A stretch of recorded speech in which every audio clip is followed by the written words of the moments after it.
also Nate and Matt, right? That's correct. All right.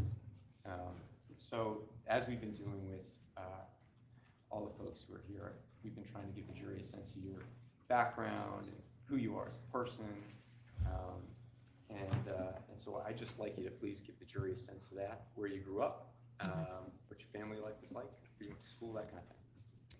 So I grew up outside of Philadelphia in a very loud Italian family. The only girl with 3 brothers, kind of strict Catholic at the time, kind of lapsed later. But we were funny, we were artistic, we played music, we sang together. My mom's an artist.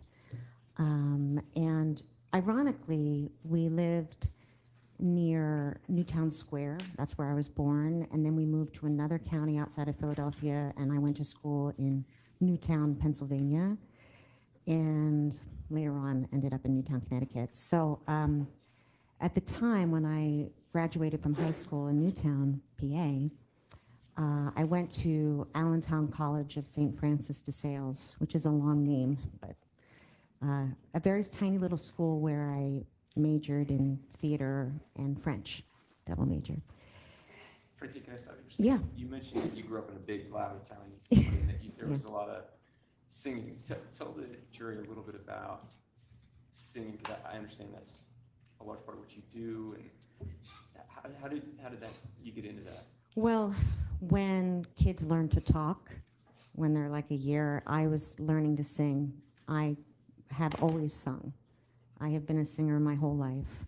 I've done other things too with singing, but singing is kind of the core of who I am. And I was about 5 when my mom said, I think you're going to be a singer, because that's all I wanted to do all day and night. My older brothers, much to their chagrin, were listening to me sing Annie over and over and over and over again when I was 13, forever. And then, you know, I got serious about it. I learned to play piano, and I was just wanting to be a performer. You said you had 3 brothers. Mm-hmm. Is your family all still down in the Philly area? They are all still down in Philly. My parents are still living, and my brothers are all within an hour to 15 minutes of them. And they think I live in like Utah or Europe because I'm so far away from them. But I see them a lot. I see them a lot. So tell me again, you went to St. Francis de Sales? Mm-hmm. It's now called DeSales University. In Allentown? Right outside of Allentown. Okay. Yeah. And when did you graduate?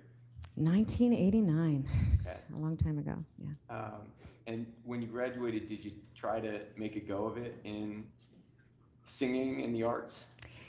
Yeah, so my parents my mom redid my bedroom curtains thinking I would move home. But I said, my friend got me a singing waitressing job at Mrs. J's Sacred Cow on 72nd and Broadway, so I'm gonna move to New York. When you say singing waitress, are those 2 different jobs or is it the same job? Well, it was 2 things that I had to do, not at the same time. I didn't like serve the food and sing, but I served the food and then I would get up and sing a song and that kind of thing. I got an agent that way, and it kind of started my career in New York. So This is in Manhattan? Manhattan, Upper West Side. I lived in a lot of different apartments because I would leave the city and go and do a job. I I played Maria in West Side Story, and I did a lot of parts like that. It wasn't until later that I focused on commercials and singing mostly, like singing commercials and singing with my band. That happened later.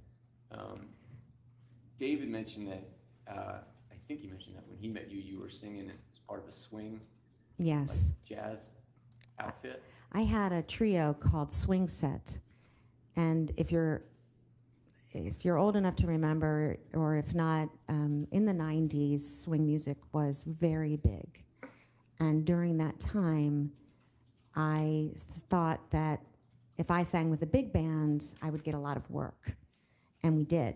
And we recorded music, and we performed every week on 46th Street and 8th Avenue, and we had a great a cappella group. So what happened was that we had been doing gigs for a while, and my roommate said to me, you know, I know these sketch comedy guys, Ward and Wheeler, and they're looking for a music act for their next variety show. And I said, well, what does it pay? Because for me, it was about how much money I could make, because it was a tough business to be in. And she said, well, I don't know what it's going to pay, but it could be good exposure. So I told the girls, and I said, what do you think? Should we do this gig? It's going to be on the Upper West Side at Citrus Grill with these guys. I don't know them. And they're like, well, you know, let's just do it.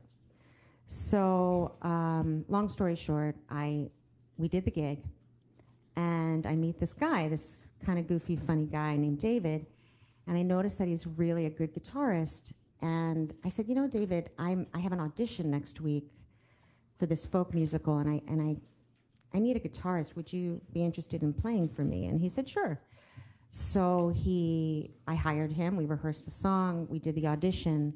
And after the audition, I got a letter in the mail, and it was this card, and it had a picture of me kind of singing and him playing guitar. And I was like, oh my gosh, that looks like David, and that looks like me. And then I was like, oh my God, that is us. And my roommate said, well, he totally likes you. And I thought, oh my gosh, I think I like him. But I kind of got excited. And then my phone rang later, and it was David. And I was so excited because I thought he was going to ask me out. And he said, hey, Francine, it's David. Listen, I was like, yeah. I was wondering, Jamie and I have a gig this Friday. And I was like, yeah. Would you work the door for us? And I was like, okay. And I thought, I am really desperate. Because I was almost 31, and I had made peace with the fact that I was probably not going to get married, because I had spent my life up until that moment really focused on performing. And I didn't really either, you know, I just didn't have time anymore, and I didn't know if I ever wanted to settle down. But after I met David, and I worked the door that Friday, I kind of knew. It was a weird feeling, and it makes me kind of happy, sad, but I hadn't even kissed him yet, and I knew I had fallen in love with him. And it was kind of a magical time, because we were so busy, we didn't even go on our first date for a couple of months after that, but I knew I was going to marry him. I didn't tell him that because I didn't want to scare him off, but I knew. When he was testifying, he said that, you know, once you and he, and it sounds like you came to this realization very quickly, but once the two of you realized you wanted to be together, he described it as just looking at green lights all the way down for the two of you. How did you see it once the two of you decided that you were just going to be together? It was probably with about 6 months into our relationship, I knew that we were going to be together. Well, he knew by then. And the way we looked at it was the timing was right, because we were not just in love, but we were both kind of tired of the business, and we both wanted to have marriage and kids. Like, it was just something that I knew I wanted to do. And I didn't before that. I just could see us being a family. So it was kind of like we just made it happen, and it was easy. It was always easy then. And over time, as you guys were thinking about getting out of business, I figure that's why you ended up looking to move out of the city to somewhere else. Well, I always say I left the business, but I never really did, because I had this kids band at the time, too. A lot of things happened. I did a lot of different performing, and we were going to try, and we were looking near Philly to be near my family. But I said to David, I kind of want to be near New York, you know, just in case I still want to sing sometimes, you know. And he said, sure. So we kept looking near New York, but we were struggling performers, and we couldn't afford any place. And we had these friends who had moved to this place called Sandy Hook. And they said, you know, come up here. It's only like an hour and a half from New York. And it was the first place that we could afford to settle. And it had really good schools. And I'm kind of skipping ahead because we had kids in the city first before we moved, but That's Nate and Ben. Nate and Ben, yeah. When did you move? We moved in 2007 in April, and then by July we rented a little tiny house, and then by July we bought our house in Sandy Hook. And Nate was 4, and Benny was about 8, 9 months old. Okay, all right. So let's go there then. So Nate is Ben's older brother, separated by a little over 3 years. Is that? Yeah, a little over 3 years. And how old is Nate now? Nate is 19 and a half. Okay. So you all move out to Sandy Hook. What, tell the jury about that. You know, I mean, we heard a little bit about the teeth from David. Oh yeah, the biting. Biting, but I want to tell the jury from your perspective about Ben growing up, what he was like. Well, he had a Lobus face. That's my maiden name, Lobus. And he had this big, bright smile and rosy cheeks. And he was funny. He was such a funny boy. And he was kind of my koala bear. Like, he was my kid that if I left the room, he'd be like, "Where'd you go? Come back," you know. But he also showed signs early on that he was musical. I tell this story that we were leaving the doctor's office one day, and we were in the elevator, and we left, and we go in the car, and he said, "Mama, what's that C for in the elevator?" And I said, "Oh, C is usually for like center floor kind of thing." He said, no, not that letter, but and he hummed a C, which I'm not perfect pitch, but it was like, And I said, "What?" And he said, "Yeah, the C, And so I went home with him, and I started saying, "Sing me a G," and he could sing a G, and he just could sing notes out of the air. And during that time, he was also very obsessed with lighthouses. So he had to visit lighthouses whenever we moved somewhere, or whenever whenever we went on vacation. We had to visit, we had to tour lighthouses. He had to have a lighthouse on his birthday cake. We had lighthouses all over his and Nate's room. And he was so busy, he never sat. So he would just run. Right before he died, he had started to settle down, but we had a sticker chart, and one of them was, no. You get a sticker if you do something good. Yeah. So he had like one that was like sitting fully in a chair. That was his biggest accomplishment. He finally did that, but no kicking, licking, or biting was like a 2 out of 5. Like, he really couldn't. He did that a lot. So. Richie, can we show a picture of Ben? This is, Your Honor, Exhibit 560. It's a new exhibit. 560, sir? Yeah, I believe it's without objection. No objection. So you're talking about lighthouses. So this is. That's Nauset Light in Massachusetts. And that's Ben. Yeah. Do you know when about that might have been taken? I think that was 2011. It could have been the summer of 2012. I'm not sure. It was either 2011 or 2012. He was 5, so it must have been 2012. What do you like about lighthouses? He liked getting to the top of them and seeing out into the ocean. I'm pretty sure that we saw a whale when we were in Massachusetts, or, we were at the top. He liked hearing the history and how people would bring in the boats safely. He was loving that captain feeling, like being the beacon, the one that could, stand at the top and help the boats. So. What was, before he died, so, around this time, 2011, 2012, what was his relationship with Nate like? So they were very different boys, but they were best friends. Nate was always reading. Ben always wanted to be outside. So we would try and get Ben to sit and read a little bit, and we'd try and get Nate out of the house a little bit.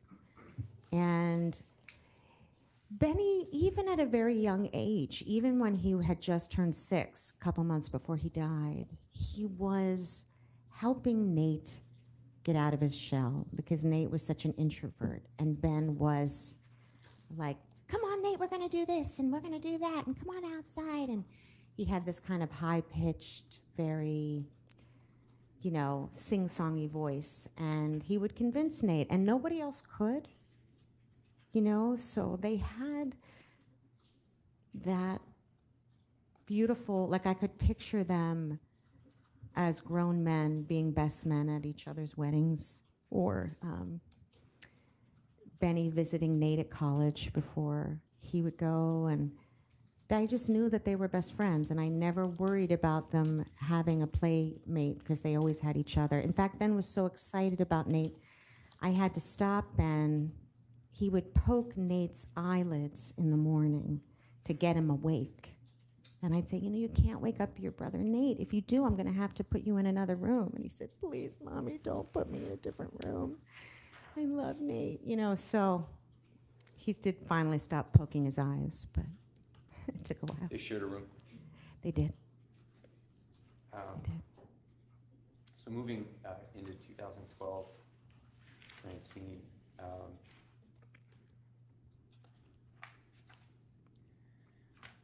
I want to show you another picture just so we can orient the jury in time. This is 3:15. This is by agreement, Your Honor. Already in, I believe. Agreed.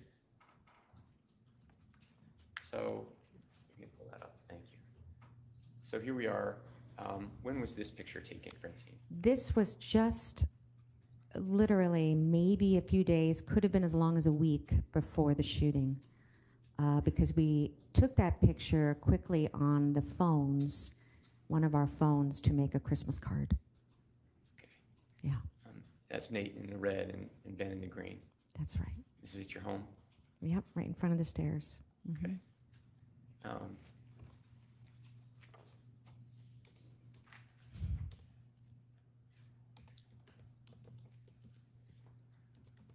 Thank you for seeking. Francine, I want you to tell the jury about that morning of the shooting, Okay. and the time that you spent with Ben that day before you sent him off to school. So usually Nate and Ben would get on the bus, like a normal. And that morning, David and I were rushing, and I said to David, you know, Benny has a little bit of a cough. Should we send him to school? What do you think? And he said, oh, he'll be fine. So David left. And unbeknownst to me, he'd taken Nate and Ben's backpacks with him because we were switching cars that morning. And when the boys realized that, I said, don't worry, Ben. I'm going to write to Mrs. D'Amato and I'll tell her, you know. And then I said, oh my gosh, guys, I forgot Nate has book club. We've got to get Nate to school.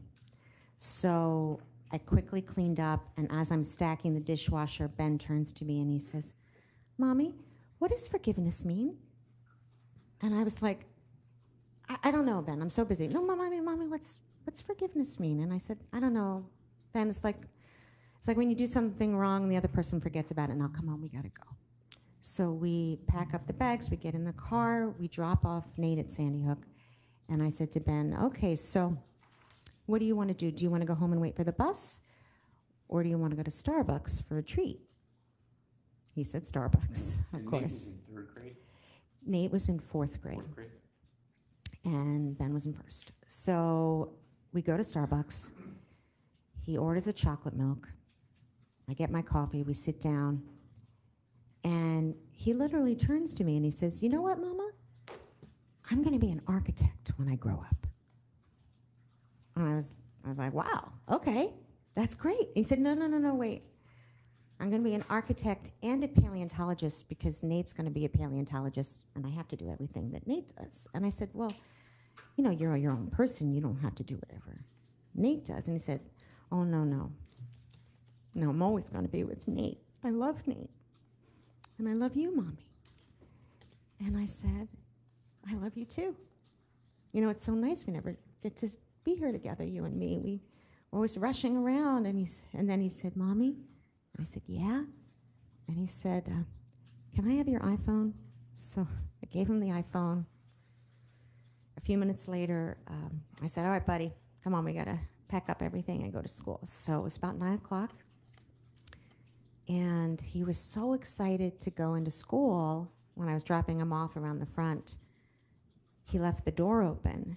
And I said, Benny, close the door. And I don't remember if I said I love you, but I remember saying, close the door. That was the last thing I said. And then he went in.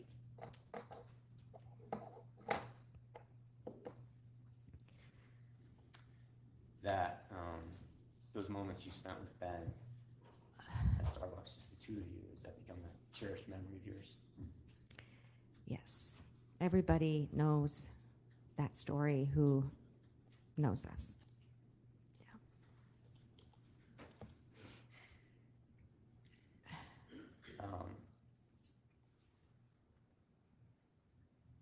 As we've been doing with most folks, I'm not going to have you walk me through the rest of that day. But I do want to talk to you, Francine, about the week thereafter.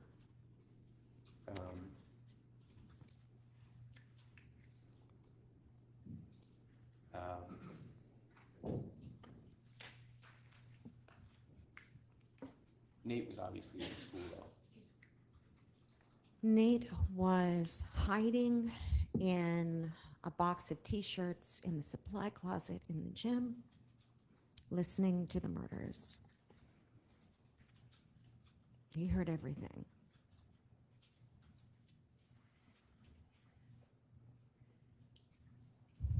He was there. If the shooter had turned right instead of left, he would be gone, probably.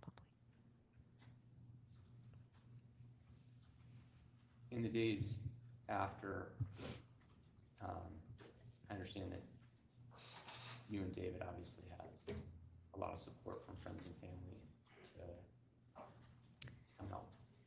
We had 5 years in Newtown, and we have had and have a community. And so they immediately swarmed in and helped us kind of get through. I mean, I think press was there by the end of the day before I even officially heard that Ben was gone. So I was having them kind of deal with the press immediately. And by the next day, my friend who was in my singing band with me back in the 90s, one of my closest friends, she came in and kind of took charge of everything to help with the onslaught of people and craziness and the phone ringing. And I had a home number that time, and it kept ringing. Yeah. David described that at some point, relatively soon after the shooting, people had come to the house wanting to see Ben and falsely claiming to be a reporter, and that one of your friends had helped manage that situation. Is that the same friend you're talking about? Yes. And what's her name? Kim.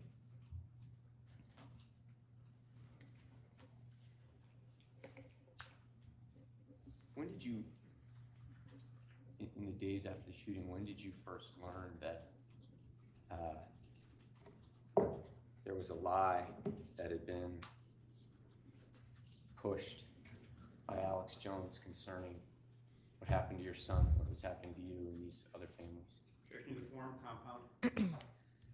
Overruled. Benny died on Friday the 14th. By Monday, Kimmy came to us and said, one of the dads of one of the kids who died, his name was Robbie Parker, and he did a press conference, and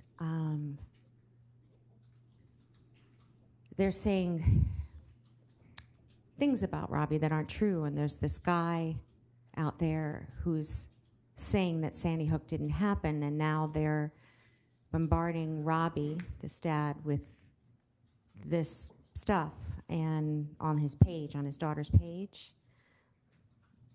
But it was very it was probably a few weeks of Kimmy talking to us about it, and I pretty much said, stop. I don't want to know. I can't handle anything right now.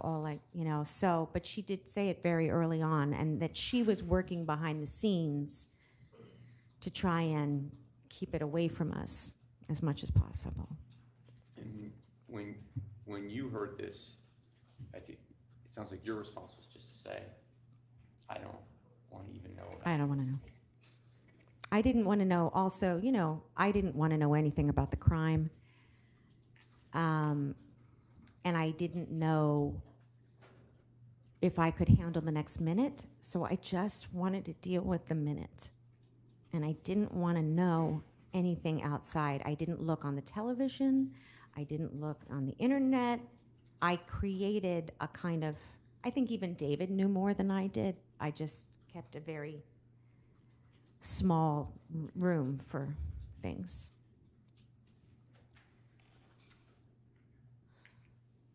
When was Ben's funeral? His visitation was Wednesday night, the 19th, and his funeral was Thursday morning, December 20th. I was at Trinity Episcopal Church in Newtown. Yes, I was a member of Trinity. Mm-hmm. Did you hear Bill Aldenberg testify in this case that he was assigned to provide security at Ben's funeral? Yes, but I didn't know. Because that was the funeral, that was the only funeral at Trinity Episcopal Church. It was Benny's. I didn't know there were death threats. Kim told me later that was true. I didn't know at the time.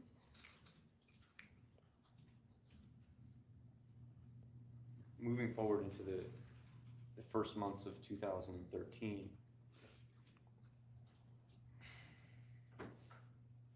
you okay?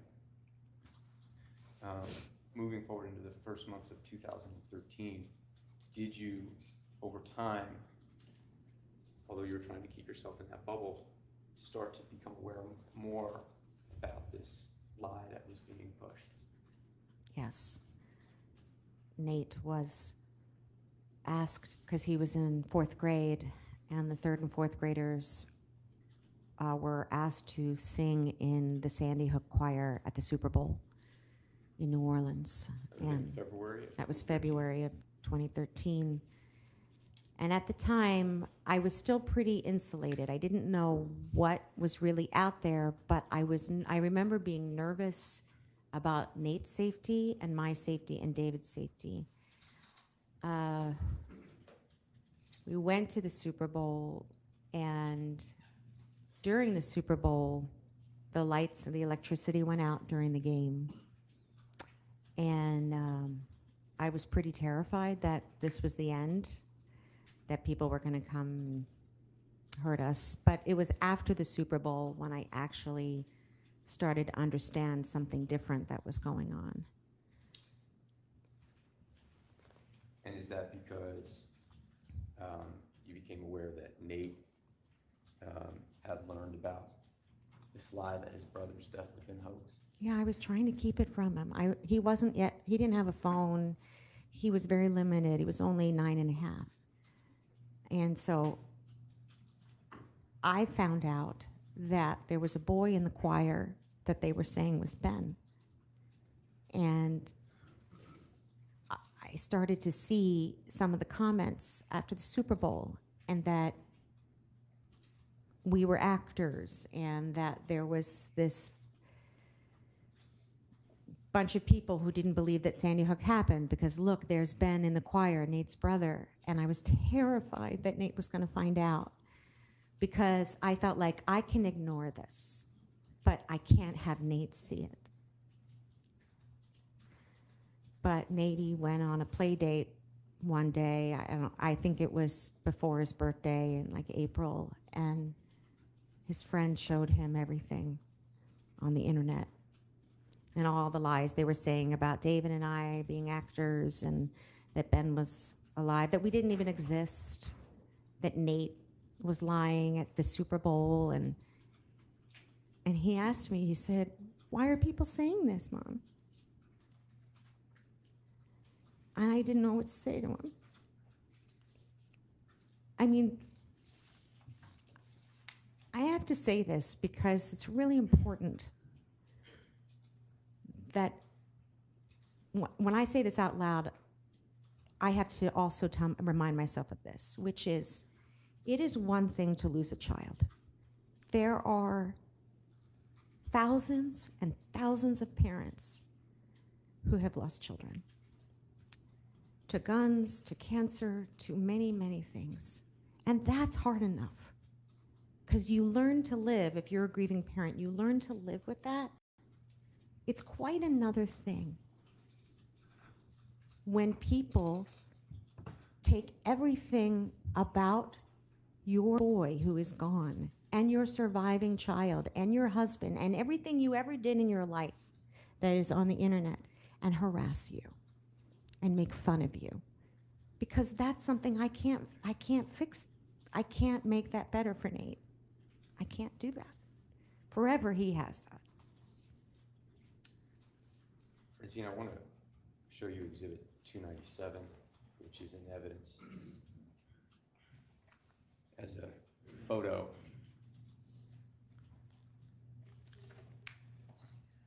Produced by Free Speech Systems. Do you see this photo, Francine? Yes. And this is a picture of surviving children of Sandy Hook performing at the Super Bowl in New Orleans, right? Yes. And yeah, if you could, Pratik, thanks.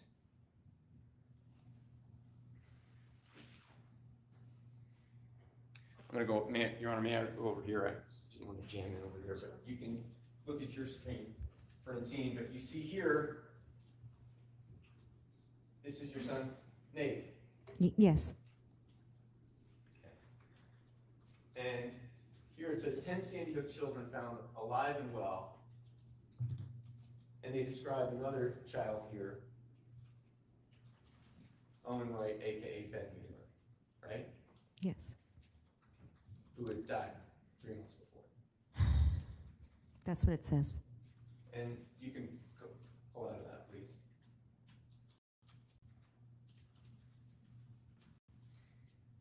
And then here we have Emily Parker. Also, according to this singing at the Super Bowl. Do you see here, Francine, this young boy? Yes. That's Jake. Dylan's brother. Yes.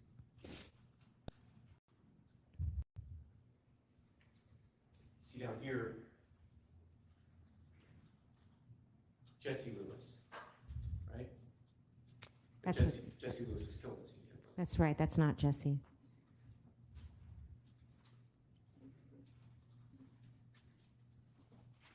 Is this what Nate was shown by his friend?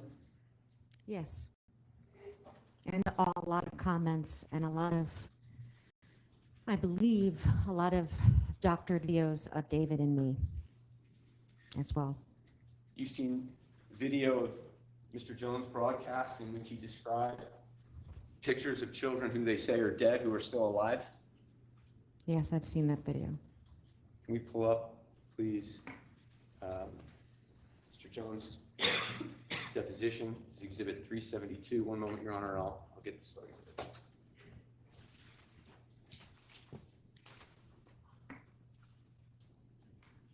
This will be 372H, Your Honor. Offered as part of Mr. Jones's deposition testimony, page 317, 318. Pull it up, please.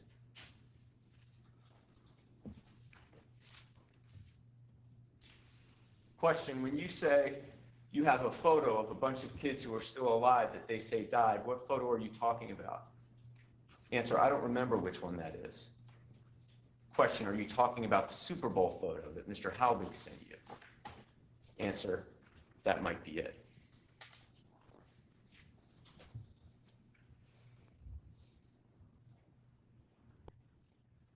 You said that, you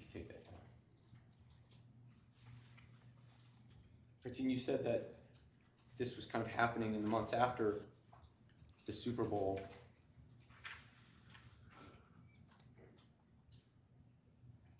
And that Nate asked you why this was happening, right? Yes.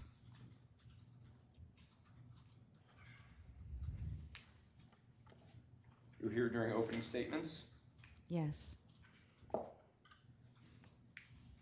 see that in April, Mr. Jones published a video which he titled Crisis Actors Used at Sandy Hook Special Report. Yes.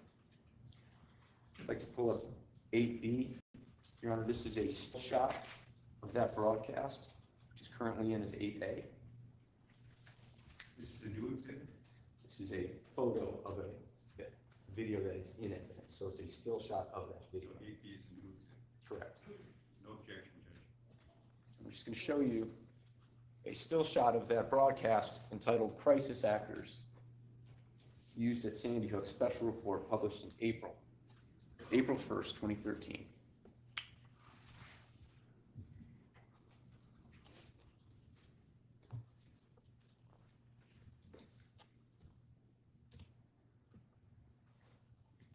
Thank you.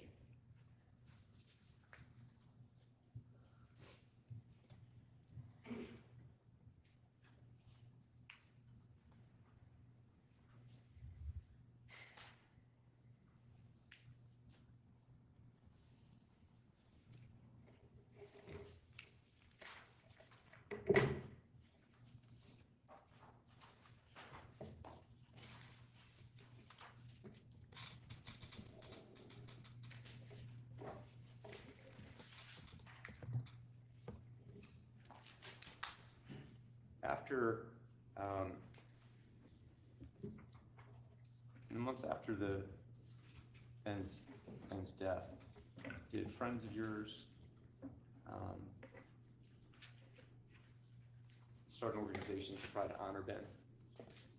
They actually started it only a few days after the shooting, and it was my community at my church. They put together this idea that they wanted to do something for youth, and they wanted to honor Ben. So I said, we should call it Ben's Lighthouse, because he loved lighthouses, and what a beautiful way to remember him, you know, because the symbol of being a beacon. So they started it to do something, and I say that very loosely because we did a lot of things then. I didn't start it, so they were doing like volunteer work with children, and they would go to different places where they had had trauma, and they would help them rebuild houses, and they would, you know, just help different communities. So early on after the shooting, before I had some other things that I needed to take care of and do, they ran it for probably a good 2 years before I became more involved. One of the things, well, during that time period, that 2-year time period, you and David decided to try to have another child. Yes, we were already older parents, and I used to talk to Ben, and I'd say, Benny, I know that I can do this, but I need you to help me because I'm 45 years old. And we found a way to have a baby, and I spent most of, probably from the fall of 2013 and all the way through Matthew's birth in November of 2014, just focused on that. Getting pregnant, going through the pregnancy and all of the hard things about being pregnant at such an older age, and then having a healthy baby in November of 2014. So that was really my focus. That's why my friends were running Ben's Lighthouse for me, and that's why I insulated myself during that time. I still didn't watch. From the fall of 2013 and through 2014, I did not do much looking, much involvement of things. Matthew was born in late November 2014. November 5th, November. 2014. After the months after the shooting, as part of your coming to terms with what happened, did you participate in a radio address? Yes. What was that? It was in April of 2013, and during that time between January and probably May, June, I thought that if we had a moment, because I thought people were going to forget about Sandy Hook, so I thought, I want to tell the public that I don't want other parents to go through what I went through. And so I was asked by President Obama to do his radio address before a vote for expanded background checks in the Senate. After shooting is one of the things that you felt it's important to do is to help protect other children if you could. Yes, And so you supported background checks. yes. After you had Matt, Mm-hmm. and going into 2015, is that when you decided that you wanted to take a more active role in Ben's Lighthouse? Yes. I sort of, with this new baby, I felt like I had a renewed energy to kind of go back into the world a little bit and start to figure out I call it kind of like not erasing what happened, not forgetting Ben, but actually learning to live with my grief and with my joy of having this new baby and my surviving son, and that I could create a new life that was different, kind of like being born again, but not in a religious sense, more in a living sense. And so I got involved with Ben's Lighthouse, and I started to become much more aware of the world around me. Can you tell the jury when you became more involved in Ben's Lighthouse and you were thinking about ways to make it successful in the work that it wanted to do? By the way, and what is the work of Ben's Lighthouse, real quickly? We'll get to it a little bit later, but just so that everybody knows what it is that Ben's Lighthouse does. Well, our mission is worked with youth to help them develop self-awareness so that they can, we call it find and share your light. And so finding and sharing your light has to do with becoming, it's a social emotional work that we do in our programming to help kids understand themselves and understand the world to build stronger communities. Find and share your light like the Lighthouse. Yeah. We use literal symbols. That makes it easier for kids. So, Yes. Yes. but as you were starting to try and get into that work and make sure that you could do the work that you wanted to do, did you start to become aware of the extent to which Alex Jones's lies about Sandy Hook had spread? Yes. Can you describe that, please? It was then that all those people who had been running Ben's Lighthouse started to tell me about the phone calls and the emails and the website and the social media and our pages and everything being attacked all the time, and that they were trying to hide it from me. Everybody was always trying to keep it from me so that it wouldn't interfere with my my life.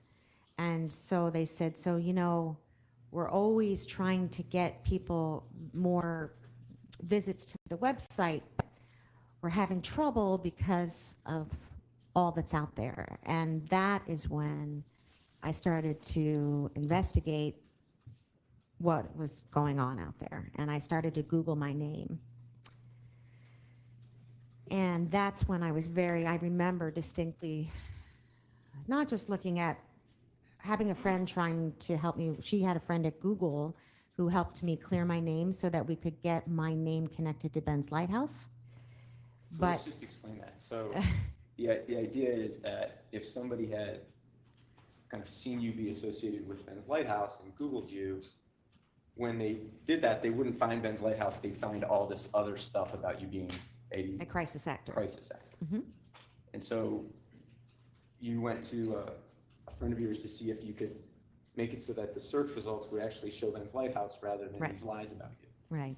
Okay, go ahead. So she did. And we got my name cleared. It was a miracle. And then, I don't know, it could have been a couple weeks, maybe a month. I have no idea. But it was very shortly after that, it went right back to crisis actor. And that clearing that happened, they couldn't make it stop. And tell the jury, as you were looking at this, your friend Kim had told you really very shortly after the shooting that Alex Jones had started lying about this. In encountering this stuff online, did you come to a greater appreciation for Alex Jones and his role in this?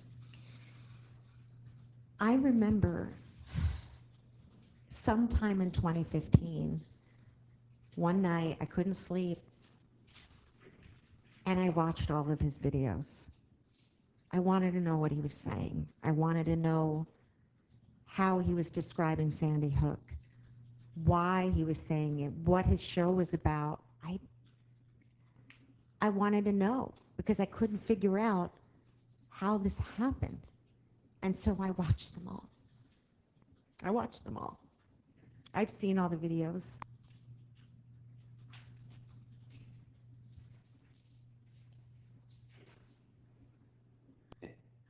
And you told the jury that you had obviously done some performing when you were younger. As you were looking online, tell the jury, beyond seeing comments about you being an actor and seeing you're going to happen, tell them, the jury, what happened to you personally. What were you seeing was happening with your online stuff you had done? Well, isn't it? It's kind of ironic because I spent my adult career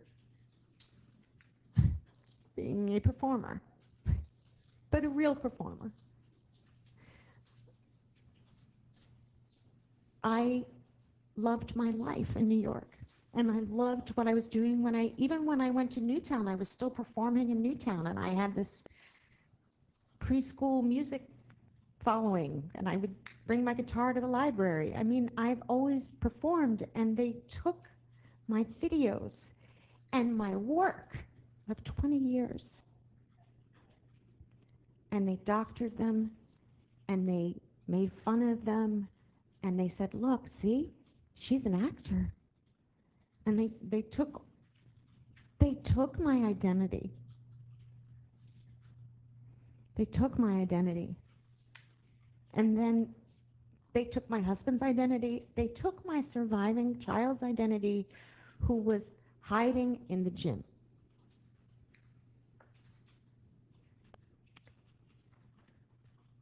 They took it. And even when you tried to clean it up within weeks, it was all right back up. Yes. I do want to show the jury a little bit more about Ben's Lighthouse. And these are exhibits 561, 562, and 563. These are new exhibits concerning Ben's Lighthouse. I believe there's no objection. That's correct, there's no objection. Offers them, Your Honor. So, Francine, I just want you to spend a little time talking to the jury about Ben's Lighthouse. Let's pull up 561.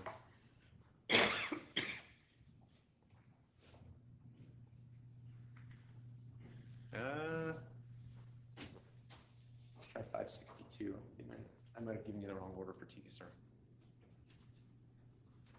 I'm trying to get to the main page. 563, yeah. I gave you the reverse order, sorry. 563. Okay, here we go. All right, so is this the main page for Ben's Lighthouse? Yes. Okay, the Isle of Skoo summer camp. This is what it looks like right now if you go to it, right? Okay, so tell the jury what this is. So during 2015, 2016, 2017, I thought, now that my friends have to kind of hand it over to me, what are you going to do, Francine? So I took our mission and I said, well, finding and sharing your light, maybe I could make it more Ben-esque. Maybe I could take that probably perfect pitch boy who could play the piano and add music, because I know that, I know how to do that. So I wrote a puppet show program, and it's called the Isle of Skoo because I know Benny had many nicknames, but Skoo was one of my favorite nicknames for him. So I created, David designed puppets, and I made this little 6-year-old puppet lighthouse keeper who, his name's Skoo, and he meets all these friends on this isle. And I kind of say that all the friends are different personalities, kind of like Winnie the Pooh or Sesame Street, where you have somebody who's kind of grouchy and angry, and somebody who's shy, and somebody who's a perfectionist. And the children learn about Skoo, and Skoo's kind of like their audience. He asks all the questions that they're thinking. And we developed a camp of mentors and mentees, and now I teach the kids through this program and summer camp how to find and share your light through music, song, puppetry, volunteerism. And it's still going strong, so. Is the idea with these different puppets that children are able to see different ways to express their emotions, and Yes. it's okay to express their emotions? It is, because that's how you build community. And I thought maybe, I don't connect it to the tragedy. However, I do say that one of the ways that I have survived this is through my amazing Newtown community. And so I want to teach kids about that importance, because that's how you survive something like this. You need those people, and you need to understand people's emotions and imagine what it's like to be other people. I believe that, sincerely.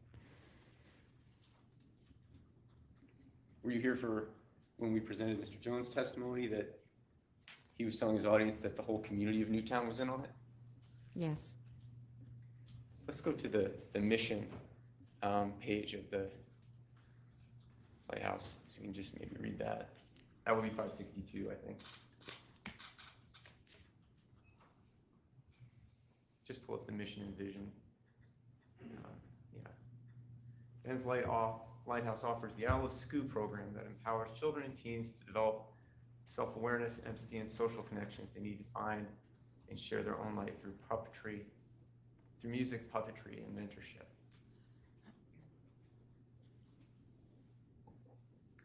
We help young people find their unique ability to make a difference in the world, to be beacons of hope and change, to stand tall and shine bright. And this is something that you found as a way to honor Ben. Yes.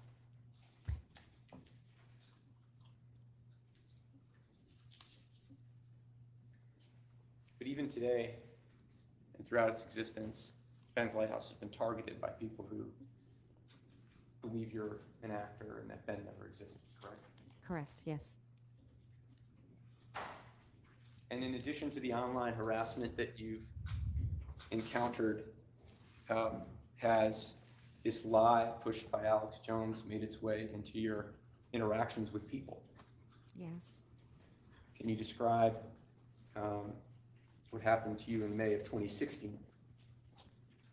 I attended a conference called Circle of Mothers. It's about moms whose kids are killed by guns. And it's an opportunity for moms to be with other mothers that know your pain. Sometimes it's a conference for helping mothers seek help from Office of Victim Services and to get just to find the support and help that you need to move forward. And so I was one of the moms from the 26 families said, you might want to consider going. So I did. And the second day of the conference, I was in the elevator, and there was this other woman standing there, and she was sobbing. And I said, I'm so sorry, who did you lose? And she said, my 19-year-old son, he was shot and killed like a robbery in a market. And it happened 3 weeks ago. And I said, oh my gosh, that's so soon, I'm so sorry. And then she looked at my necklace. And I have a picture of Ben. I have Ben's ashes in a treble clef, and I have this picture. And she said, who's that? And I said, that's my son, Ben. He died in his first grade classroom at Sandy Hook School. And she said, what? I said, yeah, he died at Sandy Hook. And she said, you're lying. That didn't happen. And I said, it did happen. She said, but they said it didn't happen. They said it was all a lie. And I said, who said? She said, they said. And I said, no, it happened. It really happened. She couldn't talk to me after that. I don't know. I don't know what she thought in that moment, but I told her it was true. And this was at a conference for mothers who had lost children to help counsel one another in Yes. their loss. Yes.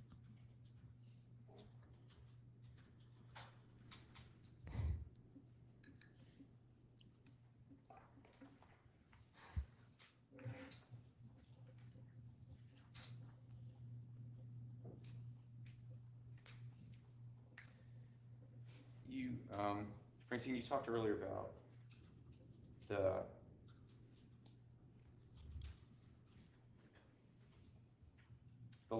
loss that you suffered with losing Ben. Mm.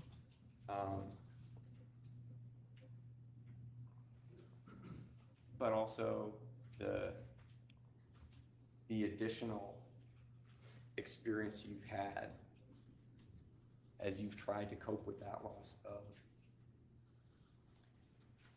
living in a world where Alex Jones' lies have spread to such an extent. I want you to tell the jury what have you done? How, in response to this, how have you dealt with this phenomenon out there of people believing that you're an actor, that Ben never existed, that Nate's experience isn't real?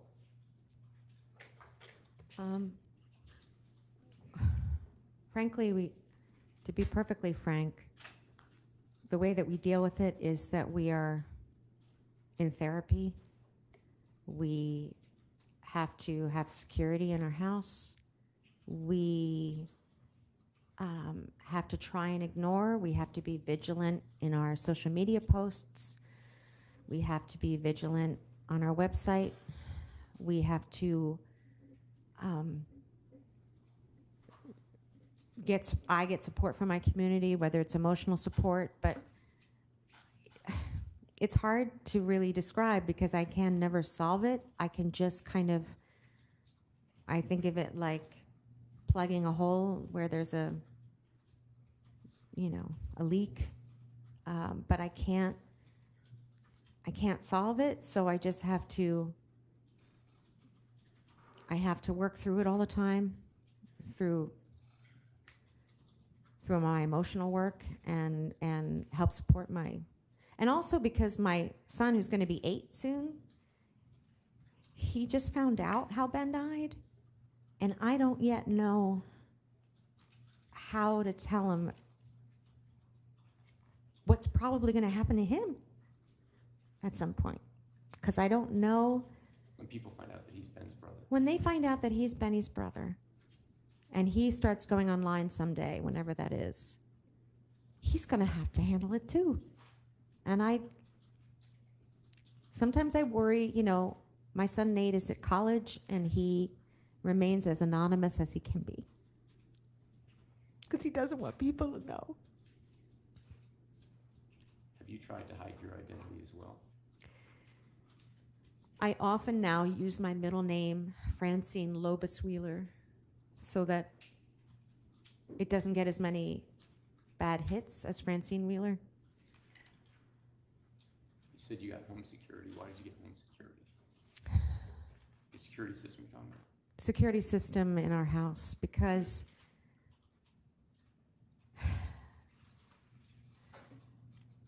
I know that there's brain illness out there, and I know that some of these Sandy hoaxers,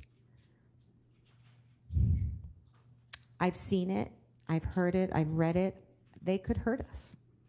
I don't know, they could hurt us. And I have this little boy at home, and we live in the woods, and it's scary. What are your fears from Nate? Nate suffers from severe anxiety and other ailments, partly due to his trauma, partly due to this after trauma difficult time, difficult world that he has to navigate. You're talking And- about the stuff that this case is about. Yes. So I worry about him finding his own identity and what that looks like, because I worry that he's never really going to know how to really trust the world. And that's really sad. If they tell him that his brother wasn't real. His best friend wasn't real. His best friend who was killed wasn't real. His best friend that he heard get killed wasn't real. That is, that's devastating. And I'm worried for him. That's all I have here. Thank you. Attorney Pattis, One moment, Judge. take your time.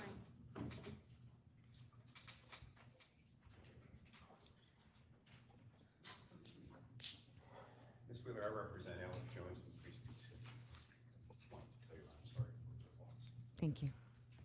Did you say you viewed all the videos that you could find? I presume this was in 2015 or 16. My notes maybe. I think it was 2015. And about how many of those were there? I don't remember. At least a half a dozen. Prior to watching those videos of Mr. Jones, did you have any idea what his views were about guns, let's say? No. After watching those videos, did you have any idea of his views on guns? I don't think so. I'm not sure. My focus was on, I don't know, is probably the best way I can answer that. Have you been present throughout the trial here? Yes. In Connecticut? You've seen a video where you said they're coming, they're coming, they're Yes. coming, they're coming for our guns, and you talked about the Second Amendment. Yes. Did that, when you first, is that one of the videos you first saw when you studied his videos? Yes. Viewing that, did that give you any idea about his views on guns Yes. and why he believed, or why he asserted that Sandy Hook was a hoax? Objection, Your Honor. Why he asserted, not believed? Sustained. Yes. Nothing further.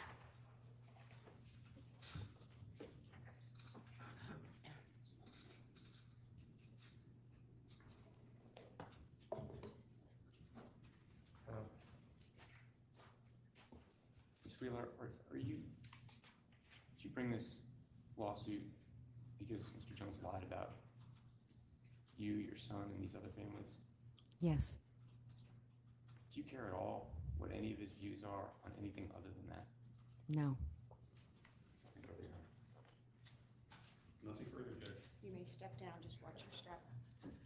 Is this a good time for the morning recess? That'd be fine, Your Honor. If you'd like to do that, that's fine. All right, so we will take our 15-minute recess and we will come back, let's say 11:35-ish. All right, so Ron will be in charge of your notebooks and have a nice coffee break.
Okay, sir, can you state your name and the city's house where you live? Can you solemnly swear that the testimony you give here today will be the truth and the truth, please, so help you God? I do. Good morning, sir. Good morning. Can you tell me the correct pronunciation of your last name, please? It's Frugier. Thank you. Mr. Frugier, my name is Chris Maddie. I represent the plaintiffs in this matter. You and I previously met earlier in this litigation, and we took your deposition for a limited purpose in Austin, Texas. Do you recall that? I do recall that, yes, sir. Mr. Frugier, where are you located this morning? I am in Austin, Texas. Are you currently employed by Infowars? Yes, sir. When I say Infowars, I mean Free Speech Systems. Free speech systems. Were hired by Free Speech Systems in 2007. Is that right? That is correct. But relatively soon after your hire, you were promoted to operations manager. Is that right? Relatively, I'm not sure. With respect to Free Speech Systems e-commerce business through the online store, Mr. Jones supervised and called shots regarding that operation, correct? Yes. In fact, since you started assuming responsibilities for e-commerce activities in 2011, 2012, Mr. Jones's business had grown every year, correct? From my recollection, that is correct. Its profits have grown every year, is that correct? I believe so, yes. And you were responsible for managing the infrastructure supporting each of those websites. Yes. And for tracking sales activity, correct? Yes. And Mr. Jones selected the products that he intended to sell online, correct? Correct. It's your understanding as the director of business operations that Mr. Jones and Free Speech Systems purchases dietary supplements from third-party suppliers and then brands them as a Alex Jones product, correct? That is my understanding.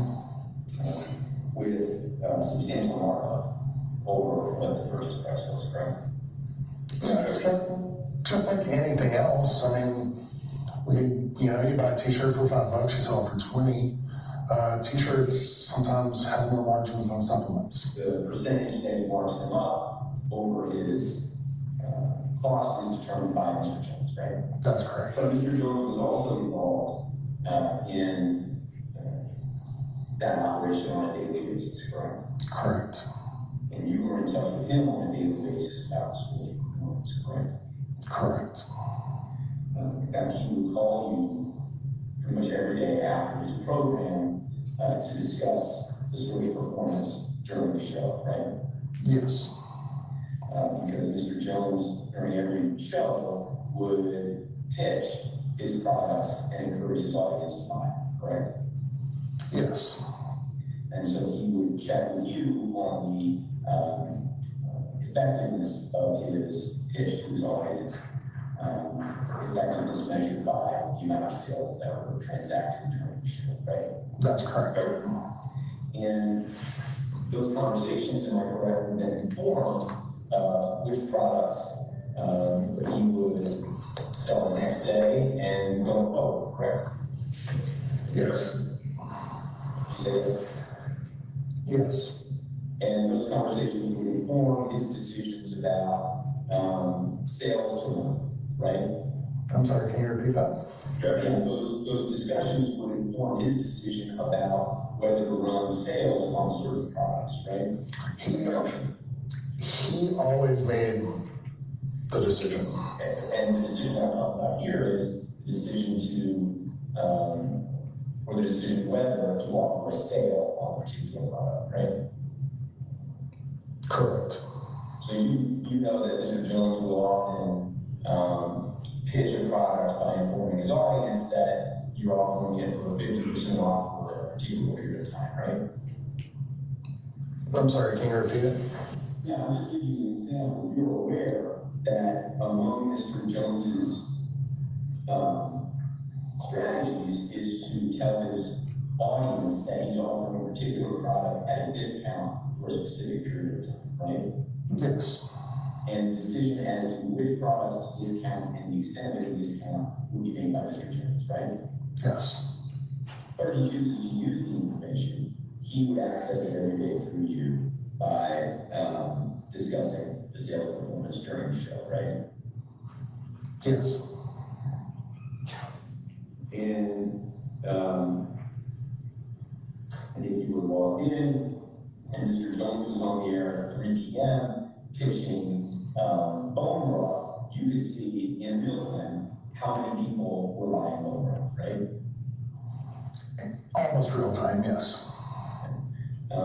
And if Mr. Jones had a guest on for, let's say, the first hour of his show, you could see in real time how much sales activity was happening during that hour, right? Yes. And even if you weren't looking at it in real time, you would have those totals for Mr. Jones after the show. If he requested them, yes. And that's a conversation you would have with him on a yearly basis, fair to say? Almost, yeah. If he was interested, I would give him the information. I never voluntarily gave him the information, but if he asked, I would give it to him. And he would ask almost every day. Yes. You would say to him, look, whatever you did, it worked, right? Yes, that is correct. And in addition to having data about revenue in your real time and reporting that to him, you also had data available to you about traffic on the Infowars.com website, right?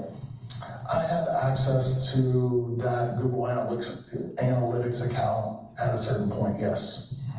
I'm not just talking about Google Analytics, and there was other analytics providers that you referenced, right? Yeah, but to see real time on Infowars.com, the only thing I can recall viewing those numbers would be on Google Analytics. Do you refer to an analytics platform, if that's the right word, called Alexa? Alexa, yes, that was a long time ago. And Quantcast as well, right? And Quantcast, yes, sir. And each of those platforms provided data about website traffic on Infowars.com, right? Yes.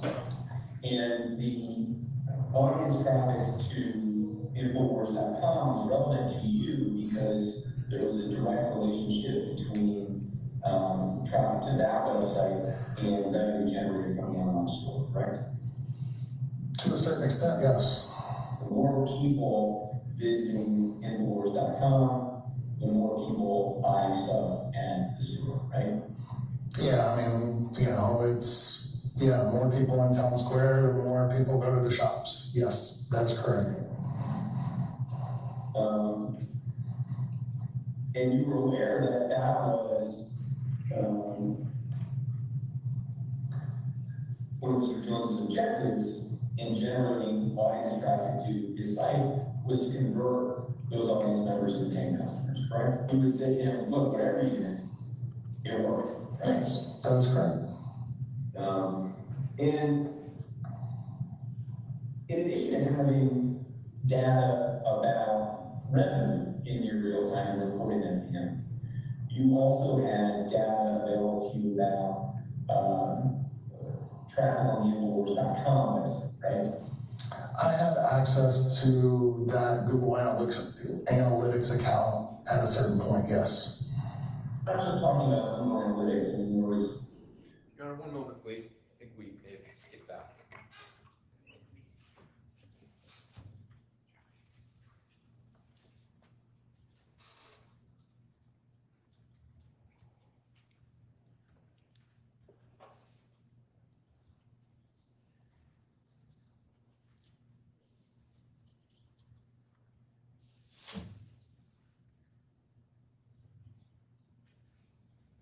Your Honor, just one moment, if we can. Oh, I'm take your sorry. time, that's all right.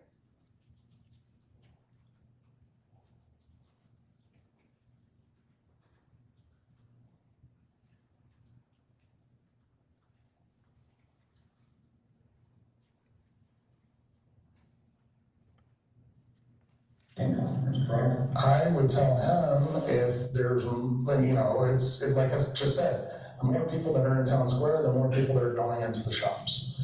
So just by default, the more people going to the news website, I mean, you're gonna pick up traffic coming over to the store because we had banner ads running.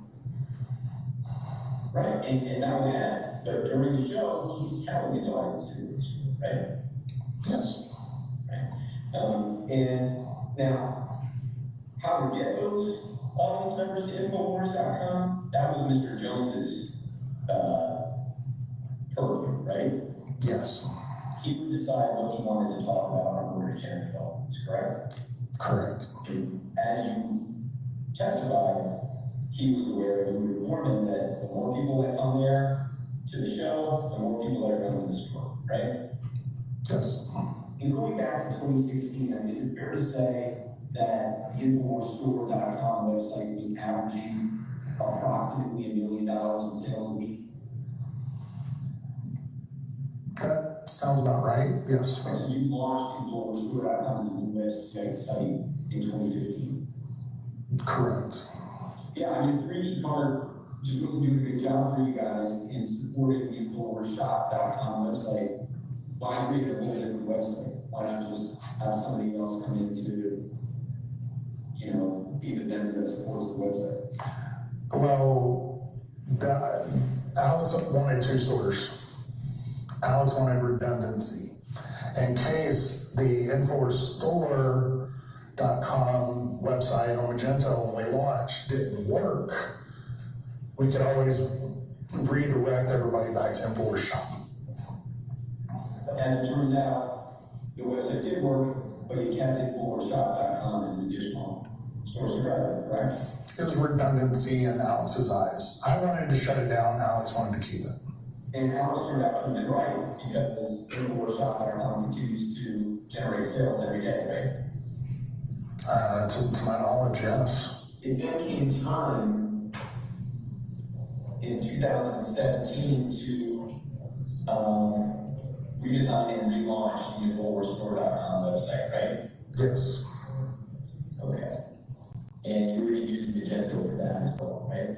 Correct. This appears to be an email Mr. Boucher reviewed to Dr. Jones, David Jones. David always said in 2017, the subject is Magento 2.0 contract, right? And the first goal listed is to ensure a stable, technical, and design foundation to support future growth, so the site can comfortably handle 125 million annual sales within 3 years, right? Correct. Okay. And that goal of 125 million in annual sales was a goal that Mr. Jones set, correct? That is Alex Jones. Yes. And over that 18-month period, regardless of who was responsible for it or what the starting point was, according to this proposal, during the 18-month period in which you all were selling stuff over at InfoWarsStore.com, the site generated $74.4 million approximately. According to this, yes. And that sounds about right to you, right? For 18 months in that time period, that approximately, And you testified that, I'm paraphrasing here, that you purchase a product at a certain cost and you mark it up in order to maximize the profit you can make on that particular product. Is that a fair summary of what we're talking about? it's fair. Okay.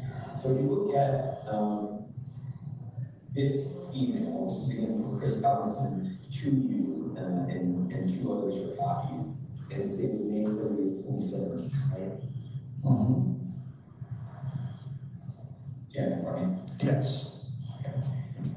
And Mr. Allison, who was here for the report, said, "Congratulations, Tim, Patrick, and Hugh. We've almost exceeded $500,000 in gross sales. We launched May 17th, so that's about 2 weeks. If we can continue this trajectory, Henrik's Essentials line of personal care products will add about $12 million a year in annual gross sales. Proofs in the pudding. Attached is the report with all the numbers by CC Patrick and Q. I'm sure they're bouncing up and down as well. Way to go, team. That's a 400% profit on that particular line for those 2 weeks, right? I mean, the numbers are there. I think you testified earlier that this wasn't a particularly high-performing product. Is that right? That's correct. Yeah, and it seems to me, and this is, I guess, more of a statement than a question, which you can either agree with or disagree with, that the products that Mr. Jones is promoting is almost invariably his dietary supplements. The majority, it's fair to say the majority of the time the products he promotes are dietary supplements. Is it also fair to say that the products that he promotes most consistently are the ones that generate the most sales most consistently? The products he promotes the most are the products that sell the best, yes. And as you testified earlier, the key driver in revenue free speech systems was the size of Mr. Jones's audience on Infowars.com, right? Yes, correct. The more people that come into the properties, the more people go to the store, the more people buy stuff. But didn't you tell advertisers and didn't you believe that the best sales performance happened as a result of Mr. Jones's live pitches on the air? Yeah, I mean, that was part of the sales pitch. Yes. This is true. Yes, I mean, that was what Alex wanted to do. So that was it, yes. The reason that Alex wanted to do it is because nobody was more effective and no approach was more effective at selling products than Mr. Jones himself, correct? I don't know what he is, but Alex does his job on the show to sell products, yes. But, I mean, look, you were responsible for selling stuff, right? No, Alex was responsible for selling Yeah, stuff. fair enough. He was responsible for selling it. You were responsible for kind of running the operation, the back end operation. I was responsible for making sure everything ran smoothly on that side, so Alex could sell and send them there. And yes, I was responsible for making sure that part ran smoothly. You wanted the store to be as successful as possible, correct? Yeah, that was my job. Yeah, that's what I mean. And so I'm saying that in pursuit of that goal, it's not controversial to suggest, and this is something that you knew and understood, that expanding the Infowars audience on social media, engaging with that audience, thereby attracting more visitors to the website, would increase revenue, correct? Objection. It would increase audience, which would hopefully increase revenue. Yes. This idea of social media engagement as a way to increase revenue was an idea that you actually discussed with Barden again, correct? I don't recall. Okay, so let me show you exhibit number 26. You have an email from you to Buckley dated December 15, 2014 in front of you. Yes. And you're sending him data from Quantcast, Alexa, the store, and social media for the third quarter of 2014, right? Appears so, yes. It is a fairly obvious point, isn't it? That the more your audience engages with you on social media, the more likely they will be to visit your store and evaluate your business, right? That's correct. Yeah. Part of what you were highlighting for Buckley is the fact that you all should be endeavoring to increase your social media engagement, your social media audience, because that will result in increased revenue for the business. That is what is on here, yes, because it was received from Quantcast. That appears to me. You know that during the years, let's just say from 2012 onward, Mr. Jones's social media audience expanded dramatically year over year over year, correct? Yeah, that makes sense, yes. And as we've been talking about throughout this deposition, that expanded audience led to expanded revenue for free speech systems in Mr. Jones. That's correct. Now, I think that you personally never had any doubt that 26 people, including 20 children and 6 educators, were murdered in San Diego on December 14, 2012, correct? Never a doubt in my mind. Mr. Jones, as far as you knew, was the individual who made decisions about what to publish on his show for the purpose of attracting an audience, correct? Correct. Is that correct? Correct. Yes. Do you know who Don Salazar was? He is one of the writers, yes. Yes. Do you know that he was the author of the article concerning the FBI's report on deaths in San Diego? I was not aware of that.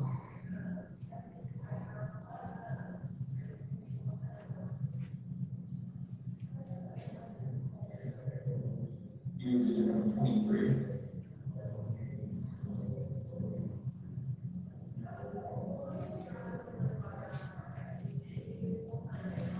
See the email before you dated October 14th, 2014.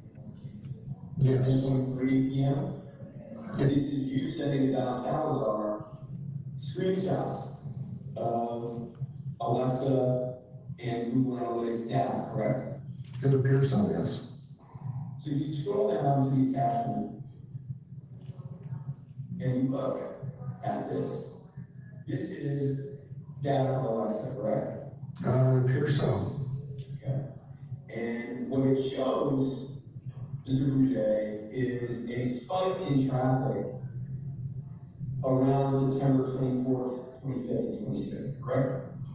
Yes. Okay. And it's a noticeable spike from the rest of the line on this graph, correct? Yes, it is. And so if we scroll down to the period of time we were just looking at, there was a spike in traffic to Infowars.com. And we scroll down to the same date range of the third week in September of 2014.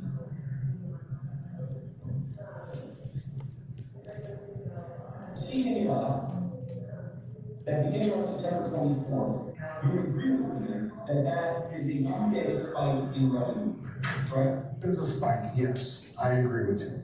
And when you're having your daily call with Alex Jones, and you see a spike in revenue like that from $48,000 to $232,000, you're telling him about that, right? Yeah, of course.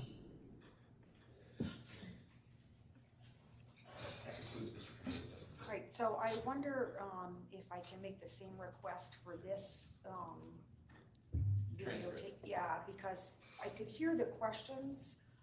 I could hear the answers very clearly, but the questions, it was sort of a struggle for me to, there was like an echo and some background noise. So if you could perhaps file as an exhibit the corresponding transcript like we did for the other one. We will do that. I appreciate that. We definitely will. Thank you, Your Honor. Okay. Alrighty, you may call your next witness.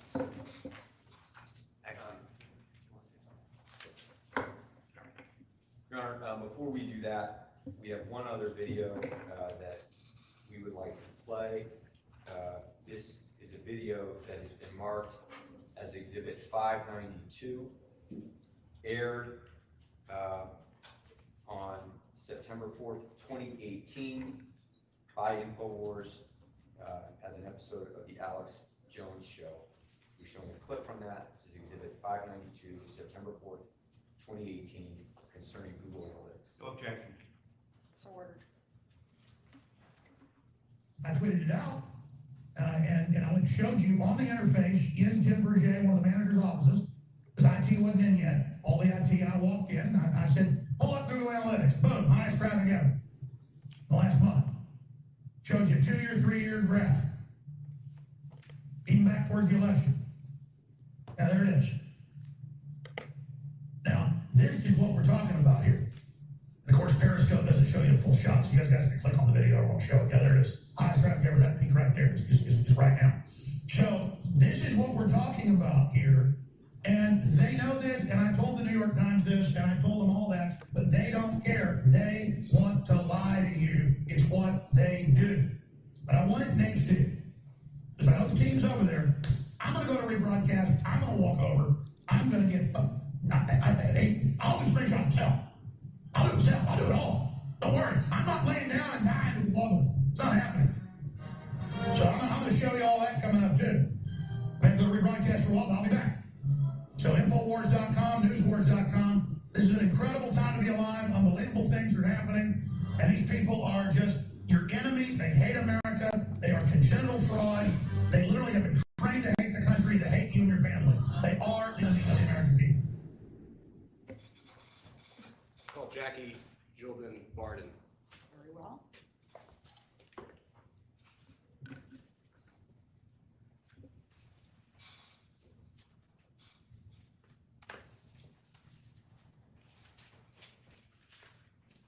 Good afternoon. Be careful when you come up here. And just remain standing if you would. Please raise your right hand. Solemnly swear or sincerely affirm that the evidence you shall give concerning this case shall be the truth, the whole truth, and nothing but the truth. So help you God or upon penalty of perjury. Thank you. You may be seated. I just need you to state your name, slowly spell your last name for the record, and then the county and state you live in, and just keep your voice up a little bit, please. Jacqueline Barden, Barden, Fairfield County, Connecticut. Thank you. Just one moment. I'm gonna wait for Attorney Pattis. Do you need a moment, Attorney Pattis? Do you need a moment? No, I'm fine to take. Okay. Checking a file. Okay. Should I proceed, Your Honor? You may. Thank you. Jackie, thank you. Good afternoon. Sounds so formal. Jackie, can you tell the jury about your background? You know, where do you come from and your lineage? I grew up in the Bronx. Both my parents are immigrants. They both are from Ireland. I'm the ninth of 10 children. My parents had a very, very good relationship. My father worked in the E&P and always had a second-time job. And my mother, when I was little, she ended up working as well. Yeah, That's it? that's it. You said, did you say the A and The- P?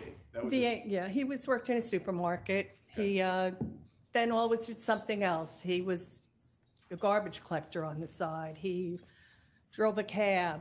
He cleaned the A&P. I remember as a kid, me and my brother going, at 10 o'clock at night on a Friday night, he would be mopping the floors and we would be running around the store.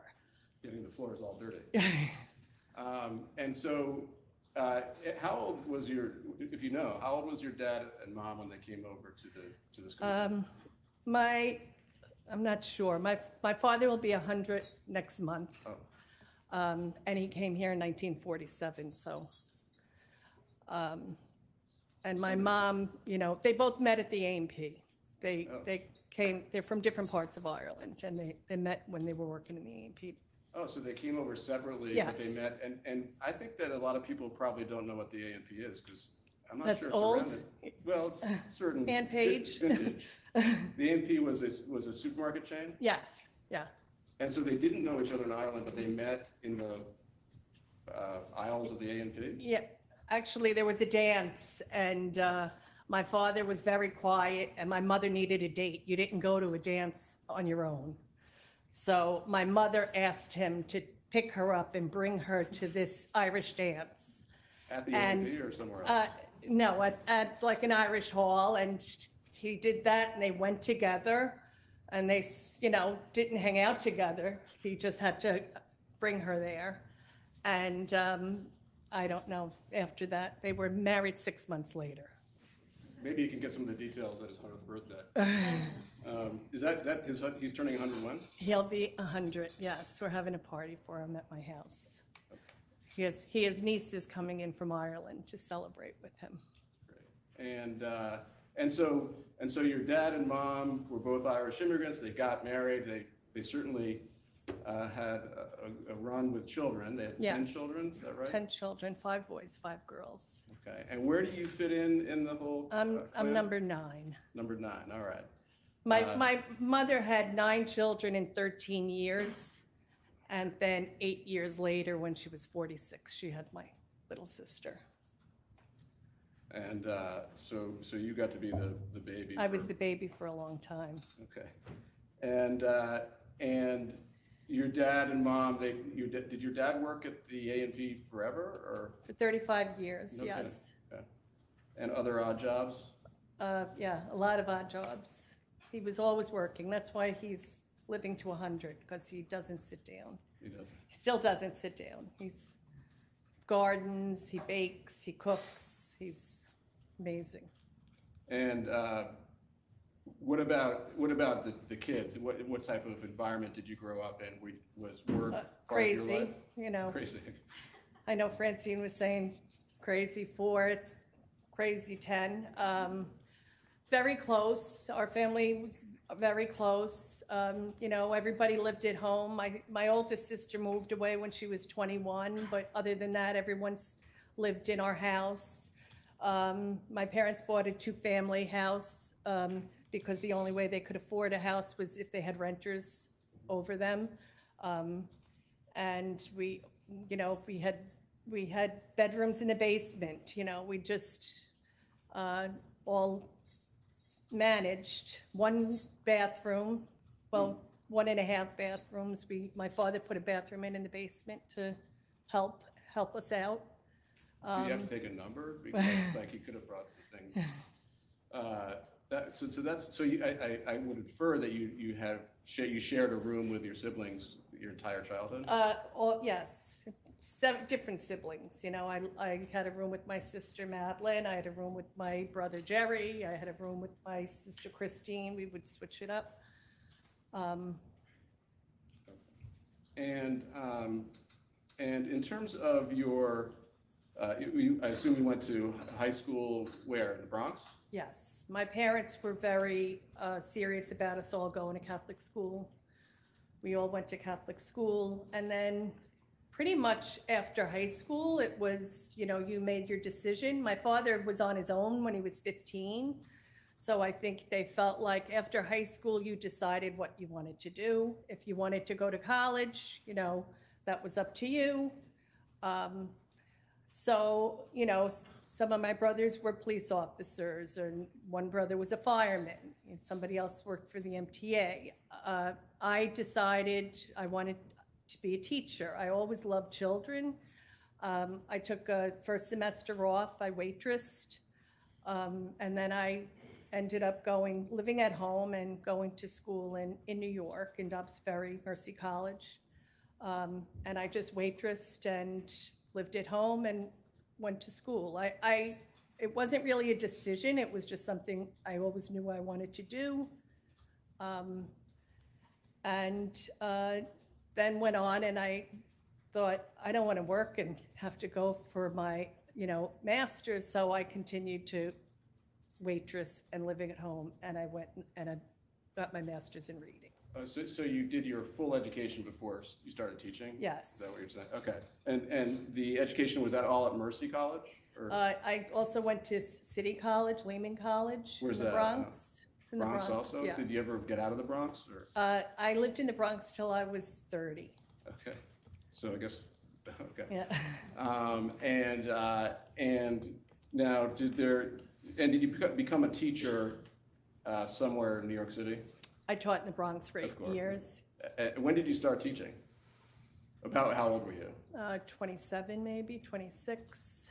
And what was it a elementary school? It was an elementary school in the Bronx. I started as a 2nd grade teacher. I continued to live at home, and then became a reading teacher, and then ended up moving and teaching. Well, you're still teaching. Yes, I'm let's still just get to the teaching. foreshadow here.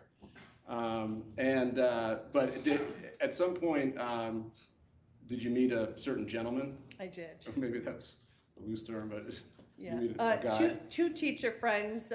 They were a married couple. Used to talk about their friend that lived in Nashville, Tennessee, and, you know, always talk so fondly of him. And I went to a party. I was invited to a Labor Day weekend party in New Rochelle in New York, and there was a great band. And Mark was playing, and he was playing a lot of Grateful Dead. I'm a big Grateful Dead fan. Really? Full of surprises. And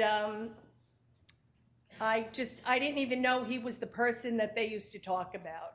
So we got to talking that night, and my family, my parents at this point had become snowbirds, and they were in Florida, and it turns out that Mark had lived in the same town that my parents now then lived in, DeLand, Florida, which no one has ever heard of.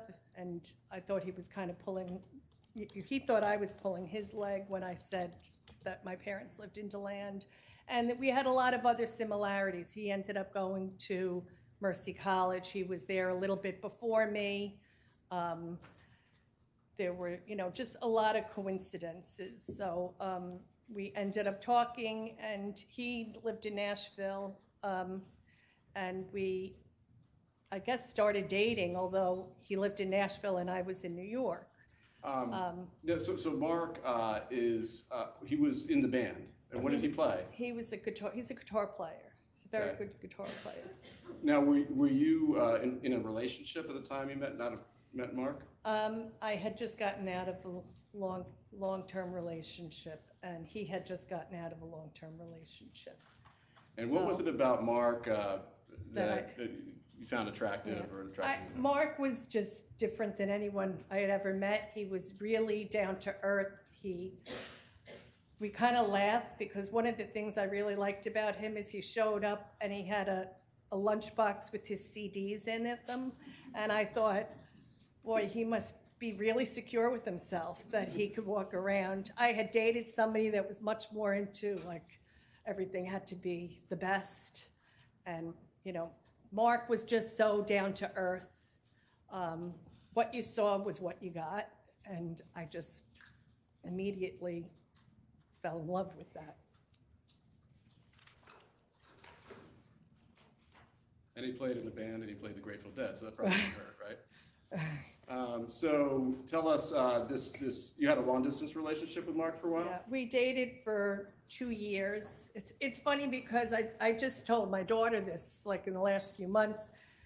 We dated, but we probably saw each other 10 times because we would talk on the phone all the time, but he would come home maybe once a month or once every 2 months. And his father had passed away right when I had met him. So he would spend a lot of time with his mother to just be with her. So I might see him for 2 hours or, go out to dinner, and he'd have to go back, and he really was attentive to his mother. And my daughter was like, he was in Nashville, and then we decided we wanted to get married, and he moved back to New York, and she said, you married him and you hardly knew him. But we had spent hours and hours on the phone. I mean, he would call me after his gig. It might be 1 in the morning, and we would talk till 5 in the morning, and then I would go to work. Which probably was like 6 in the morning. But you stayed up to talk to Mark. For hours. So you got married. Where'd you get married? Well, when Mark moved back to New York, we ended up moving in with my brother and his family in Yorktown Heights in New York. We got married in Yorktown Heights. And how long did you live? How long was it between then and having your first child? We got married in 98. We met in 96. We got married in 98, and then we had our first child, James, in 2000. By that time, we had moved to Pauling. We bought a townhouse in Pauling. I still worked in the Bronx. Is that a long commute? It was like 60 miles. It was a long commute. It's Dutchess County. So we bought a townhouse in Pauling because my sister lived in Connecticut in Ridgefield, 2 sisters, so we wanted to be close to them. And how many, when you moved out to Pauling? Pauling. How many, it was James is the oldest, We had James in 2000, and and then, then we had Natalie in 2001, did another, and then we had Daniel in 2005, Daniel was born. What was Daniel's birthday? September 27th.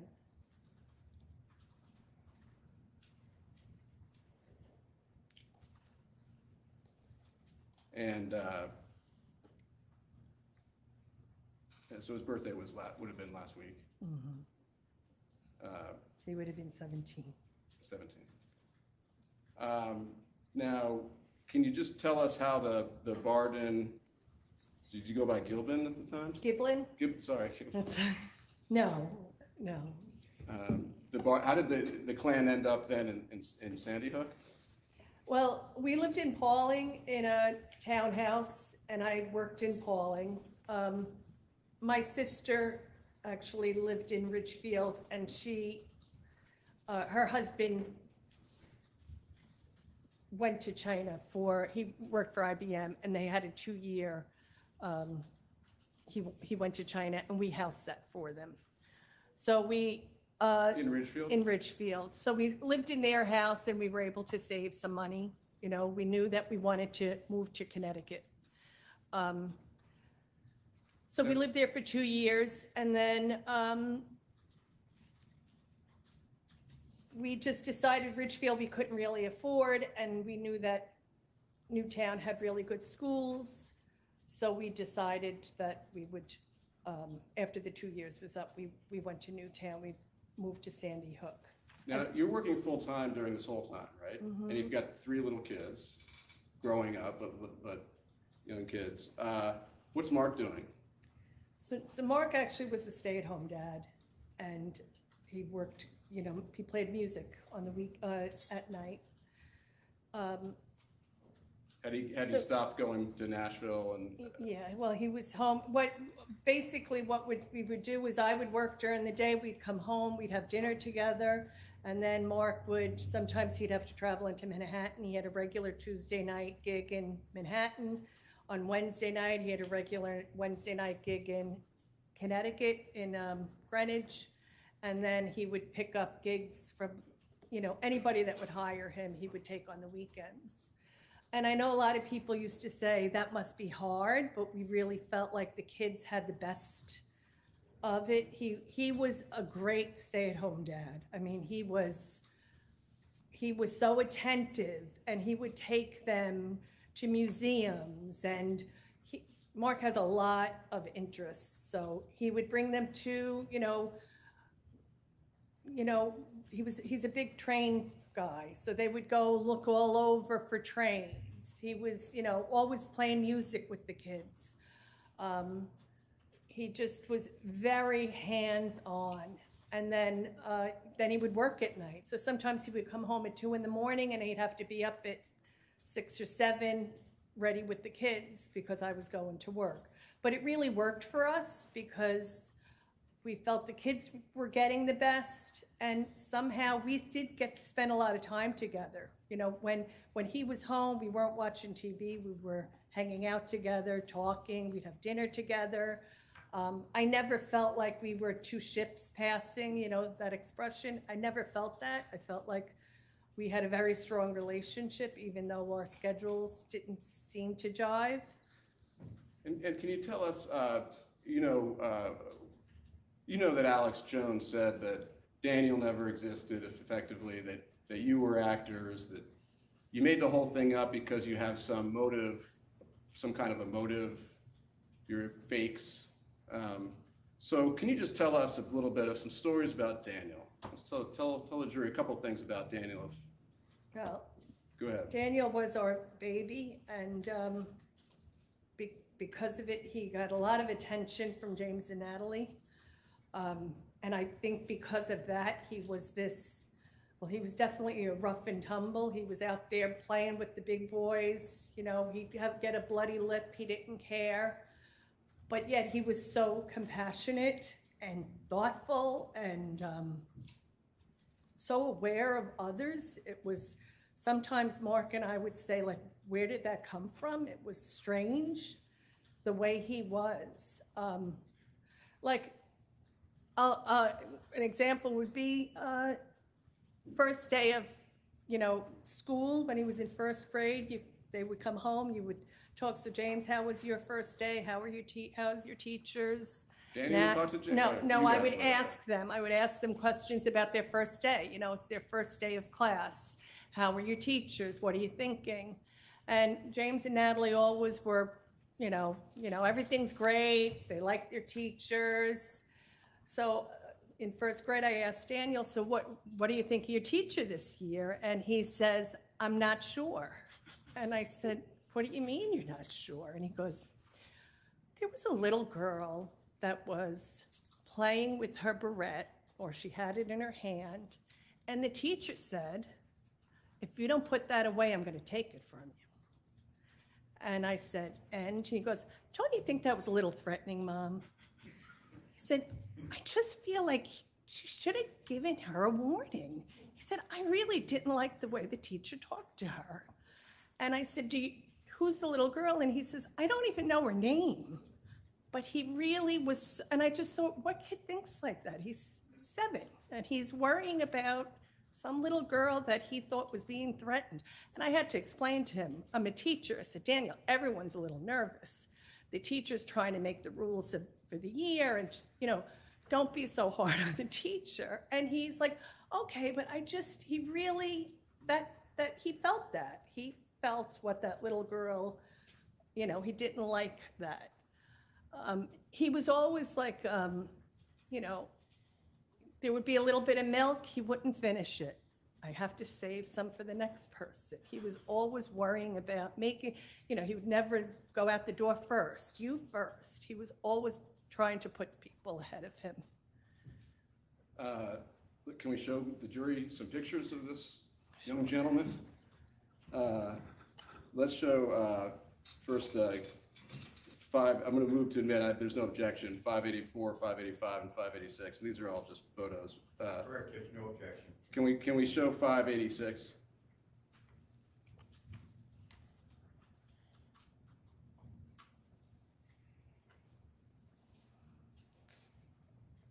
What, is everybody a Yankee fan? Oh, it's the Bronx, right. So tell us who we're looking at here. It's James, Daniel in the middle, and Natalie. Okay. And do you have roughly when this picture would have been taken? I think it was in Stone Harbor. It was probably 2011. Okay. In the summer, Stone Harbor, New Jersey. And can we look at 585?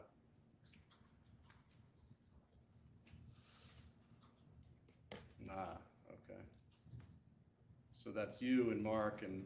We were in our stairs. I don't really remember that picture being taken. I've seen it, but I don't really remember it being taken. I think it was probably, I'm guessing, around the holiday of Thanksgiving, when we had family in Of what year? 2012. We always did Thanksgiving. We hosted Thanksgiving. So, My sister would host Christmas, and I think one of my nieces took that. Mark probably remembers.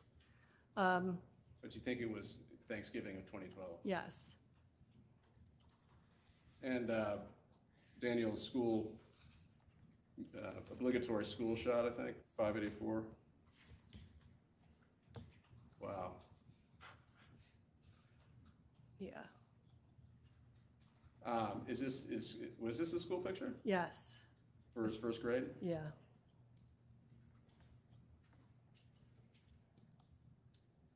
All right. Now, Jackie, we're going to cover this very lightly, okay? I just want to ask you, I know you're a teacher, so you leave very early in the morning. When was the last time that you saw Daniel alive? Well, I saw him briefly that morning. The night before, Mark was working Thursday night, so we spent time together. We had our little routine. I would be cleaning up the kitchen, and he would go up and pick 3 books, and he would wait Who up. would, Mark or Daniel? Daniel would wait upstairs in bed for me. He'd pick his 3 books. I would go up and read to him. So that Thursday, he went up to get his books, and I got distracted, and I got up there late, and it was like close to 9 o'clock, and I would really try to get them in bed much earlier than that. And I said, Daniel, I don't think we're going to have time to read. And what he would always do every night was he would hear me coming, and he would stick the 3 books under his pillow, and he would lay there and wait for me to come in, and I would say, where are your books? And he would say, I forgot to get them. And then I would put my head on the pillow, and I would feel them, and he would bust up laughing. He did this every night. So that happened.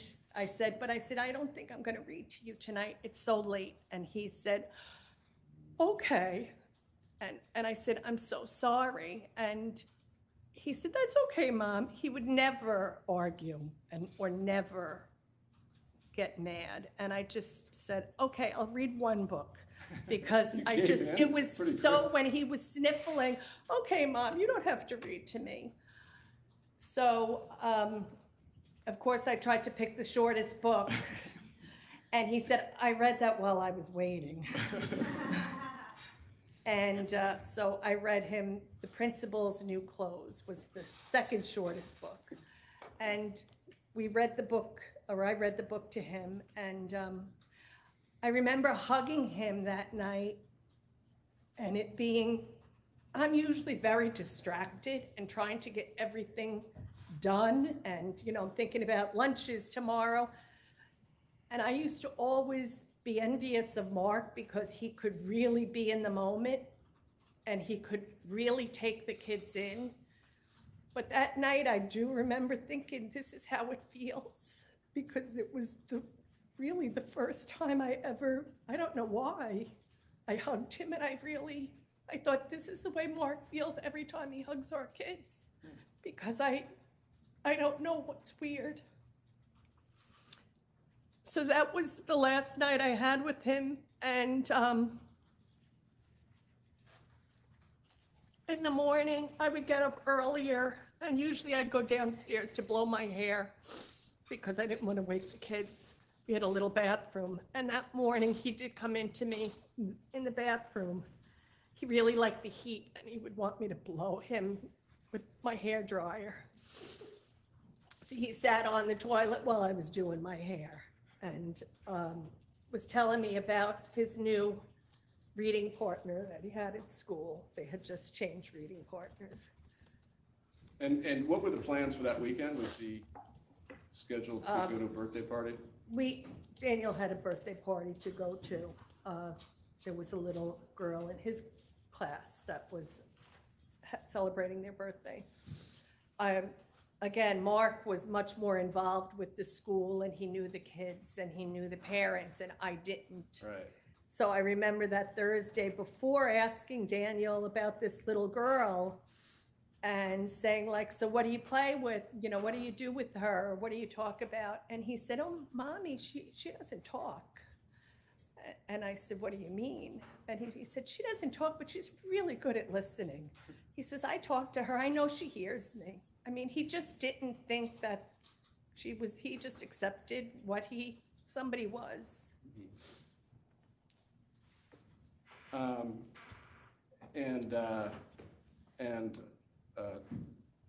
I'm sorry to ask you that there obviously came a time that you found out something had happened at the school, is that right? I was in my 2nd grade classroom, and normally I turn my phone off, but for some reason it was ringing, and it was I think a robocall. So I called Mark and told him that I had received the call, and he said, I'll look into it. And then I think I called him again, and he was still trying to figure out what was happening. And then at that point, I was taken out of my classroom, and I sat with my principal. I didn't know how serious it was, so I didn't leave right away. I remember thinking, initially it must be like the high school, maybe a parent was upset, and it was, I didn't realize that it was in Daniel's school. And then when I did find out it was in Daniel's school, I'm such a denial person that immediately I just thought, he's fine. It's Daniel. He's different. I remember saying that to my principal. Daniel's a different kid. He's going to be fine. Can you just tell us what hours, if you were at the firehouse, and just what hours you were there? If you I think recall. I probably left the school at I'm guessing. You're talking about your school. My where you school were. in New York, in Pauling, New York. It's about 50 minutes away.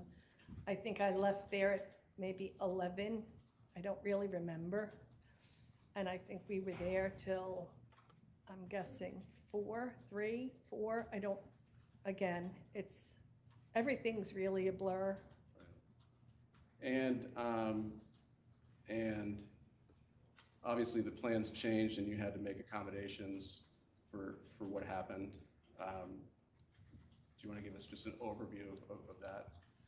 Of what happened after? Well, you had to make arrangements for, what happened at the Barden household? Well, we were driven home by, a state trooper, and our kids, Natalie and James, were at a neighbor's house. So, Were they in the school? no, they were They were older. in different schools. They were each in a different school. Newtown has intermediate and then middle school. So people started coming to our house. By 6 o'clock, our house was filled with people. And then we had to get Natalie and James and tell them.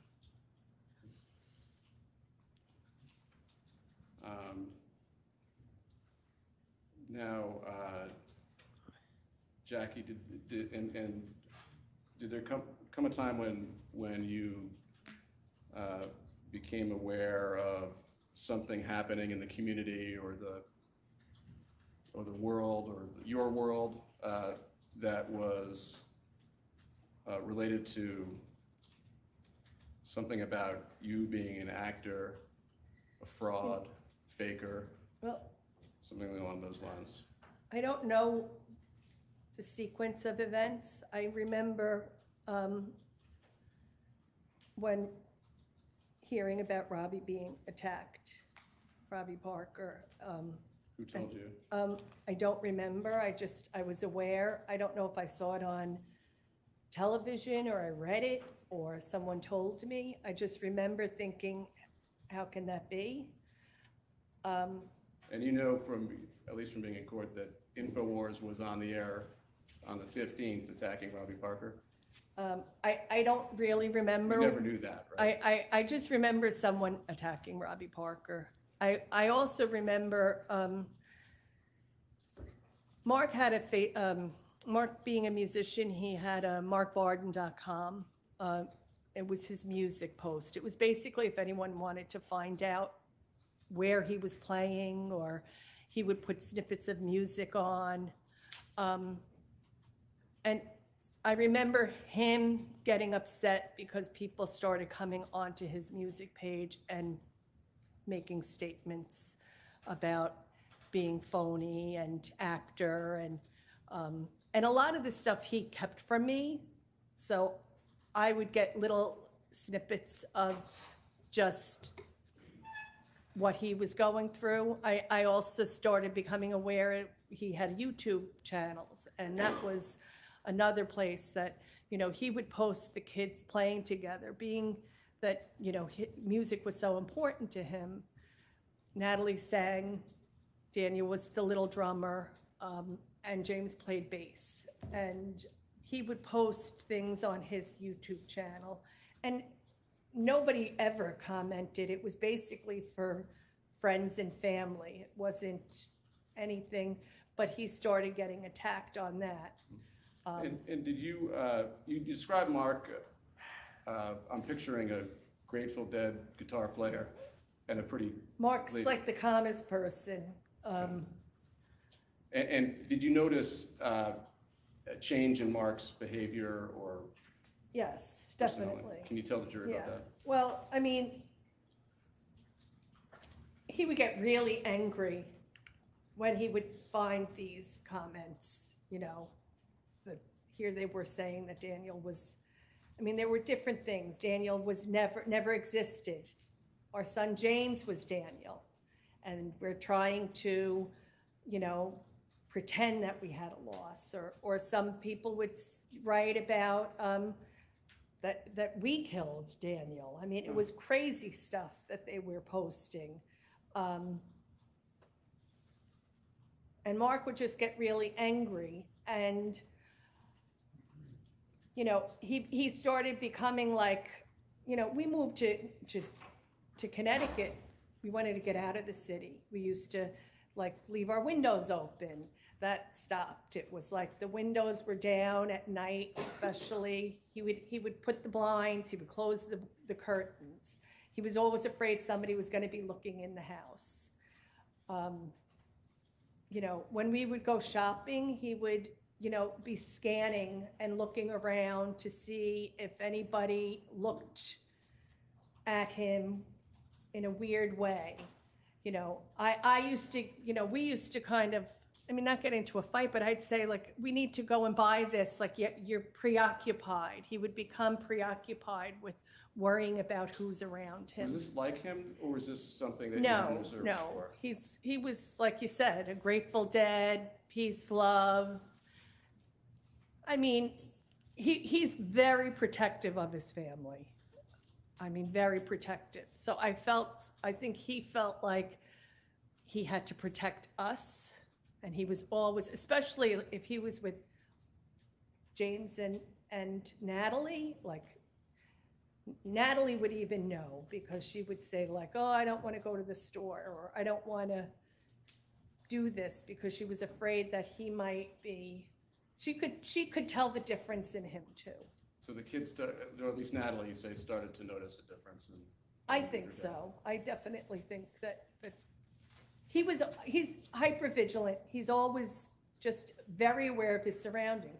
Just the other day, we were driving into our neighborhood and there was a car in front of us, and he slows down because he wants to see where the car is going. If they're going to slow down by our house, you know, he slowed down. They passed our house and then it was fine, but he was aware of that car. Did you and Mark get threatening letters or letters that gave you concern for your safety? Yeah, there was letters. Again, he didn't show me a lot of stuff, so I'm not sure exactly. But there were letters. Do you know whether, and Mark's going to testify, he's the last plaintiff to testify this afternoon and in the case, but he's going to testify. But to your understanding, was Mark engaged in law enforcement in relationship to threats he was getting online?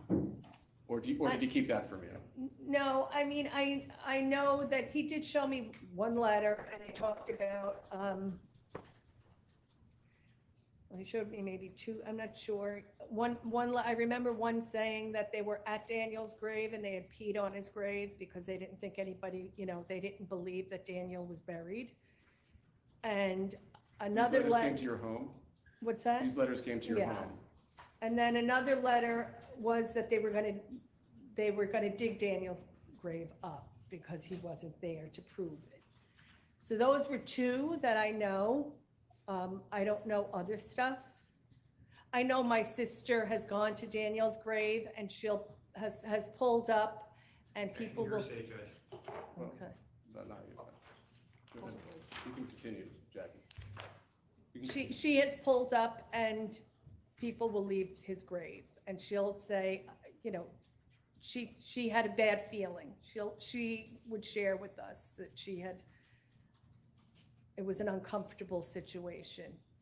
And did you and Mark take steps to protect the children from becoming aware of these threatening letters and other hostile. We really tried to not share any of that with them. We, Sorry, go ahead. no, I was just gonna say, we tried to make our household as happy and light as possible. They had just lost their brother, and we really tried to hold it together. I remember saying, like, they have to have a happy childhood. We had worked so hard at that, and we didn't want that to be taken from them. So we really kind of protected them from a lot of stuff. And so the shooting had occurred, and now you had to protect them from this other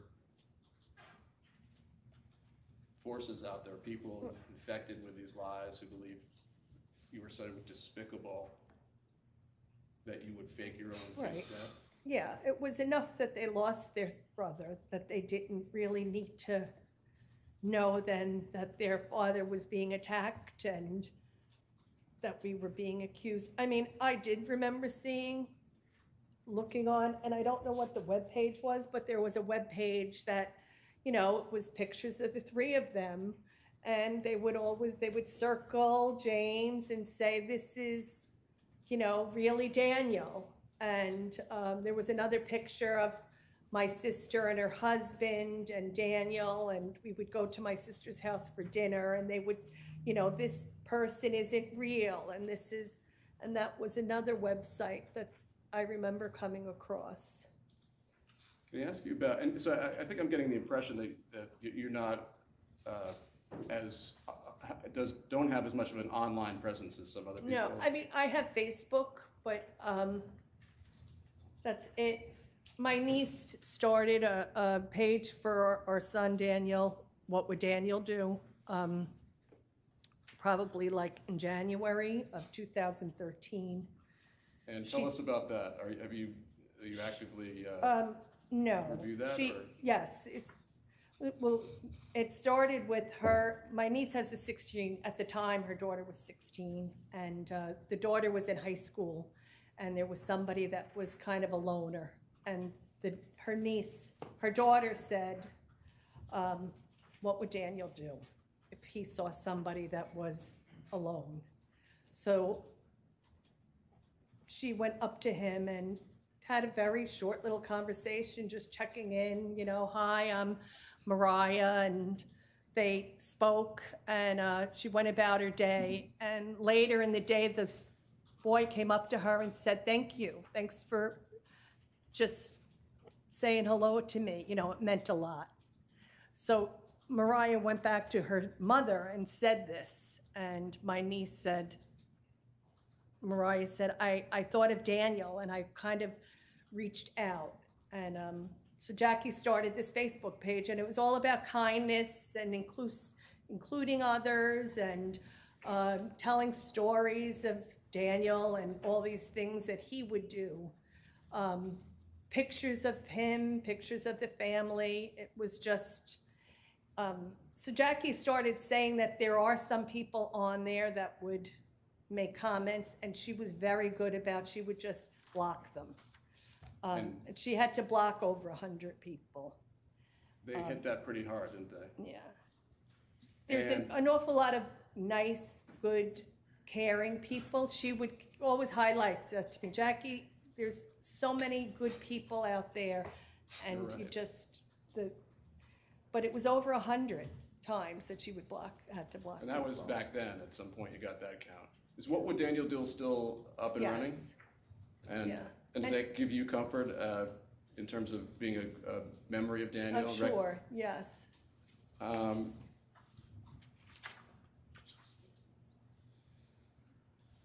Pretending that I saw the time, but I can't see it. And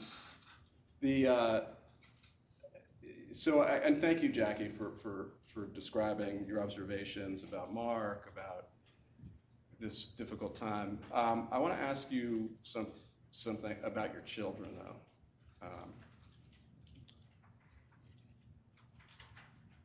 You said Mark was very protective. I'm guessing you're a close second. Yeah. Can you tell us, are your children, James and Natalie, tell us a little bit, are they the same kind of person? Are they different? Do they? They're different. James is, he's in his last year of college now. He's kind of quiet to himself. I mean, I don't know, he's a typical boy, you know, nothing kind of, he doesn't get too ruffled by things. Although he did get a phone call from someone late at night on his phone when he was in college, and it turned out to be a hoaxer in Utah. We don't know how they got his phone. So he called Mark. I'm not really even sure how what went on, but he called Mark and. What's that like as a parent? Was that distressing? Terrifying, and for them to, and they spoke to him, and he didn't realize even who they were. They were trying to, they were asking him questions, and he being polite, he was answering questions. And then he called Mark and said, it was kind of strange. Somebody called me late at night. They said that they knew you, and I think Mark kind of found out who they were. And so Mark dealt with that. So Mark dealt with that. Now, you have, Mark has a relationship with both James and Natalie, but when Natalie calls, does she? She has a very good relationship with Mark, but she definitely comes, she tells me more of her personal things. And how old is Natalie now? Natalie's 20. And so how old, so she would have been like 10 or 11 at 10? And she's in college, right? She's You don't in have to say college, where, by the way, yeah. I know that you're anxious about that. Yeah. But can you tell the jury, from your observations as Natalie's mother? How she does? Right. She's has a lot of anxiety. Has a lot of fear.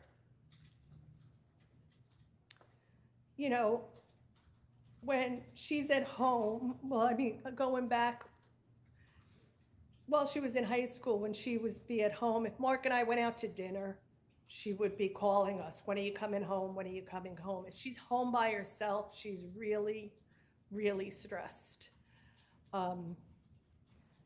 She would never take a shower if she was the only person in the house, because she's very afraid of being home alone. She'll look out just to watch for cars. Even when we're watching TV, she'll say, "Did you hear that?" She's like, check to see if there's a car. She's always afraid a car is going to be pulling into our driveway. Was she like this before you and others were being accused of being actors and No. faking? Okay, so it was only. I don't know when it started, but it was a gradual thing. One time we had a light out by our driveway, and somebody was coming in, pulled up, and I guess they thought that the light was shining too brightly and it was distracting, and they just wanted to let us know, maybe you should move that light. And she went nuts, like freaked out. It was dark. Don't get the door. She was afraid that somebody was coming for us. And do you know how she became aware of what was going on out there? You guys tried to protect her, right? But we did. We didn't even think she was going to go to college. We knew she was going to go to college, but we were afraid that she wasn't going to be able to handle being away. And it was heartbreaking to learn that she realized when she went to college, she felt better. She said, when I come home, I'm afraid. When I'm in college, nobody knows who I am. And we felt terrible. We thought we should have moved, because we didn't realize that. We really didn't at the time and I don't think she realized that. She didn't realize until she went away that she was better in college. She'll say, I feel better when I'm at a friend's house because nobody knows who I am, but when I'm home, I feel like I'm a target. And we did think about moving, but the kids really wanted to stay in the house, but it was like we didn't know what to do. So she's not as comfortable in her own home as she is No. at college because she can be more anonymous and. Yes, definitely, yeah. And so Is that hard on you as a? Oh, it's terrible. It's terrible to think your 20-year-old daughter is so afraid. Or that when she comes home, she's so afraid. And Jackie, and thank you again, did you recently learn that despite your best efforts to protect Natalie, Yeah, well, something had happened? we always thought that she didn't know a lot of the stuff, but our phones are connected. I don't really understand technology, but I think we have the same Apple ID. So a lot of times, like Mark's phone will ring and it'll be Natalie's friend on the phone. He can see Natalie's, and he's like, oh, that call is for her. And she just told us a few weeks ago, she said, I remember seeing Mark took a photo of the letter saying that they wanted to dig Daniel's grave up. And she had seen it on her phone, on the phone. And we didn't know. She never told us. But she said, I knew that Dad was getting threats, but we didn't know that she knew. You didn't know that until 2 weeks ago? Yeah. She kept that? Yeah. We didn't know, but she just kind of matter-of-factly said, oh, yeah, I knew that he was getting threats. I remember seeing it on the phone about that letter. And she kept that from you for years? She didn't tell you? No. We were both shocked when she told us that she knew about that letter. As a parent, were you? Oh, heartbreaking. That's all you want to do is protect your child. And she was trying to protect you? Yeah. Okay. No further questions. Thank you, Jackie. Attorney Pattis? No questions, Judge. All right, you may Thank step you. down, just watch your step. So this is good timing. We will take our lunch. You will return at 2 p.m. If you are going out, I don't know what the weather is like out there, but boy, it looks pretty windy. The trees are blowing. Just be careful to avoid the front steps of the courthouse. There may be media or press coverage there, and I certainly want to make sure that you don't overhear anything that you shouldn't be overhearing, so we can avoid any problems like that. I know you have the entrance that you come in and out, so try to steer clear of the front steps of the courthouse. You'll continue to obey your rules of juror conduct, and Ron will collect your notepads, and I hope you have a nice lunch. Recess? All right.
I really appreciate all of you for being here today.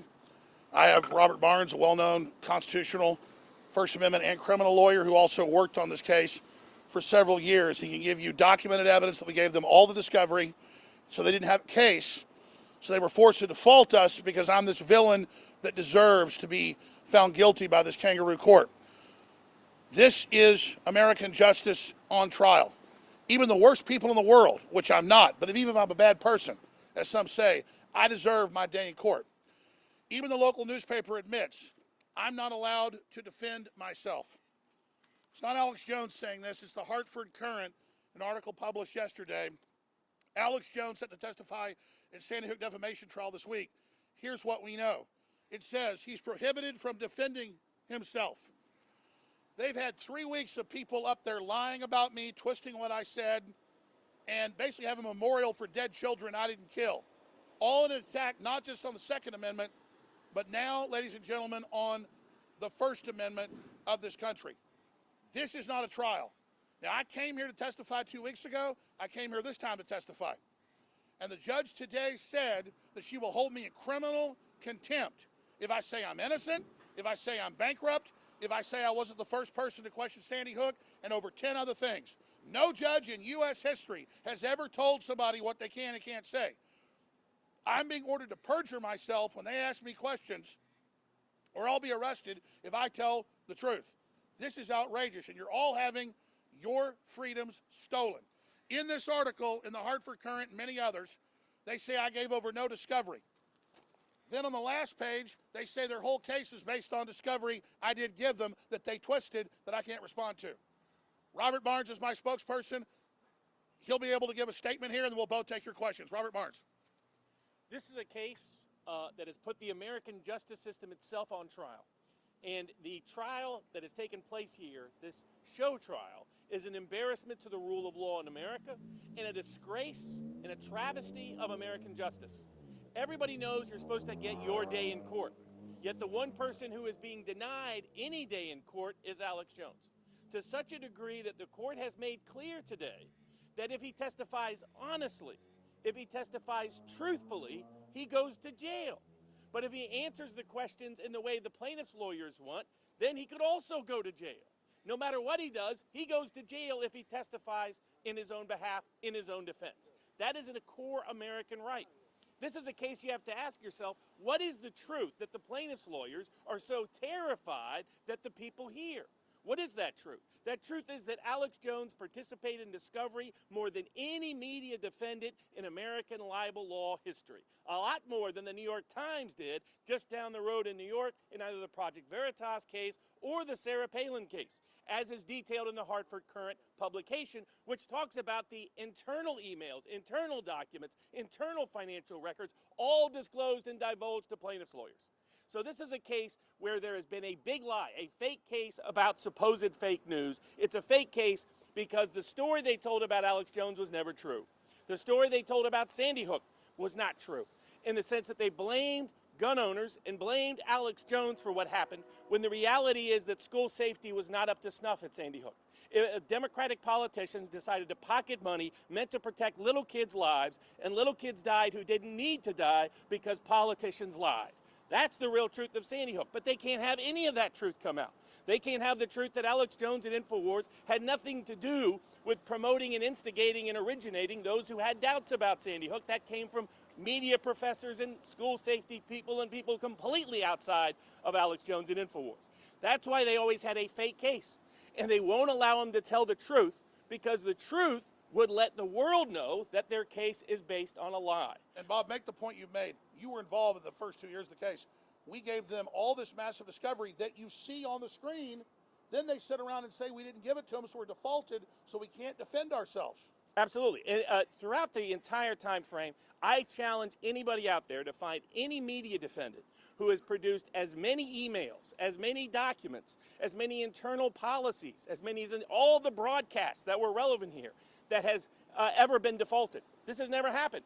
Default is now being used and politically weaponized to take away people's right to trial by jury. And here you're seeing it live. You're seeing it reported in the Hartford Courant. If he gets up and testifies, truthfully, he goes to jail. How is that consistent with the American legal tradition at all? How is that consistent with what we view as American law? You can hate Alex Jones all you want. Don't you want all of us to have the right to our day in court? All of us to have a right to trial by jury? Because the moment that is taken away, this is no longer American justice. This looks like Soviet-style show trial justice. This looks like justice that even Castro would have been ashamed to do in the show trials in Cuba in 1961. That is what is taking place here in Connecticut, the heart of part of the American Revolution that established these founding principles that all go all the way back to the Magna Carta. Your right to trial by jury, your right to your day in court. And Alex Jones is now being told, if he asserts that right, he goes to jail. If he testifies truthfully, he goes to jail. That is not American justice. Not allowed to say I'm innocent because a judge says I'm guilty. Absolutely. Not allowed to defend himself about anything. Not allowed to tell them he almost never talked about Sandy Hook. Not allowed to tell them that more than 99% of what Infowars reported about Sandy Hook said Sandy Hook happened. And these plaintiffs' lawyers have said here and in Texas they want me silenced, period. Well, even somebody on death row deserves their free speech. So think about that. They want me off the air because they want to shut down the American people. No question. And in fact, he said so in the opening statement, the plaintiff's lawyer did. Why are they so scared and terrified of the truth? Why are they so afraid of the people hearing the truth? Well, if what they say about Alex Jones is true, why aren't they willing to allow Alex Jones to have his day in court? These are questions every American should ask. But more importantly, every American, we must defend the speech we most disagree with if free speech is to stay alive. This is one of the core principles of the founding generation. And that principle is at stake and at risk in this trial, which by itself has made the American justice system now in danger. Because the very things that we hold sacred in America, that we allow people a full chance to present their testimony in court, right to counsel, right to free speech, right to due process of law, all of them eviscerated simply to caricature and stereotype Alex Jones to the world and then to strip him of the means to ever talk to the world again. And they admit they're setting the precedent for everybody else using me, just like my deplatforming 4 years ago. Absolutely. This is about freedom of speech, freedom of expression, freedom of press, freedom of inquiry. Here you have a case where ex-FBI agents or current FBI lawyers are suing who don't know anybody who died in Sandy Hook. And never said their name. How is that? If FBI agents can now sue people for raising questions about what took place in various cases, does everybody who questions the government now go to jail? Does everybody who testifies truthfully in their own defense? Do they all get bankrupted into oblivion? Because that is the future we face if we allow precedents like this to be set. They have used the historical example of Alex Jones to set the template for mass censorship and the legal weaponization of our legal system against the interest of ordinary, everyday people, and it will be turned on the rest of us if we don't turn back now. All right, Robert, we'll take a few questions. I just want to say this on the record. I am proud of my 28 years on air, exposing Jesse Smollett being a fraud, exposing WMDs being a fraud. I always question everything. I listen to those that are questioning. It's healthy and good. And I do not apologize to the system or anybody else because I did it from a pure heart. I've not been perfect. I've made mistakes, and I've apologized from those. We have a government that just blew up the gas pipeline and is starting a massive escalation of war with Russia. We live in a country with mass human smuggling across the border and a completely collapsed system. And so the establishment thinks by demonizing Alex Jones and trying to shut me down that they're going to be able to intimidate everybody else to shut up. This political establishment is collapsing and is almost universally hated. And they think by turning me into a demon, they're going to be able to scare everybody else off from telling the truth. No. The front page of Yahoo News today was reporting that Google and the UN censored hydroxychloroquine and other treatments for COVID they knew would work and help people. That's mass murder.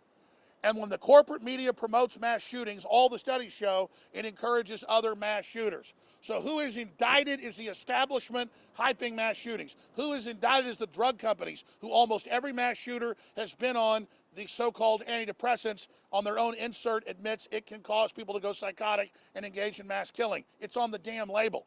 So people want to point at Alex Jones questioning an event that the politicians jumped on, that they hyped up, that looked like a media production, is an American people's right.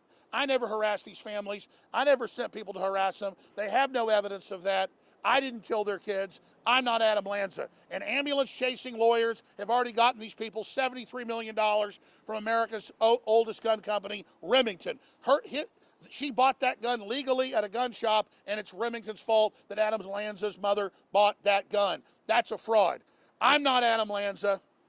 I didn't kill those kids, but people don't know Adam Lanza's name. They know Alex Jones's name. We'll take a few questions, and then we're going to come back later, obviously, but I want to just say this in closing. I am strongly considering tomorrow, when I get put on the stand, looking at the judge and saying, you've barred me from saying I'm innocent, this isn't a real court, so I take the Fifth Amendment. Not because I'm guilty, but because she says if I tell the truth, she'll put me in the Waterbury jail for 6 months. That's what she can do. Never before in a civil trial is the Fifth Amendment needed, but top lawyers have looked at it and say, no, she wants to put you in jail if you tell the truth. Well, I tell this judge and all the rest of the New World Order, I am innocent, and you are guilty of tyranny. And so if I go on that stand tomorrow, I'm not going to bow to what they say. I'm not sure if I'll even go on the stand tomorrow because it's a trap. It's a spider's web. It's a fraud. But this isn't a trial where a judge finds you guilty, won't let you put on evidence or defend yourself. It's in the newspapers. When I first told the media when this case started, when this trial started 3 weeks ago, when I told you that she wouldn't let me put on evidence and that I can't say I'm innocent, you didn't believe me. Now she said it on the stand 3 times from the bench. You have heard them say that in America you can't say you're innocent. Even if Charlie Manson was guilty, he had a right to say he was innocent. Think about that. You're being robbed of your freedoms and of due process, and it's dangerous. Find out what Alex Jones really stands for at Infowars.com. Hear the show for yourself. Find out what the establishment's so scared of. Why my book is #1 in the world, The Great Reset and the War for the World, because that's what I really cover. That's what I really do. I make money off of films and books. I never made a movie about Sandy Hook. I barely covered it. That's a lie. And I did wrongfully say it was staged, and I apologized years and years before I was sued. And they went back and they picked that up and they blew it up in the media and made me the Sandy Hook man. I'm not. Any questions?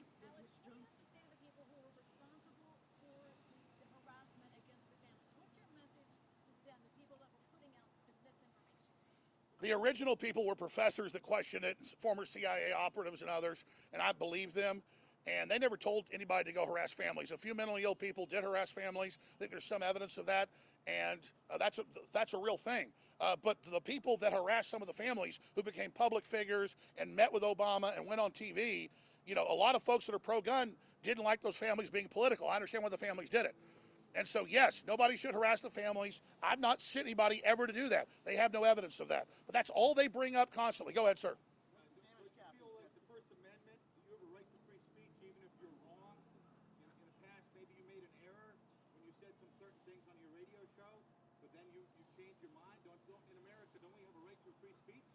Americans have been lied to. Americans have been lied to so much about other events that we don't believe anything anymore. And that's a crisis in the government and in the media. And so I've taken responsibility for things I've done that are wrong. The point is, what they've represented I did, it's not what I did, and it's a fraud. You have a question? Yes, what's the damage cap in Connecticut? I know Texas was 93 million. Yeah, no, it's all fake news, 50 million in Texas. It's only like 5 million. There's damage caps everywhere here except on one thing. None of it matters. I don't lose sleep at night about them giving them $1 billion. I don't have $2 million. But I can't show my finances in here. I can't show them in bankruptcy. They just misrepresent how much money I have. It's a total fraud. You said you're not... Aren't you misrepresenting what's happening here?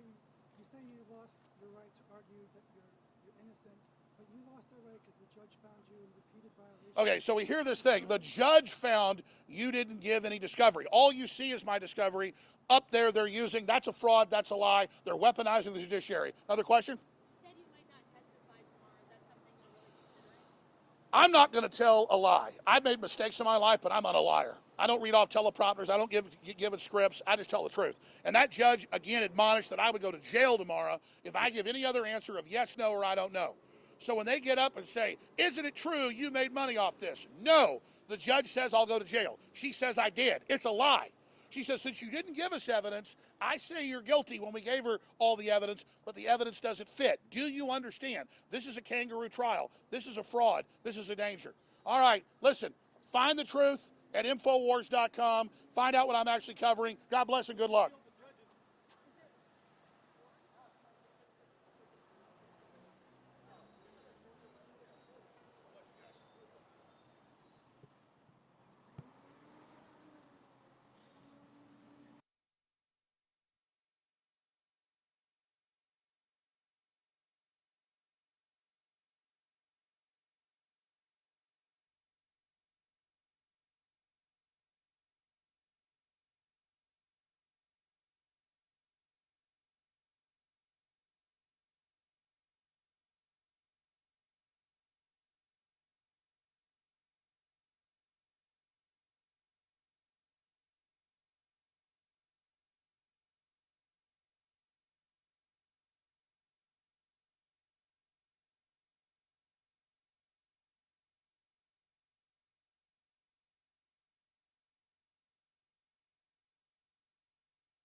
for our jury?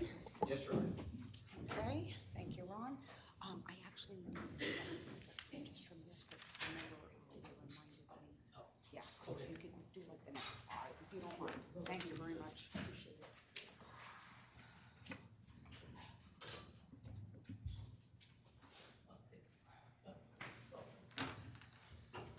Your Honor, can I just give you a heads up of what we're going to do next? Yes, sir. We're going to play a number of video clips, probably take about 5 minutes, and then we're going to call Mark Barden.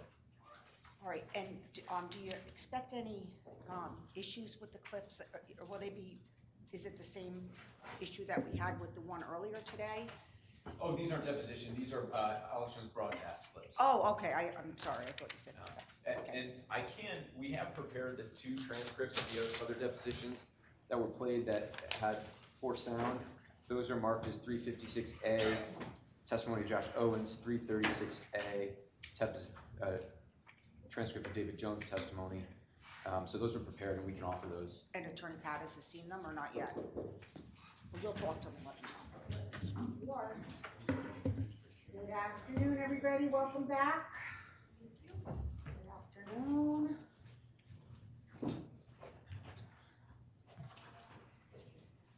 The record will reflect that our 9 jurors have returned. Thank you, please be seated.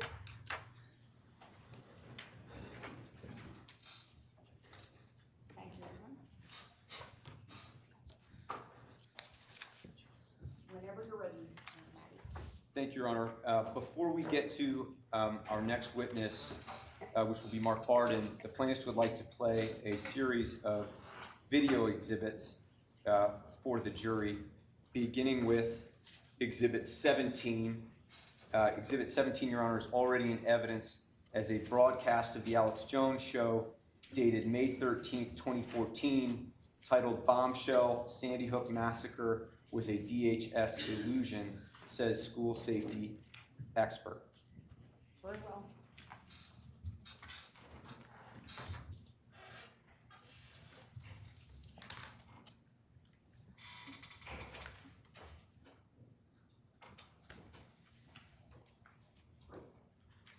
I mean, what are the big smoking guns? Because I know you're inside this investigation, but for folks out there, what are the red flags?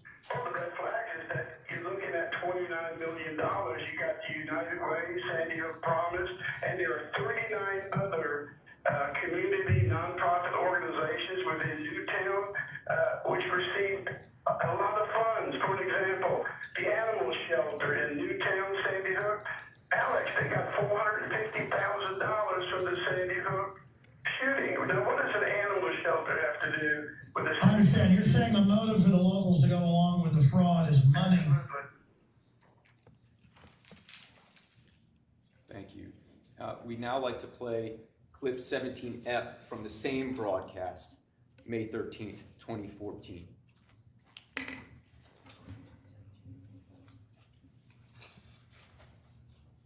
You got parents laughing, going, watch this, and then going, method acting, I mean, it's just ridiculous. You got coroners that start laughing, and I don't mean uncomfortably, I mean like laughing with the state police when they're giving press conferences. I mean, it just is the fakest thing since the $3 bill. And you better get ready for more of it, folks. Thank you, Your Honor. What we'd now like to play is Exhibit 19I from a broadcast of the Alex Jones Show several months later on September 25th, 2014, titled FBI Says Nobody Killed at Sandy Hook Massacre, featuring Wolfgang Halbig. Would they stage this?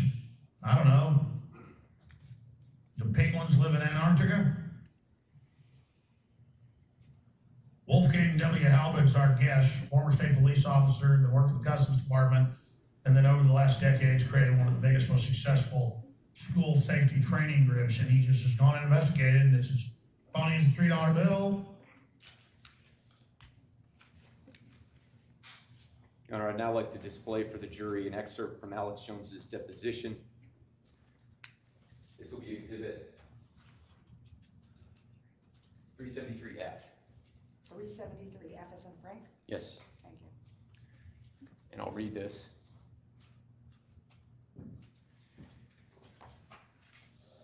I'm sorry, Your Honor, that was 370 what? 373F. 373. Thank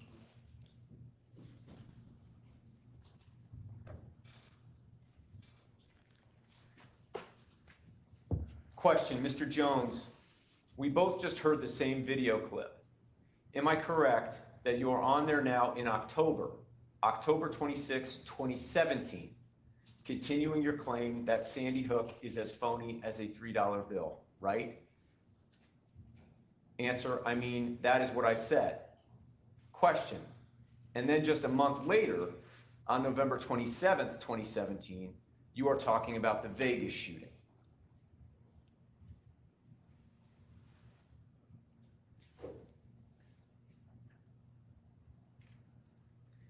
Mr. Jones, what we are trying to show you is a video you published on November 27, 2017, a month after again referring to Sandy Hook as phony as a $3 bill, in which you are commenting on the Las Vegas shooting.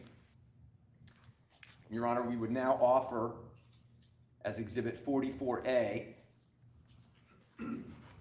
that video, which is a broadcast of the Alex Jones Show, dated November 27th, 2017.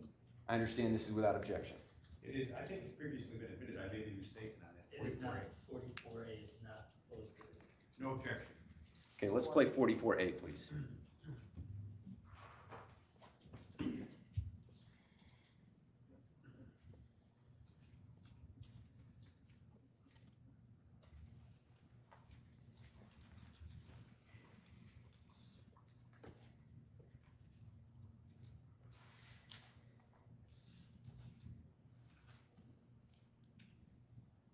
So let's talk to Amanda in Tennessee. You're on the air. What about Tucker Carlson and a helicopter news? Go ahead.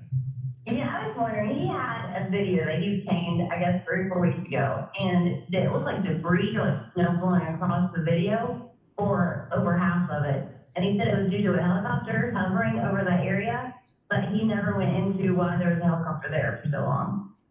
You're talking about during the Vegas shooting. Yes. Well, I know the FBI went and picked up the caller you heard earlier when he talks about it being an Islamic attack. There are big shootings all over town and helicopters being used. And the FBI showed up, they drugged the guy and they declared national security. He's had to leave the country just over that. So do you think they'd be having the FBI in his house in 2 hours after he called in about that if it was just a rumor? No, they don't want that discussed. So Vegas is as phony as a $3 bill or as Obama's birth certificate. Wow. Mm-mm. Isn't that crazy? That is so crazy. Now, Your Honor, I'd like to pull back up 373F for the final part of that exchange.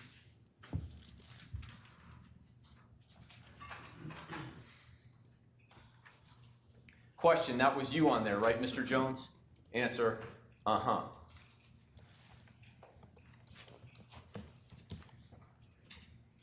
Your Honor, with that, we call Mark Barden to stand. Very well.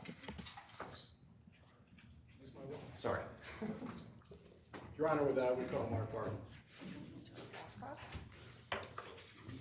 Good afternoon, sir. Good afternoon, Your Honor. Beautiful coming up. And just remain standing if you don't mind, and Mr. Farrell will swear you in. Raise your right hand. Do solemnly swear or sincerely affirm that the evidence you shall give concerning this case shall be the truth, the whole truth, and nothing but the truth, so help you God or upon penalty of perjury? I do. Thank you. You may be seated. Thank you.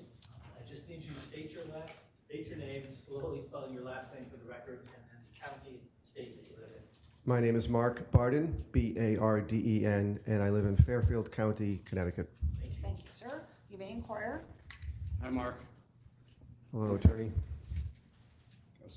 Mr. Attorney.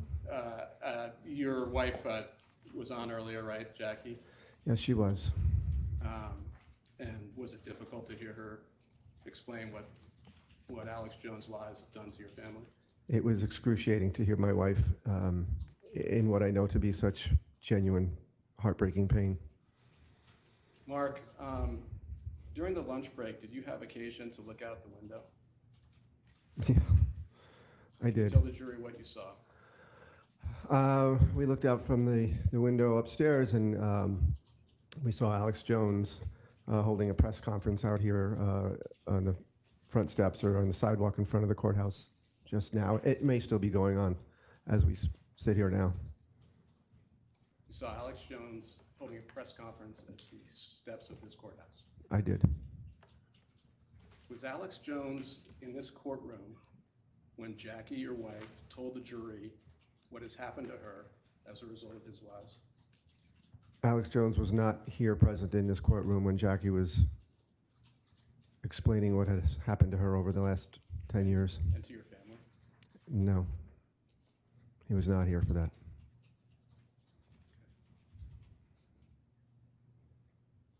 We turn to a lighter subject, your childhood, maybe.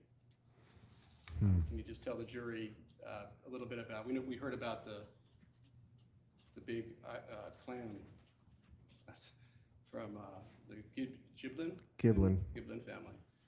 Can you tell the jury about your own upbringing as your character is under attack in this case?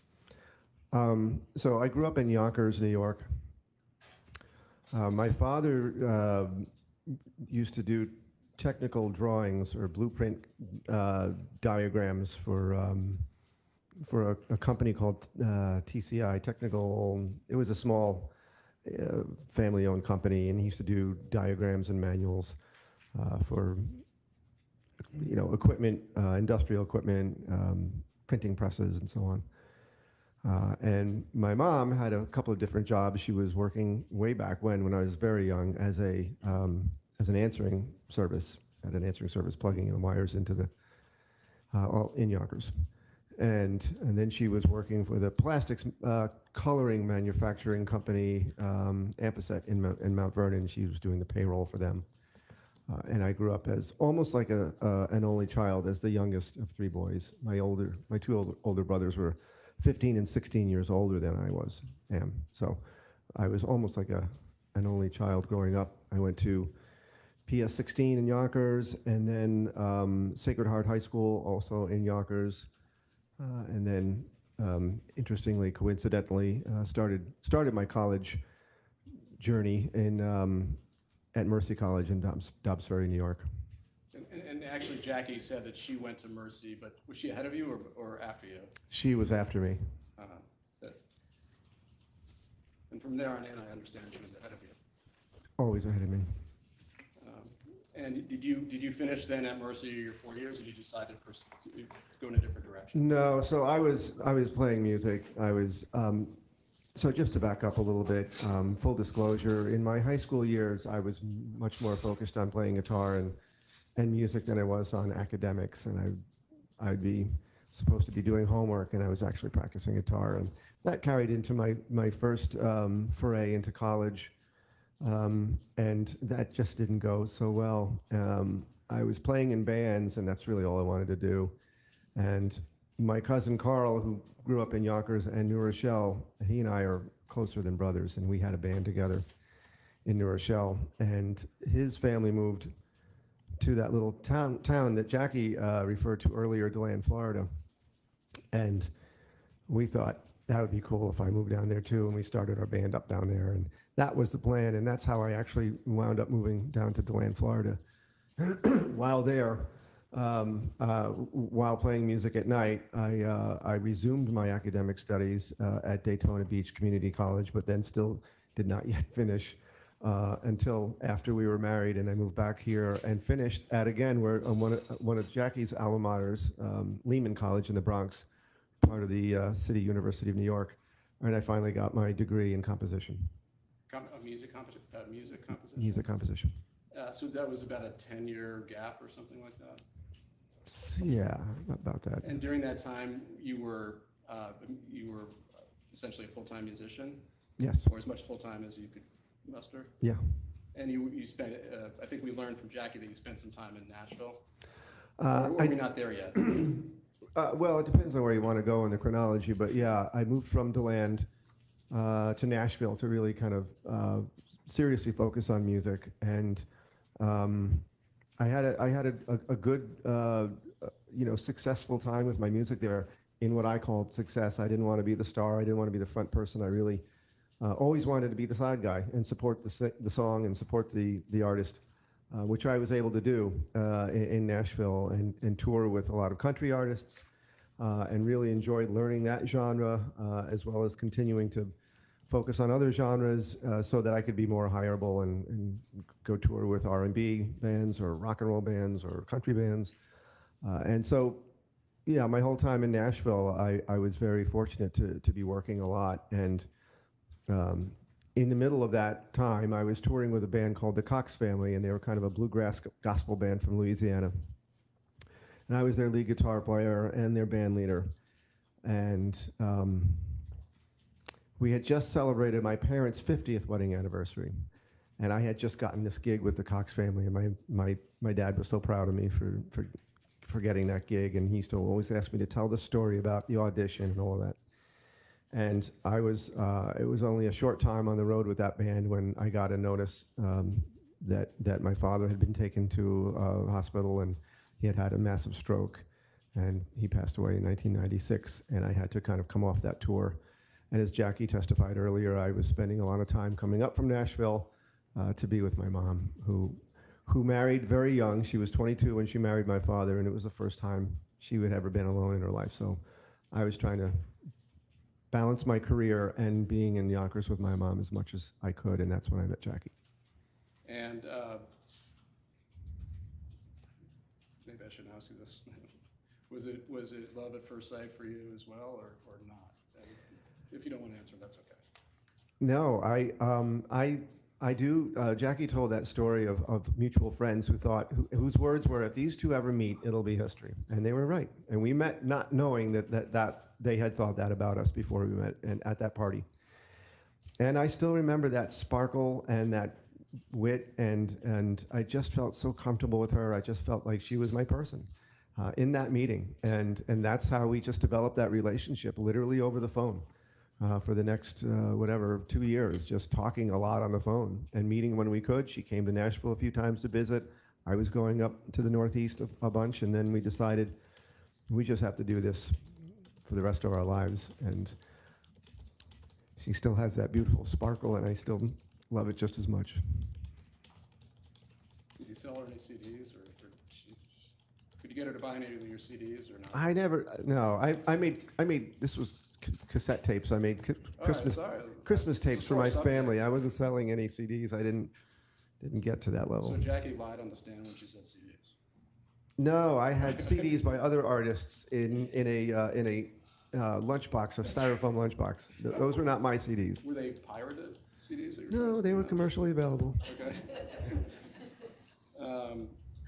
So Jackie did a lot of the legwork here.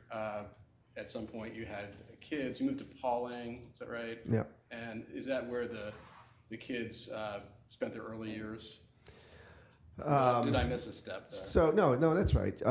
We started in the upstairs at her brother's house in Yorktown Heights, and then we were there for about a year, and then we moved to the townhouse in Pauling, and all three kids were born while we lived there.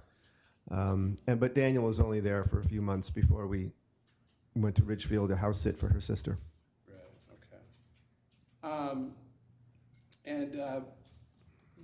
Can you tell us, Mark, if somebody said, what was Daniel like? I know you have the website, What Would Daniel Do? We've learned a lot about him, actually, but tell us a story about Daniel that is special to you. There are many. But as Jackie testified earlier, he was very aware about others. He had a deep, very evolved sense of compassion. It was a beautiful thing to watch. His teachers would tell us, Daniel's the first one to help. If a kid needs help, or if I need help, Daniel's right there. And you love to hear that as a parent, that your child is being a good citizen when they're out of the home. But he did have this beautiful sense of empathy and concern and care for others. And one of my many stories that I like to tell about Daniel was we were driving Natalie to her piano lessons. And this was like the week before the shooting. And we were looking at the Christmas lights. and listening to Christmas music. And Natalie and Daniel, James was not with us on this trip, but we were in the minivan listening to Christmas music and singing along and having a great time on the way to Natalie's piano lesson. And this song comes on, and you've probably heard this song. It's about a young little boy who's in line at a department store to buy shoes for his mother, who's in the terminal stages of an illness, and Christmas shoes, and he wants her to look pretty when she goes to meet Jesus. And I notice as I'm driving, that song is playing, and I'm just thinking it's one of the Christmas songs you hear at that time of year, and it's very quiet in the back. And so I look in the rearview mirror, and there's little Daniel just staring out the window with tears rolling down his cheeks, because he's listening to the lyrics of this song and he's feeling for that kid and that family. And as Jackie says, and we used to say this all the time, like, what 7-year-old kid thinks like that? And it's heartbreaking, but it's beautiful that he had such an evolved sense of compassion for other people, and his life was filled with those moments of deep, genuine compassion where he was really feeling for other people. Can we show a picture? I would love to share a picture. No, we have one. We can show. No, I know. I mean, I'm reaching for my glasses, which I guess. Oh, I thought you were reaching for your No, stash. I haven't admitted anything of my own. Stash. 596. Full exhibit on? Yeah. 596 is not. We offer it. I don't believe there's No objection, Judge. Very well.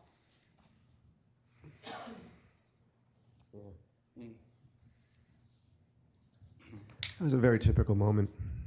He was a very affectionate little boy. And about what year would you say this was, Marco? I'm going to say probably 2011. Can you tell by the hairstyle, your hairstyle, or? I'm constantly reinventing my hairstyle. I don't know. I'm going to say 2010 or 11. I think that was when we were visiting Jackie's sister Christine and her family on their vacation. I'm sorry, Your Honor, that's not the description I have for 596. Oops. What did you have, Ron? I have Daniel Barden and his siblings as 596. Well, that's a scandal. All right, so we'll Can we adjust? We can swap We'll those deal out. with that. Sure. Thank you. I apologize Thank you, Ron. for the bad side. And actually, now that I'm looking at this, it doesn't have an exhibit sticker on it. That's my bad. All right. Oh, it does. Oh. So we probably have two 596. or But- just a bad description. We'll fix it later. Yeah, Okay. I can change the description. Just so the record is, 596. the record is clear, Attorney Pattis, you had no objection to this exhibit. Nor do you. Okay. Nor the other, Judge. Okay, thank you. So, Mark, we heard that you, we can take this down. We heard that you were essentially the caretaker of the children while Jackie was teaching for a period of years, is that right? Yes. How many years was that up until, December of 2014? It was 25. probably the whole time that, I was playing music at night, as Jackie testified earlier. I was doing my gigs at night and on the weekends. And so, yeah, I was up with the kids early and with them throughout their day, and as they were going to school, taking them to the bus, and I was just the kind of the Mr. Mom, the stay-at-home dad during the day with the kids. And Daniel as the third, as the youngest, he was the last one to be home during the day, and I had other music work. I don't just show up at a gig and play. I had to prepare things, constantly preparing things, and that's what I would do when they were in school. But Daniel was the youngest, and he and I had the very fortunate experience of having a lot of quality time, just the two of us, while James and Natalie were in school. And we used to do all kinds of fun stuff. And we used to play cards and read books and play music and go see trains and go see airplanes and play soccer and play foosball and just go on and on and on. And I used to tell him, I used to say, I really enjoy your company. He was just fun. He was smart, he was articulate, he noticed things, he appreciated things. And right now in our driveway is our van that's finally quit. And it's the last vehicle that he rode around in. And that van is in the driveway, and the CDs that we used to listen to are still in it. And I haven't been able to listen to them since. To give you a sense of what we were listening to, we had a Barney CD in there. No, was it Barney? It was, what's that pizza place? Chuck E. Cheese. They gave out CDs. We have that in there. We also had an Alison Krauss CD in there. We had a Steely Dan CD in there. And when I go through the radio dial, I would say, stop me when you want to listen to something. And I'd go through all kinds of music, and invariably it would be symphonic music. Stop there. I want to hear the ones with all the instruments. And I'm sorry, I could just go on and on. It's okay. I cherished every minute, not knowing what was coming. Just having that opportunity to spend that kind of quality time with all of my children. But for Daniel and me, we had a special thing. James and I had a special thing. Natalie and I have a special thing. But Daniel, because of logistics, he and I spent a lot of time in those last few years, just the two of us. Can you tell, we heard a lot about Natalie and how she's been affected by all of this stuff, for lack of a better word. But can you tell us about the relationship between Natalie and Daniel? Excuse me. Natalie and Daniel had a wonderful relationship. They used to play together all the time. I remember, Jackie will remember this, when they came down from upstairs dressed as a bride and groom. Natalie was the groom and Daniel was the bride. And they were doing a wedding thing, and they were probably they were very little, and they used to have their little secrets, and they used to giggle about us. And I remember Daniel saying to Natalie about us, we would sing a little song to illustrate a point, and he'd say, they have a song for everything. Yeah, it was a really happy little house. We used to play Big Fat Daddy on Saturday mornings and do Saturday morning living room dancing, and we had it made. Jackie had told us about the night before and Daniel's little stunt with his 3 books, and that was their thing. But she left early in the morning. Can you tell the jury what was happening in the Barden household on the morning of 12/14/12? Yeah. And just to build on Jackie's story, we used to trade off doing books at night, and I used to love that. I used to love doing books. And so the night before that Friday, so Thursday the 13th, I had a gig, and I came home, 2 o'clock in the morning, whatever, and I went around and kissed them all on their little heads, and Daniel was laying there, as he often would, with his covers off of him in his little Yankees pajamas. We're not big Yankees fans. I know it looks that way, but he had his little Yankees short pajamas. And I can remember exactly how he was laying, and I kissed his little forehead, and I went to bed myself. And so the next morning, the 3 kids, James was in middle school, Natalie was in intermediate school, and Daniel was in elementary. So there were 3 different schools, 3 different buses. And I would walk them each to their bus. And so James's bus was first at 6:30, I think was his bus. So we'd be walking out of the house at 6:15. And I hear footsteps behind us, and it's like the sun isn't even up yet. And I hear it's little Daniel put on flip-flops, and he still has those little short pants and short T-shirt Yankees pajamas on. It's December. And he's running out behind us. I'm like, what are you doing up? And he said, can I come to the bus with you? I want to hug James and tell him I love him.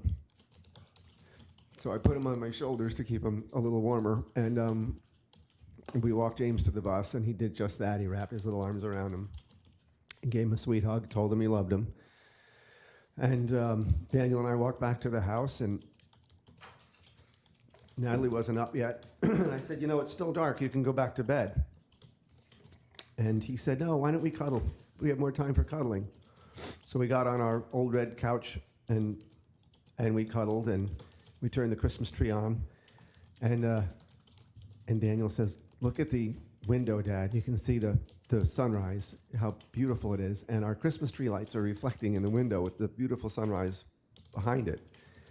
Again, I thought, what kid, 7-year-old, thinks like that? So I ran and got the camera, and I took a picture of the sunrise that morning. I still have that picture. I wish I had taken a picture of Daniel. But he had to walk Natalie to the bus and do the same ritual with her. And we got back to the house, and at some point in this, Jackie was getting ready, and he was in the bathroom getting warmed up with a hairdryer. And then after Jackie left, he had oatmeal, and he said, "Can you show me how to play something on the piano?" Out of nowhere.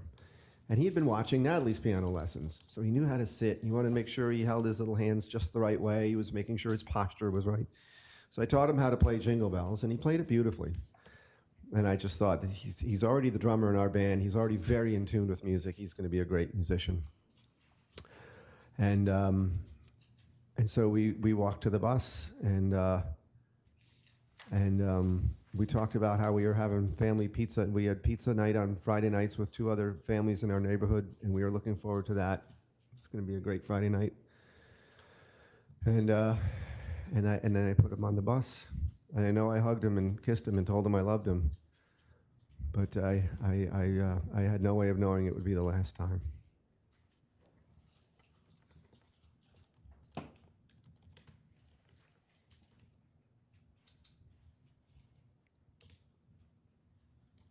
Were you the kind of family that locked their doors and were looking over your shoulder or suspicious wherever you went? Not at all. Anxious? Oh, Jackie and I were from the city, and we just thought we had hit the jackpot living in this little neighborhood with other families, with other little kids. There was a family down the street that had the same 3 age and gender kids as us. We just thought we hit the jackpot. And we bragged about being, we just didn't think about locking our cars. We didn't think about locking our windows. We slept with the windows open at night. And it was intentional. And we felt so fortunate that we were able to do that and provide that kind of an environment to raise our children in. It was, and we used to say that. We used to take walks around our block and say, we're so lucky we get to do this and raise our kids here. We really appreciated it. We never took any of that for granted. So yeah, we relished in that, in the opportunity to live where we lived. Mark, I'm going to skip a little more over the next couple days because Jackie talked about it, and I think, I don't mean any disrespect, but None taken. Thank you. I want to ask you whether, first of all, had you ever heard of Alex Jones? No. I assume that your family or your extended family never aggrieved him in any way? No. As far as you know. As far as I know, nobody had heard of him. But had anybody ever done anything to him? No. Did you even know who he was? No.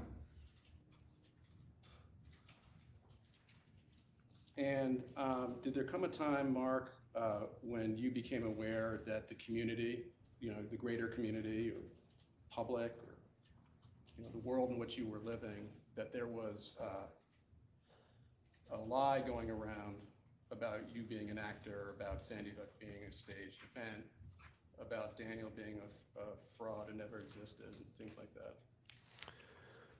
I became aware of that. I had a little website, markbardenmusic.com, that I loved because I could share snippets of my music, pictures, and I had a calendar where my gigs were coming up, and I had pictures of the kids on there, and there was a guest book where people would could write in. And I started getting this stuff on there. Jackie mentioned this earlier, like, you're a liar, you're a fraud, and blah, blah, blah. I'm like, what? It was just completely foreign. I didn't understand where it was coming from, why it was coming. And it was really hurtful because my little music website was, I've never had a Facebook page in my life. I had a little YouTube thing, again, to share music and family stuff, but not really a social media person. Anyone who knows me will tell you that, usually with a laugh. So, did you become increasingly disturbed by that, and did it start to consume you? Yeah, it was disturbing that there were these anonymous people out there that were, and during this time, this was horror beyond anything we could ever imagine. Trying to deal with the fact that our little boy had just been shot to death in his first grade classroom, and how to literally manage from one minute to the next, like literally manage from one minute to the next, and then also still be parents to James and Natalie. and still be strong for them and still give them some sense of normalcy in what we didn't understand. Listening to some of these other families testify, I can so relate to Robbie Parker saying my compass was spinning around, I had no idea where I was, or David Wheeler saying I was underwater and completely disoriented. I get all of that. We were there.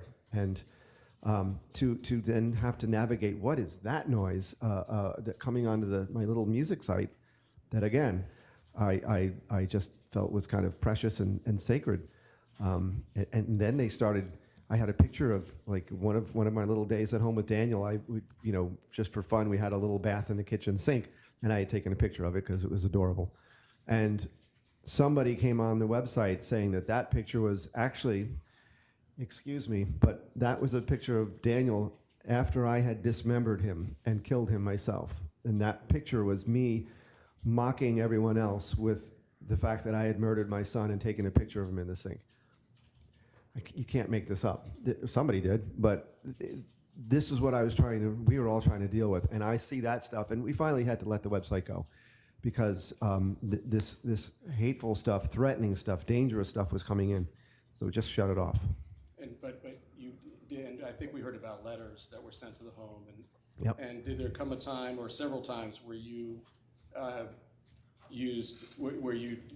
contacted the FBI and Ashley Hall had been assigned to Yes. these lying, the effects of these lies? Yeah, and I will be completely honest. I have no idea of the chronology of a lot of this, but at some point during 2013, we started getting more attacks, and we started looking for like, what are people saying, or who are these people, and trying to get our head around how large is this, because it was coming and coming, and we were getting letters in our mailbox, and started seeing things online with clearly death threats. And so, yeah, we were sharing things with the FBI. We were sharing things with Newtown Police Department, like, what is this? And it looks scary and dangerous. And at the same time, I was trying to keep it all quiet from Jackie. And some of it I kept quiet from Jackie, and all of it we really tried to hide from James and Natalie. Because, like I said, we were just trying to go from one minute to the next to try to support them through this horror without having to expose them to this really scary stuff. And we heard Jackie tell us about the recent news to you that despite those efforts, that Natalie had evidently seen one of these threatening letters. Yeah. Had you tried to protect her from that? Oh, yeah. I mean, that was like, I did not want, I secretly took that to the police and did not, and I told the police, that this can't get out because my kids can't know that this is happening. And lo and behold, we just learned that Natalie had actually seen that letter and just to give you a little context. Well, there you go. All right, we'll take a recess. All right.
this, so you help yourself to the water there if you'd like. Thank you. I will.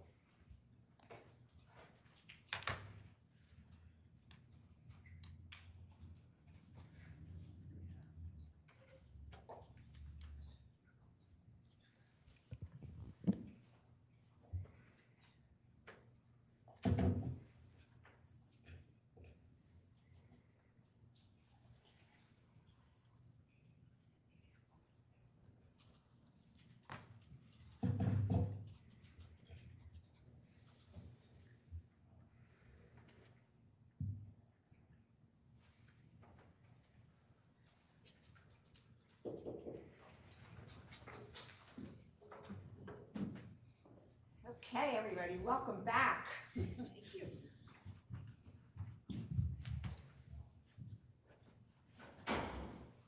That's one way to take the afternoon recess. Please be seated. Council stipulate that our entire panel is back. Yes, sir. So please be seated. So I told the attorneys already, and I'll tell you now, that was simply someone pulled the fire alarm in the parking garage, in the outdoor parking garage. So everyone was safe and sound the whole time, and I did want to commend our marshals and staff in front of you. And I said, I wish I had, I don't take my camera on the bench, I wish I had, I would have filmed how they handled it so professionally. I know one of the marshals immediately escorted you all, and Mr. Ferrara went with you, and the other marshals took care of everyone else. And of course, our door holder over there, through the whole alarm blaring, held that door until you all were out and our staff was out. So we have some special people in this courtroom. Of course, Your Honor, we have to admonish you if you did film in the courtroom. Oh, that's true, because I'm not authorized. So it's a good thing my phone wasn't out here. All righty, so I think we're ready to resume. Thank you. And the families join in that commendation of the staff, but not staff, but our guardians here. I think that we were trying to figure out when the alarm went off, where do we leave off? And I think we figured it out, Mark. I think you were explaining to the jury about the dynamic in the household between you and Jackie and Natalie, and just what it was like. Give us a flavor of what it was like to have Daniel's older brother and sister and having to care for them while you were being attacked from all these different ways from what was going on with these lies. It nearly broke us, to be quite honest with you, because managing the shooting murder of your 7-year-old in his classroom is about all we could manage, and to try to provide love and normalcy for James and Natalie. And then have to navigate this attack from unknown forces out there in the world that seem to be increasing and getting darker and more ominous and menacing. I didn't know how to do it. I didn't know how to do it. And first and foremost, my job has always been to protect my family. In normal times, did not know how to try to navigate this grief and the horror of our child's murder with his siblings, and then have to figure out what was going on with this harassment and death threats that was coming from the outside. And we kind of, not really consciously, but realized that our family had evolved into this kind of system of protecting each other. It wasn't just me. As we just learned, our little Natalie had learned of one of the letters that came to our mailbox that said they were going to dig up Daniel's grave. Daniel's grave, I don't know, but I don't think that James and Natalie have been there yet. It's just too hard, first of all. Jackie and I have only been there a handful of times. I go there sometimes on my own privately, and I don't share that with them. It's a very hard thing to do. I'm kind of caught between honoring him and needing to go there, but then it's just so hard to go see your 7-year-old child's headstone. And to hear, and so this is so sacrosanct and hallowed a place for my family, and to hear that people were desecrating it and urinating on it and threatening to dig it up. I don't know how to articulate to you what that feels like, but that's where we are. You have managed to continue to raise James and Natalie, and also establish quite a foundation in honor of Daniel. Is that right? Yes, We heard from Nicole about Sandy Hook Promise. Yeah. You were one of the co-founders. Yeah, and just to your earlier point, we are so proud of who James and Natalie have become. They're just wonderful, amazing, beautiful kids, and they deserve to live a normal life. And so what we do with Sandy Hook Promise is quite literally is to prevent other families from having to navigate this and having to endure this kind of pain. And it is a national nonprofit school safety violence prevention organization, and we're doing just that. We have prevented 11 school shootings now. I think we can confirm that 361 lives have been saved by students who are trained in our programs, who have observed at-risk behavior in themselves or in peers and have gotten help to them before it became a tragedy. Hundreds of suicides have been averted. We're very proud of that, and I feel it's a very appropriate way to honor Daniel, who was that kid who looked out for everybody. And he was going to go on to do great things, and he can't. It was taken from him. So this is our way of honoring his life.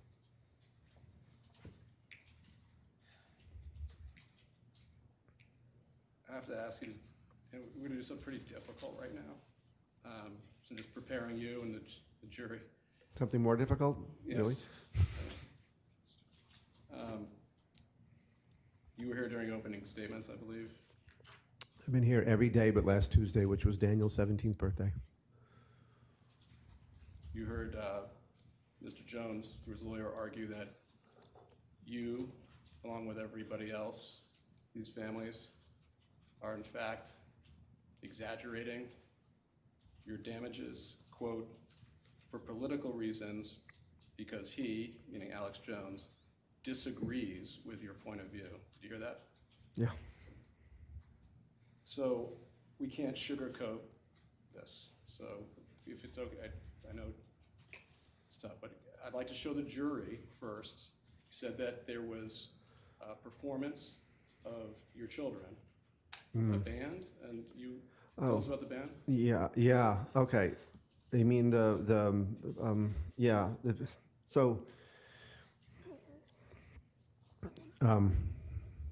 just almost exactly 10 years ago, it was September 30th of 2012. Jackie's father, the patriarch of the family, and I've really pretty much adopted myself into my wife's family. And her father, the patriarch, was turning 90 last fall. And as Jackie mentioned, he's now turning 100, and bless his heart. But but this video that Attorney Koskoff is referencing was, we put together our little family band to honor Papa on his 90th birthday. And the family from Ireland came over. We had a big gathering for him on the honor of his 90th birthday, and we played one of his favorite songs.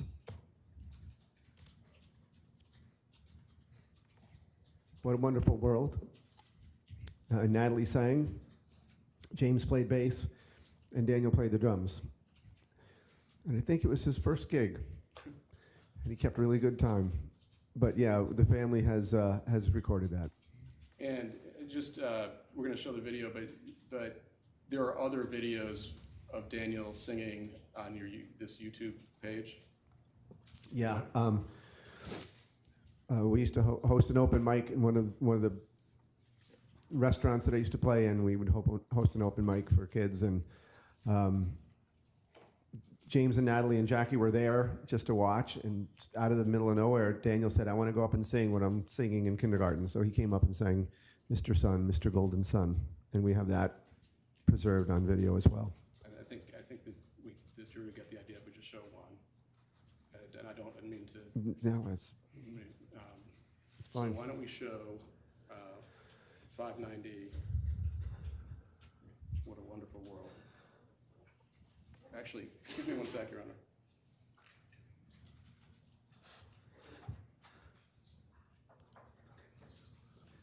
Now, sorry.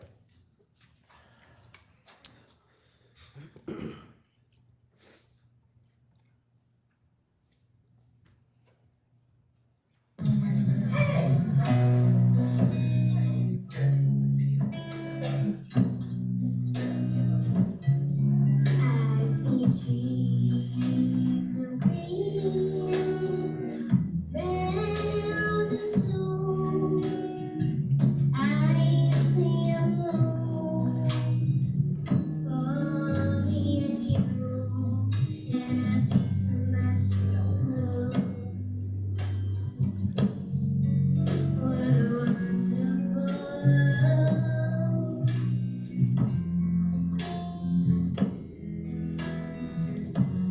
I see skies of blue, clouds of white, the bright pleasant day, the dark sacred nights, and I think to myself, what a wonderful world.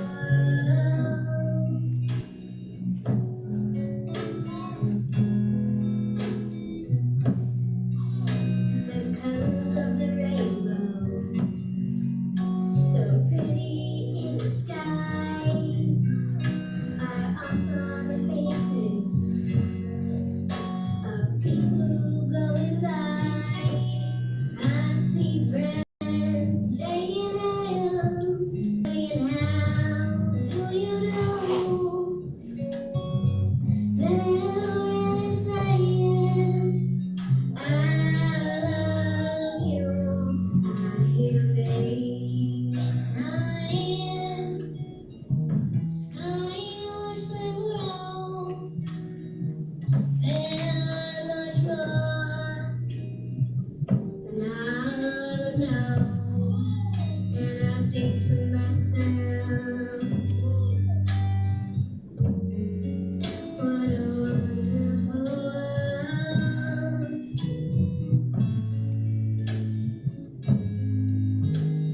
Yes, I think to myself, what a wonderful world.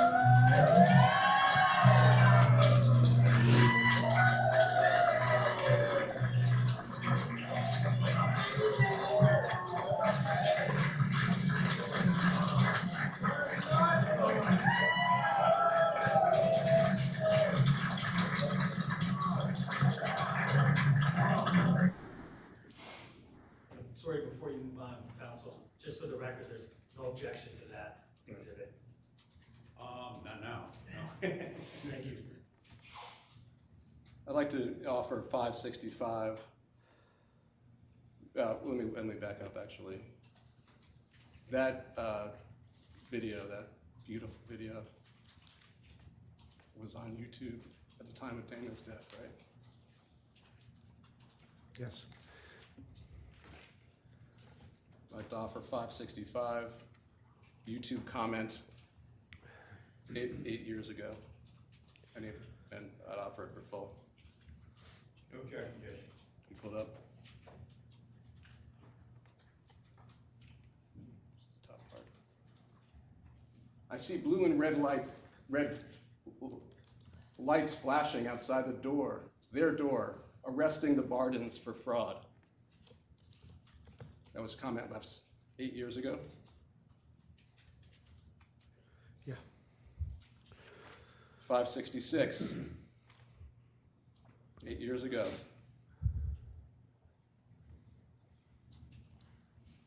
My only question is, who do you serve, Barden family? God sees all. Sure, I'm scared for our country, but I'm even more worried about the souls of the corrupt. Do yourself a favor and confess your misdeeds. Did I read that correctly? That's correct. 567, offered a full exhibit.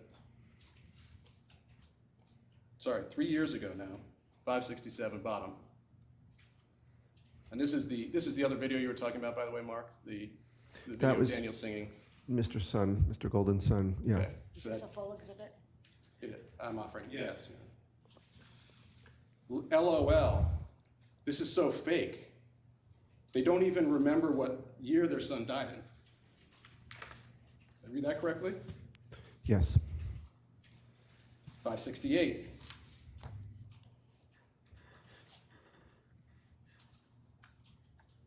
Seven years ago.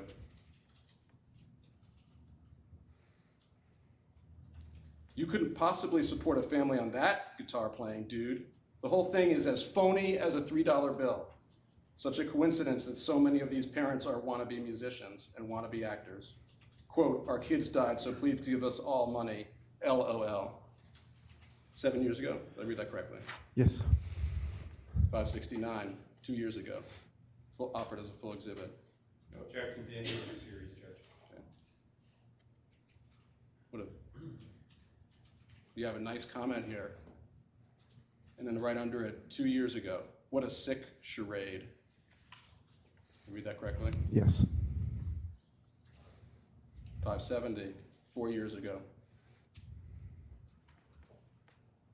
Offered as a full exhibit. Mark Barden, why was your buddy Robert Parker smiling and laughing live on TV after his daughter was murdered? Did I read that correctly? Yes. 571, 7 years ago. There's a picture of you and the family. Is this on your YouTube, or this is What Would Daniel Do? That's on the, that was from the What Would Daniel Do Facebook page. And that's a picture of you and Jackie and the 3 kids, right? Yes, correct. 7 years ago. Major photo editing in these pics. Try asking why the length of James Barden arm defies the laws of physics in its length at point 20. That's evidently, this must have been a video. Probably, yeah. So at the 22nd mark, somebody noticed, made a comment, Barden's arm defies the laws of physics in its length at 20, question mark. And where has Daniel's heel disappeared to at point 20, at 26 seconds? I wonder how James feels about his childhood vid being made into his imaginary brothers. Did I read that correctly? Yes. What's Safe Say Something, the vision for safer schools? What are you referring to? Bring it up, 572. And am I correct, Attorney Pettis, no objection to Yes, this Judge. one?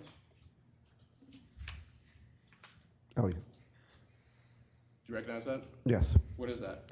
It's an anonymous reporting system in, that we operate in the state of Pennsylvania. Okay.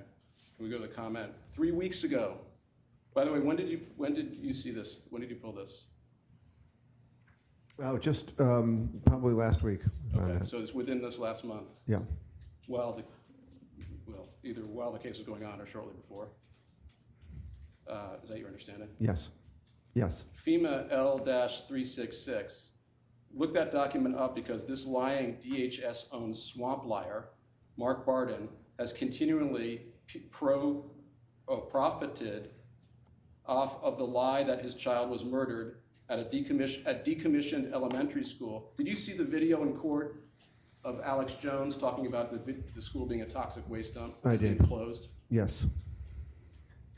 At a decommissioned elementary school that had been closed since 2008 and was only being used for storage. I've printed out the actual property tax documents for the Newtown area that clearly prove that nearly every homeowner, such as Gene Rosen, Nicole Hockley, who's here in this courtroom, Scarlett Lewis, and Mark Barden, was bribed in the form of a forgiven home mortgage on Christmas Day 2009, 1 year after the 1 year after the school had been decommissioned and closed due to the school being contaminated with mold and other biohazards, and was only being used for storage. Was Standing Hook Elementary School a beautiful school? Yes. Was it a clean school? Yes. Did a lot of school pride there? Very much. I was in that school a lot as a stay-at-home dad. I was in there reading, doing projects with the kids. I was in that school a lot, and it was fully functioning right up until the shooting, and it was a beautiful little place. Homeland Security used younger photos of older children as, quote, victim propaganda. How do I know they were older? I compared the photos to the children singing behind Jennifer Hudson at the Super Bowl just over a month later. One child seen there might have been just a coincidence, but not 8 of them. And to this day, the Newtown School Board has denied sending said children to the Super Bowl. None of these parents, in single quotes, lost a child. Mark Barden and the rest of these players are DHS owned for life. There is an old saying that says that it's just easier to fool the people than to convince them that they have been fooled. The Sandy Hook Promise organization is a confirmed fraud stemming from a government fabricated event that was produced as gun control propaganda. Biden, I guess it's a play on President Biden. Biden knows, sorry, I'll just read it. Biden knows these are drills, along with Obama. Obama played us all with these drills gone live in the media as soon as he was elected. The media are in the loop that these events are drills. That's why the media were in Newtown on 13th. Would 13th have been the day before the shooting? Yes. 576, after a full exhibit, and I guess I'll just state the names, the numbers from here on in, as I understand they're all in. 3 months ago, this is the picture that the jury saw, is it not? Or maybe Daniel kissing you on the cheek? Yeah. Somebody actually says horrible what happened, which obviously you would agree with. They were paid actors, every single one of them. They even photoshopped pictures. They admitted this. Wake the F up. Did I read that correctly? Yes. 577. Not a single, sorry, I slow down a little bit. 5 years ago, not a single tear and not even a wet eye. A parent losing a precious 6 or 7-year-old would have hot, salty tears at the thought of them, period. And that, did I read that correctly? Yes. And that has 22 likes, right? Is that what that is? I can't see the likes. Maybe you can't see it from there. That is 22 likes, correct. Do you know that Alex Jones brought a lawsuit against the Young Turks for something that had 20 likes? Did you know Yes, we learned that in the hearing.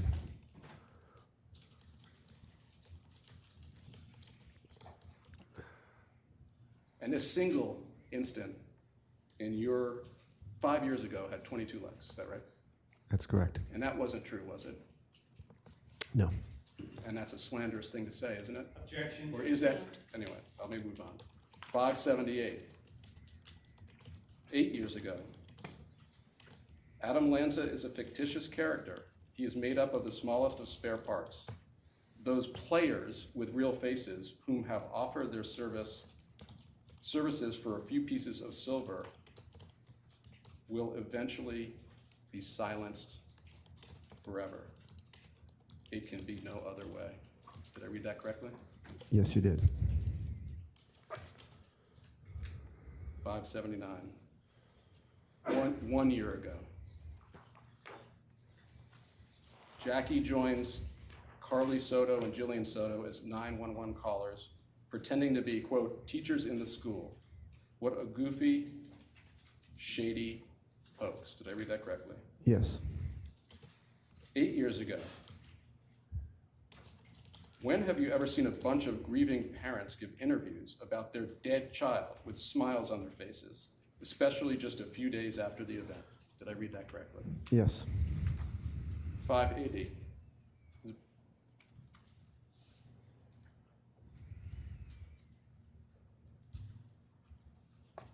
Two years ago, I think we may have seen this before, this guy. Total hoax. His mom was caller number 1 on the Sandy Hook 911 calls, proving it was staged. Did I read that correctly? Yes. That's a picture of you and Jackie with a framed picture of who? Of Daniel. That you chose for that photo? That's a Jackie with her Irish heritage would take the kids out of school on St. Patrick's Day and we'd go to the parade in New York. And that's Daniel in the New York City subway. And that's that picture. Total hoax. His mom was caller number 1 on the Sandy Hook 911 calls, proving it was staged. Was Jackie a caller? No, she was not. You can take it down. Mark, Jackie told us that you've been a different person since this all happened. Yes. And she said you go into grocery stores and you look around and you're... Objection leading, Judge. Well, Sustained. can you describe for the jury what this has done to your feelings of security and safety for yourself and your family? Yes. Over time, in this time period, having to navigate all of these things and much more that you have just seen, I have developed a layer of constant hypervigilance, and it's exhausting. It interferes with your sleep. It interferes with your conscious. It interferes with your thinking, your ability to process. As Jackie testified earlier, we're grocery shopping, and I'm looking at the faces. Who are we in the room with? Why are they looking at us like that? Who is this person? Instead of focusing on grocery shopping with Jackie. One of the security protocols we've installed at our house are motion sensor lights, and I have a motion sensor light right outside our bedroom window so that I know when something sets it off in my sleep. I get up in the middle of the night several times and walk around and look out the windows, look at the driveway. Everything is locked. Natalie used to say, "Daddy, the 3 L's before bed," and that's lights, locks, alarm. And and as Jackie said, I'm constantly observing the cars going. I hear a car coming up the road, I stop and I look down my driveway, who is that? It's constant hyper vigilance. Who is watching us? What are they thinking? What's coming next? And it's exhausting. The word hypervigilance, is that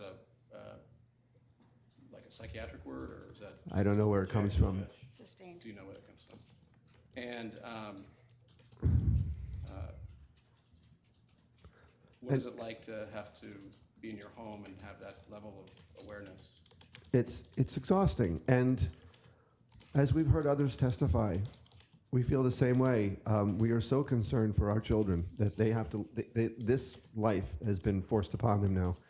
They have to be thinking about this. They have to be looking over their shoulder all the time. Who's going to say what? Who's going to call them a fraud or a liar or an actor? And it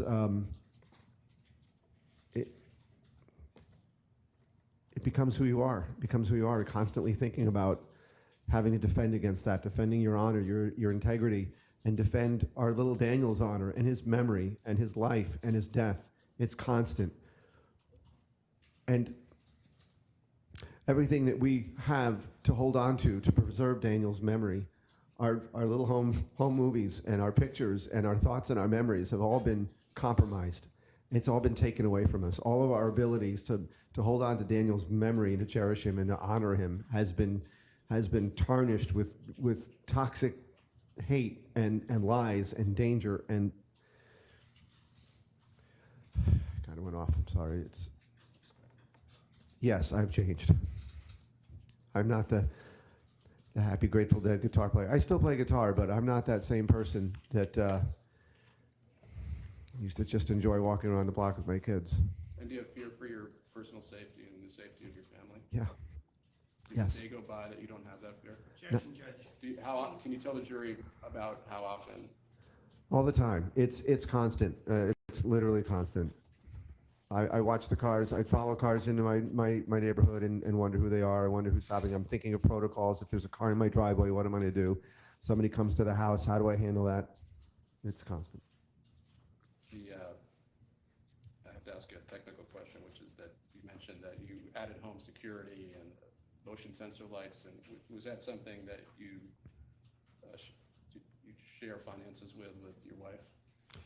But Jackie does all the finances in our family, and yes, Jackie and I both bear the financial burden of the security cameras and the lights and the alarm, the 3 L's, all of the stuff that we have to do now. We share the. And you put those in because of these threats.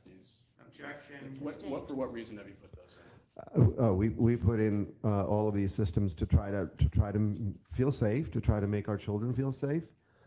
Jackie mentioned before, it is heartbreaking to learn that our daughter feels safer at somebody else's house than in her own bed, so safer at school than at home.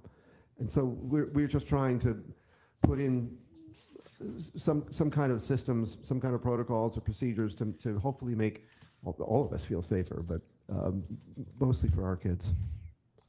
Thank you, Mark. Thank you. No questions, Judge. Right, sir, you may step down. Just watch your step.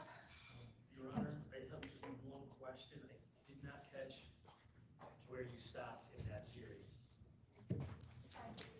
580. 580. Good authority. I think 580. Yes. Can I have a sidebar with counsel? Okay.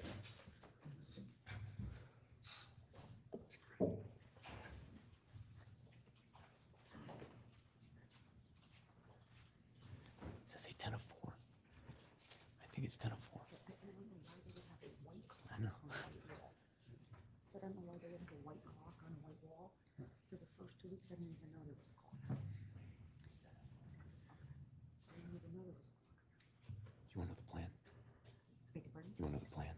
Yeah, well, do you have an agreement on what the plan is? 'Cause I'll go along with it. So there's still an open question about Mr. Jones, but what we would propose, and I think the defense would agree to, is that we end for the day now. Can we let the jury go and then we can talk Oh, yeah. on the record? Why don't we do that? Because we got to work on the charge. Yeah, right, so we were thinking work on the charge. That you need to deal with. Right, right, and the offer of proof.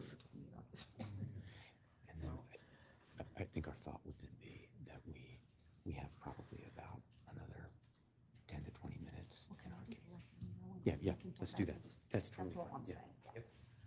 All right, so the consensus is that we have some housekeeping matters to deal with that we will deal with, but we can let you go until tomorrow. I know I don't have to continue to say the same thing over and over again, because I am extremely confident that you will continue to obey the rules of juror conduct, and I'm extremely confident that you will let Ron know if there are any issues in any way, shape, or form. So with that, you have safe travels home. Ron will collect your notepads. Thanks for being such good sports today and following Ron out during the fire alarm. And we will see you tomorrow, and I will stay on the record. Good night.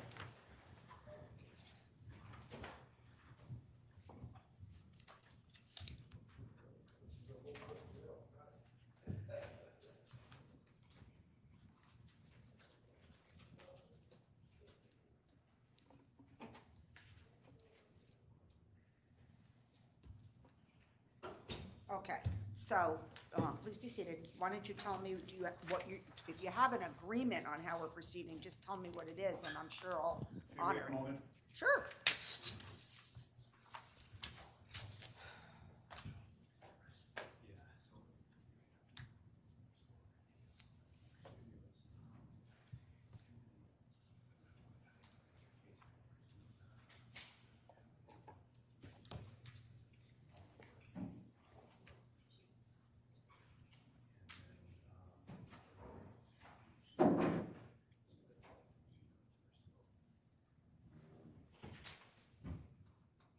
Judge, may we step out in the hall, counsel and I, for a moment? Sure.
we reapproach?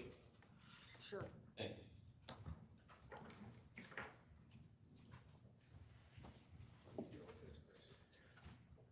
Sure, yeah. Needs to be on the record. Requested it not be, if we can do that for trial management purposes. Will not, sorry. We have reached an agreement I like agreements. that I would say an understanding. we've reached an understanding, fair enough. The plaintiffs are not going to call Mr. Campanella, and Mr. Jones is not going to testify. I knew that about an hour ago. I didn't want to stand up and make a proffer in your presence when I had every reason to believe he was on his way home and could be observed and have it be suggested that I engaged in misrepresentation to the court. Okay. So we've reached that understanding. The question then becomes how the court and counsel uses its time. So I will defer to others. I have my ideas, but I've done all the talking. What are you going to tell the jury since I told him that 3 times that he was going to testify? Do you want to come up with some language? Well, Or do you want me to just ignore it? He's made an election on consideration of the case as a whole. He's made a decision not to testify. Well, listen, you got me involved in it.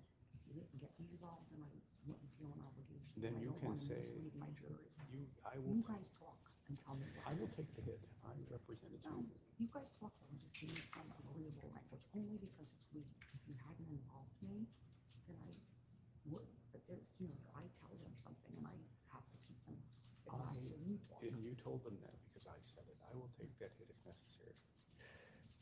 You all talk and let me know what to say, but, so what In do terms of timing, so what we have tomorrow is basically the end of our case, some videos. I'm thinking about 20 minutes total, where we're going to play a handful of video clips, not depositions, So you have 20 broadcast. minutes and then you're resting. Then we're resting. And you're, Nothing. okay. I don't really want to bring them in for 20 minutes. Well, So can we just maybe have them come in on Thursday and just go there and then close and charge and we can come in and work on the charge tomorrow? Because we're not gonna be able to close and charge tomorrow. I mean, I guess we could try. Judge, I'm not gonna have the exhibits ready. Okay, My there's preference that. would be late Thursday. I spent a lot of time this weekend preparing, put my plan on. I understand that. I want more time to I get the logistical issues, especially for Attorney Ferraro. So I think that that's fine if we not close and charge tomorrow. But we were anticipating resting tomorrow. I know it's not great to bring them in for that, but I also don't think it's great for us to end our case right before we close when that's not what we had been anticipating. Pardon I me. understand that too. I'm trying to make everyone happy, but do you want to try to close and charge tomorrow? It just doesn't seem like.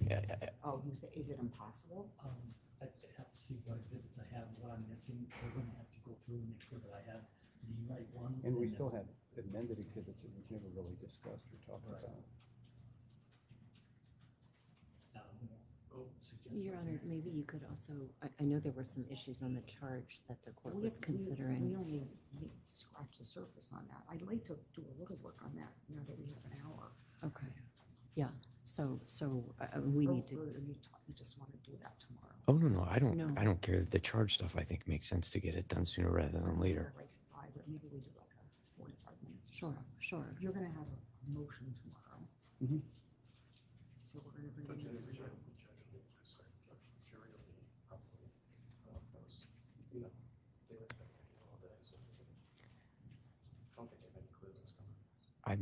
I I'll do it, that's fine, it's your Great. case, and you didn't cause the problem, but Thank you. I'm just trying to think of their, whatever, that's fine. And then we're not, I knew that there's so many exhibits too, and we gotta get them right. Right. So that was Ron's concern, to his credit all along, that the exhibits would not be ready. So at least if we do it this way, we're not killing ourselves with the exhibits.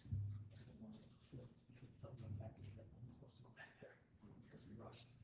All right, so, and I think that the exhibits all haven't even been refiled yet. I think your office is not quite current with the exhibits, because they need to not just be handed in here, they need to be. No, yeah, of in course. the official file. Yeah. Right. We'll double, triple check all that. Okay.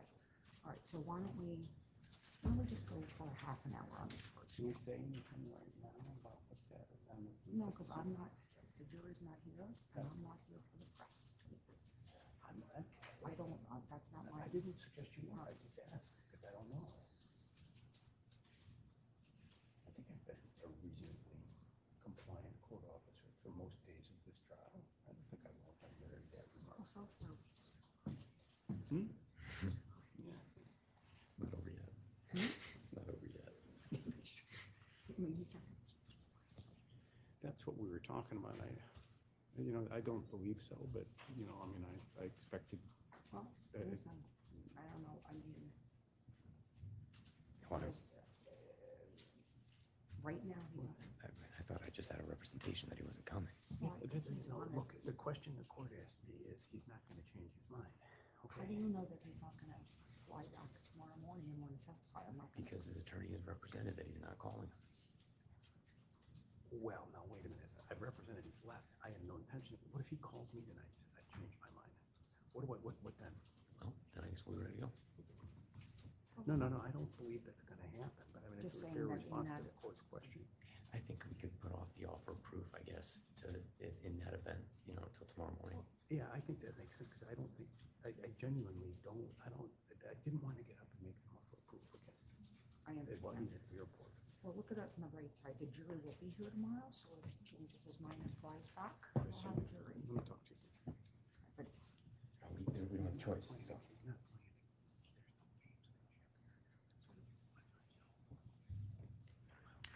Ron, any chance you could go on my desk and get, right on my blotter, there's 2 versions of the jury charge. Is there any chance you could go get that for me now? Thank you so much. All right, so while Ron's getting our versions of the proposed charge, why don't we just plan on going, since we'll have more time tomorrow, why don't we just go to like 4:30 with the charge today? Yes. Put a half an hour into it. Your Honor, we have a couple of things that we ought to just put on the record. I don't know that we've ever put them on the record when we weren't at sidebar. So with regard, and let me just wait until Attorney Holmes is ready. All right. One moment. Your Honor.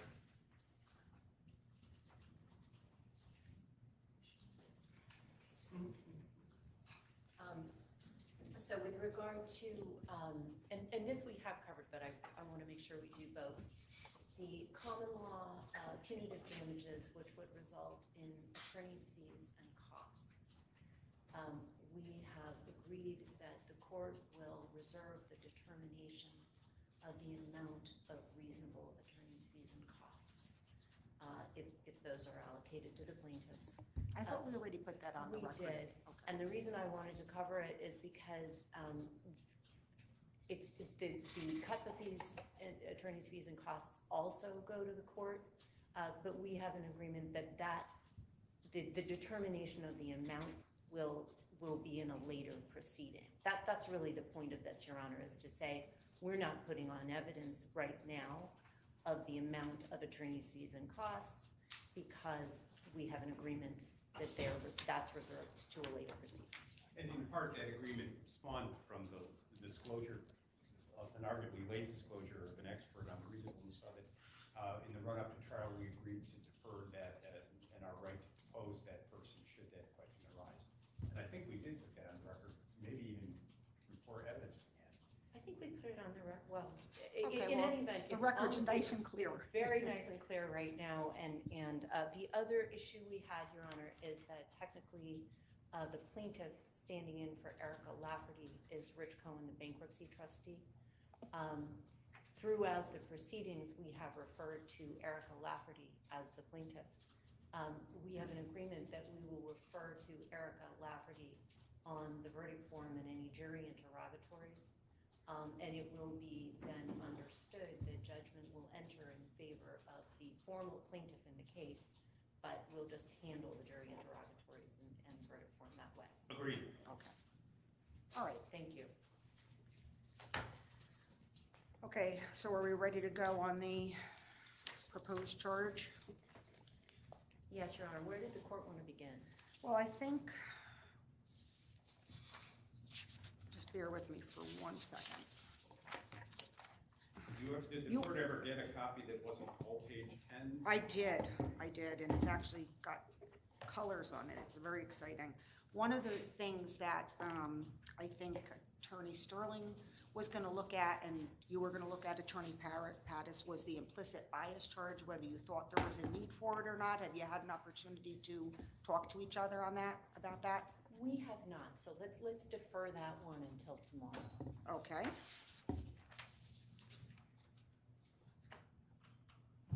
All right, so on the corporation or other entity as a party, I was going to look at that.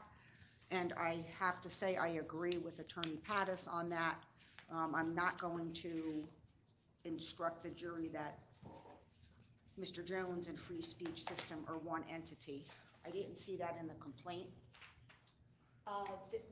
Let me pull the allegations of the complaint, Your Honor, then, and go over them with you, and maybe we could do that tomorrow. Why don't we, I don't want to keep kicking the can on Okay, everything. well, Why don't we do, I looked at the. Let me grab a copy of the complaint, just one Okay. moment. Well, Attorney Sterling is doing that, Your Honor. May I be excused so that I can inform our clients about the game plan? Sure, and absolutely. They can then get on with their days. Absolutely. Thank you.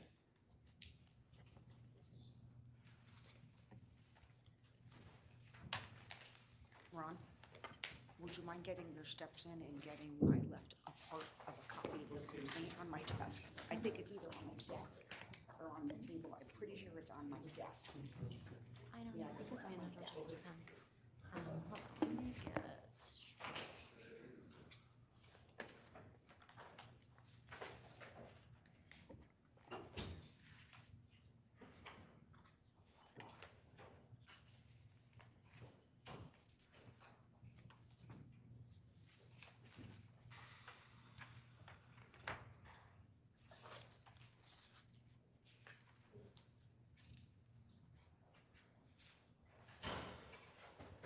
And I worked off Attorney Sterling of the complaint, the operative complaint at the time the default entered. So, and would that be, is that Lafferty or is that Sherlock 1 or Sherlock 2? Because I looked at the Lafferty. Lafferty, okay. Operative complaint at the time the default entered. So, I'm not sure which complaint this is. I'm looking in the first set of allegations that go to this issue at paragraph 34. Thank you very much. Oh, of course, I have there. Let's see. You want to just read it into the record and I'll just listen to you rather than try to pull it up?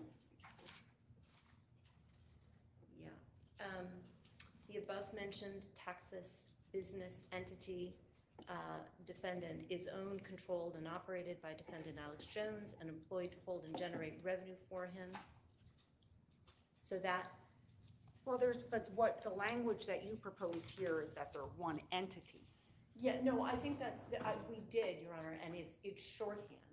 And what it is shorthand for is the fact that there are allegations of agency, conspiracy, joint venture, control, all of those allegations which lead to the same place, which is that they're one actor. Yeah, so I'm not going to charge that they're one entity. Are you making a counter proposal on other language that you want to run past Attorney Pattis?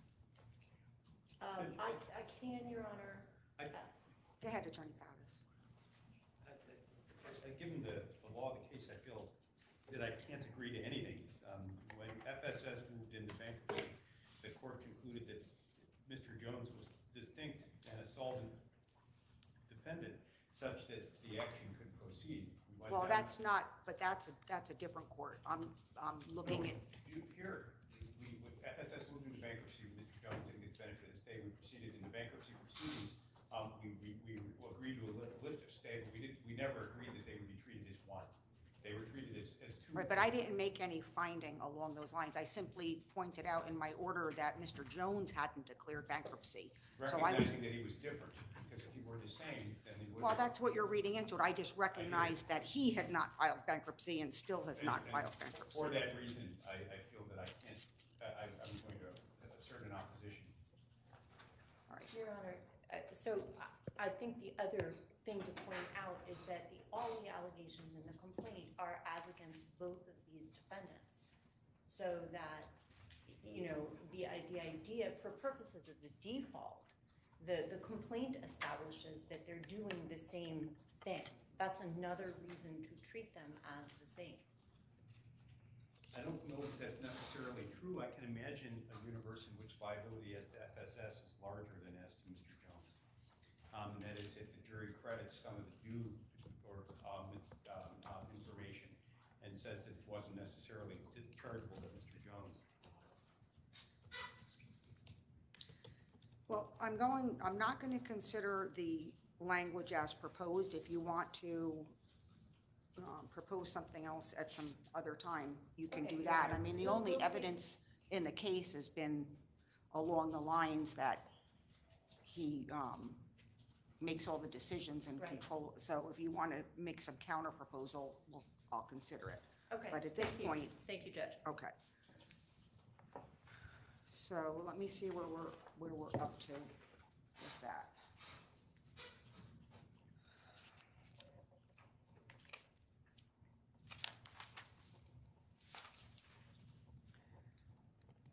So I think, did we address?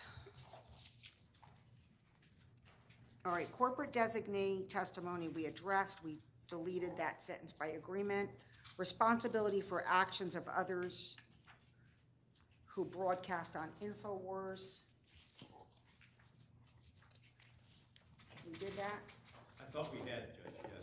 Yeah, we did. I think we had resolved that one completely. Okay. Adverse inference, did we resolve that? Your Honor, in the interest of moving things along, we're not going to claim that one. That's the Dubadandi text. Right, you were going to think about that, okay? We did think about it, and we're not going to press that. Would you, since you have, do you mind making the changes once again? I don't mind, Your Honor. Attorney Pattis in the court? Okay. That direct and circumstantial evidence. I think we agreed on that, Judge. Okay. Credibility of witnesses. We Agreed. Use of depositions. Agreed.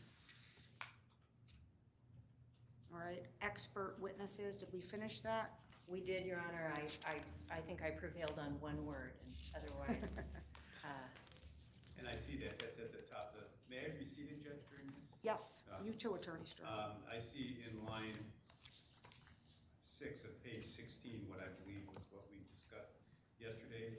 Am I correct? That's changing, making your decision whether to believe to considering. That's correct. Okay. Agreed. So causes of action. That's I was going to see how cumulative the nominal damages charge was. I never got a chance to count it up, but I did say we'll come back to this. I can't do it sitting down, Judge. I apologize for standing up. You know, I gave some thought to this overnight. You know, and I understand the court's concern here. And I'm mindful of the court's question yesterday about, you know, what is the appropriate charge here? How can you give a nominal damages charge? And here's the issue I'm running into. The court is instructing the jury on certain facts which are established by the default. One of those facts is the fact that each plaintiff suffered severe emotional distress as a result of outrageous conduct by Mr. Jones. Those are not, I mean, the question yesterday was, well, how could you have damages in the absence of evidence? The answer is the facts that the court is instructing, those are equivalent to evidence, right? That is an instruction about what the facts are. And so where that takes us then is, because, you know, is the question of, well, what can the jury do? What discretion does it have in the face of severe emotional distress? And the answer to that question is in the Maldonado case, that recent case written by Justice Ecker, where he says, and this was with regard to pain and suffering, but once the evidence of pain and suffering is established, the jury is not free to award zero damages as compensation. So that's where I think we land with regard to emotional distress, Your Honor, and that's the problem with the nominal damages charge. Oh, I disagree with Attorney Sterling's reading of it, and will repeat what I said yesterday. I look for guidance to the question of proof of damages in in a case arising under 42 United States Code 1983, where this is a common problem. If a plaintiff proves the elements of the offense but fails to prove damages, fails to prove an amount, they're entitled as a matter of law to nominal damages. And so I think what Justice Ecker said is zero is an inappropriate amount, as it would be in a 1983 case. The proper answer is $1. Now, having having made that finding by way of a default, or having determined that by way of a default, the plaintiffs are welcome to come in here and prove as much damages as they can persuade the jury to award them. But they're not relieved of the responsibility of proof. And so our view is the nominal damage charge is correct. Well, I'm not, so why don't we, let's come back to whether we need to leave it under causes of action. If it's 5 or 6 other places, let's look at it in context, but I understand your arguments. Okay. Intentional infliction of emotional distress, we had no problems with, right? Right. And false light invasion of privacy, we had no problems with. Am I right? Yes. Yes. Okay, so now we're at defamation. Yes. And the defamation language is the court's proposal. I had proposed one, which was a rejection of our proposal. I had proposed one change in the language, which I feel is important. And we were waiting on Attorney Pattis's response to that change in the language. I don't recall what that was. It's right there in the red line. Hopefully we all have the same page numbers on page 21. Yeah, I'll agree to the charge as drafted, Judge. I had a chance to check my proposed charge in my notes. I couldn't recall what I proposed when we spoke on the phone yesterday. So I will agree to plaintiff's charge on page 21. All right, proximate cause, I have in my notes here. I have to work on this, so I'll work on that. So we're tabling that one for now, Your Honor. Well, I'm gonna try to do it tonight. Do you have anything to add to what we talked about? I'll be happy to hear you again, if anyone has anything to add on that. Yesterday's session was preserved, Judge, recorded? Yes, indeed. I have nothing to add. Your Honor, I don't think we have anything to add at this time, because we primarily accepted the court's charge and then just made a few red line suggestions. Well, now I'm going to have to comment. I mean, as I said yesterday, I think that the plaintiffs try to compress proximate cause into but-for causation, and that I take to be the thrust of their what they might refer to as minor edits. I view that as a sea change in what's required. Okay. So now we're on standard of proof damages. Just give me 1 second.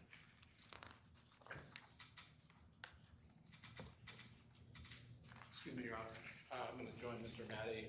That's fine. Very well Have a taken good care of afternoon. there. Safe Thank you. travels.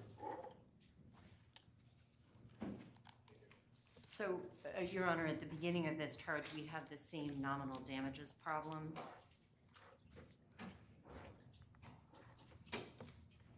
And we do continue to object to that.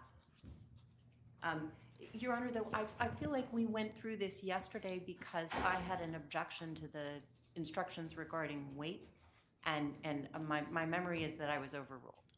That is correct. So what's hanging there is how the court treats nominal.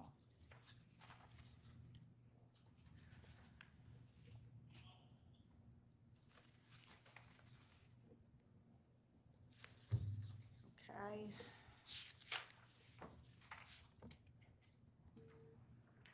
Damages compensatory. Did we finish this? I think this is where we got bogged down and decided to quit for today. We might do that again today. Well, no, we got 10 more minutes. So I agree. I think this is where we got bogged down. And I think we hang up on the nominal issue again here in the middle of this charge. All right, besides the nominal issue, what else can you tell Let's me? see, we had agreed to change injuries to harms. Yes. Right. Attorney Pattis had agreed to that, and I see I've missed some. At the end of that charge, there is a portion regarding non-economic damages. It's the last two sentences.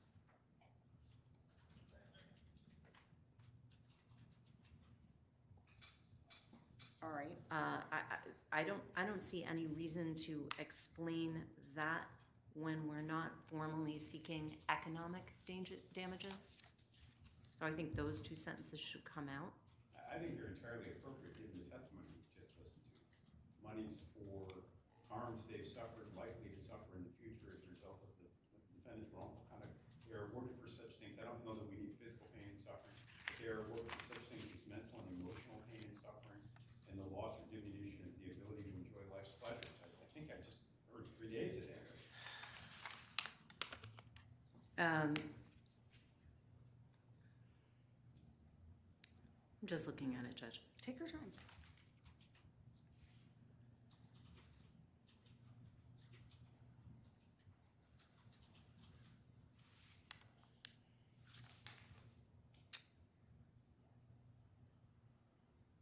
So I think if we take out the physical pain and suffering, that makes it better. I would agree to that, Judge, because I agree. All right, what else besides the nominal damages issue in this section? I don't recall that there was anything else. I think I already lost on our objection to guess and speculate. That's my memory of yesterday. I can remake that argument, but my memory is I was overruled. That's correct. All right, so now is that it for that section? From my perspective, yes. Your Honor, if I may, I just want to look at it one more time overnight, and I don't think I have anything else, but I would like. Okay. Okay. All right, damages for invasion of privacy and emotional distress. So we have not talked about this yet. Correct. Okay. So just give me one moment. Just give me one moment.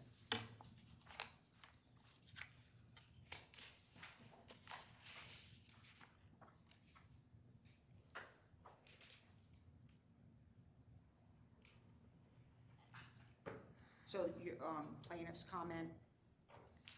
Your Honor, we think this is appropriate and tailored. Right, I did not keep track of, has every plaintiff testified? Yes. So we can drop that line? Yes, we can. So you'll do that? Yes. Okay. Once I find it, I'll drop it.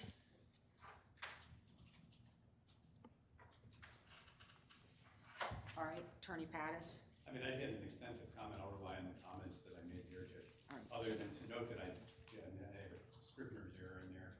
The simple, the next to last sentence should end with the clause, unlike defamation per se and CUPPA is simple and requires no neurotic construction. Right. I am gonna leave that in. I think it's helpful for the jury. Okay, so that takes us to damages for libel and slander per se. Just give me a moment to get up to speed.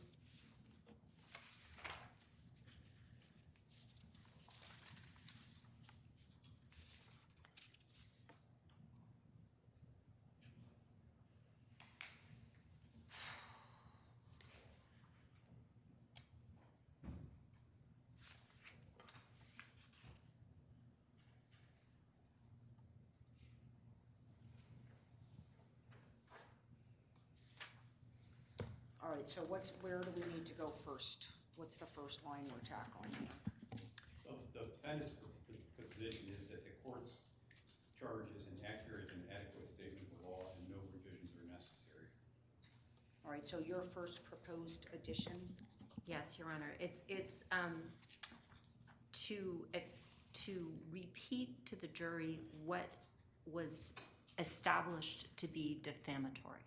So that the first, what I'm requesting to be included is actually the same language that comes out of the defamation per se liability charge. So that language is already accepted in the defamation per se liability charge. And our view is that much like the plaintiff's concern about repeating what nominal damages are, there's no need to repeat this more often. Right. I actually think it's helpful, so I accept that first addition. Okay, thank you. Then proceeding through the charge, the sentence that begins, in determining the amount of general damages to award for the injury to a plaintiff's reputation, you should consider what reputation the plaintiff had in the community is the charge.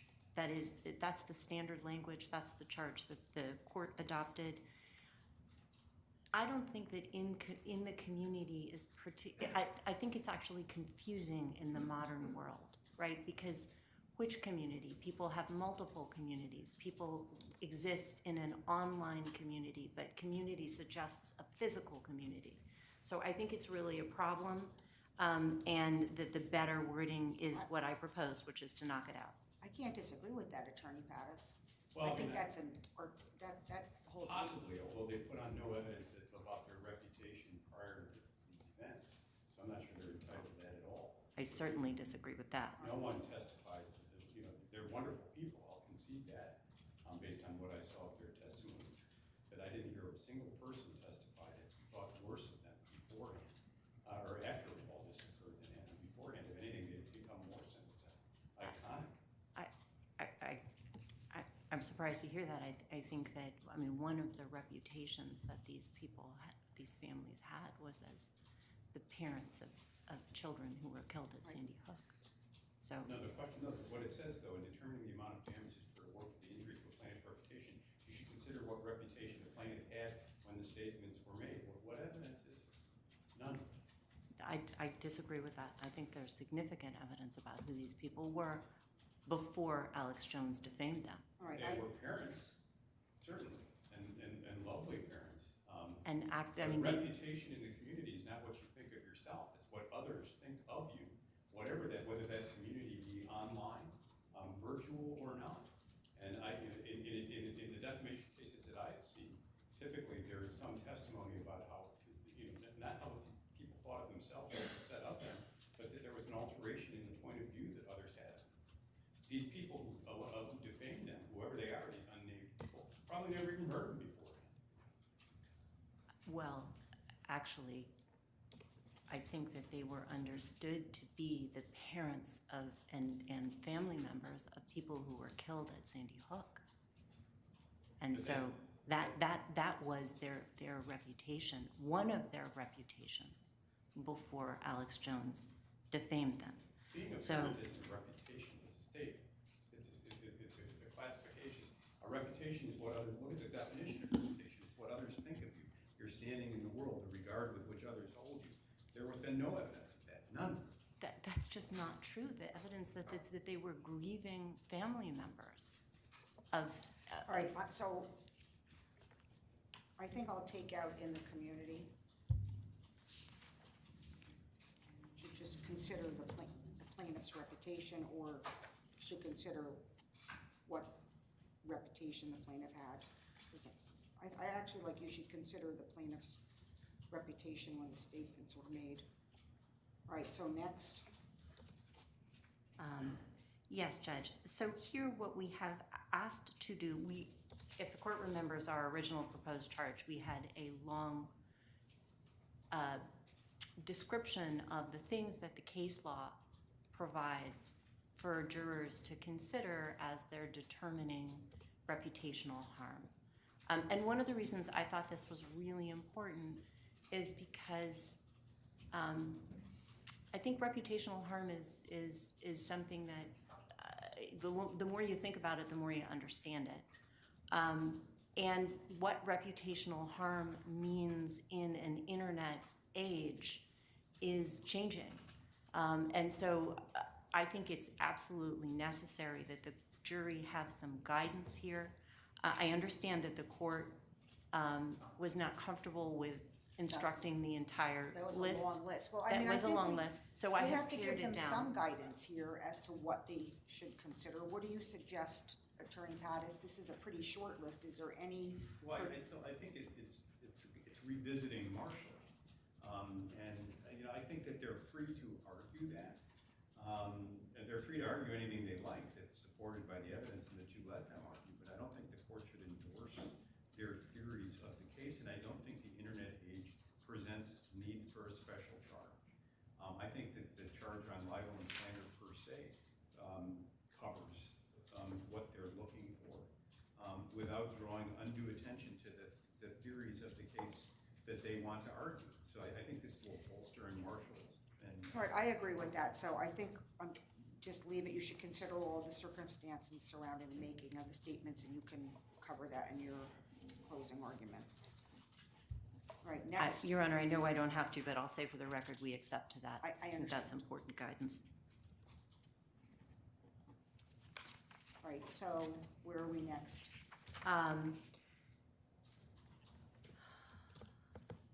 Then if we proceed down the, in addition to general damages awarded, you may award. Let me just get there. Where are you? Page 34. Page 34, the line out. So we're not seeking compensation for special damages in this case. And so I think that the charge on specials is, it doesn't make sense. And Attorney Pattis and I had actually discussed that. So that's by agreement? I want to give him an opportunity to look at it, but I think we had discussed Well, that if you're not before. seeking compensation for special damages, why would I charge them? Exactly. Defamation per se, even. Because isn't that the point in part of defamation per se? No, defamation per se gives rise to general damages. Right. So we're not seeking, there's not going to be an itemized, we'd like to be paid back for this, that, and the other thing. Okay, so if that's not going to be argued, that's fine. Okay. Now we're on page 35. Yes.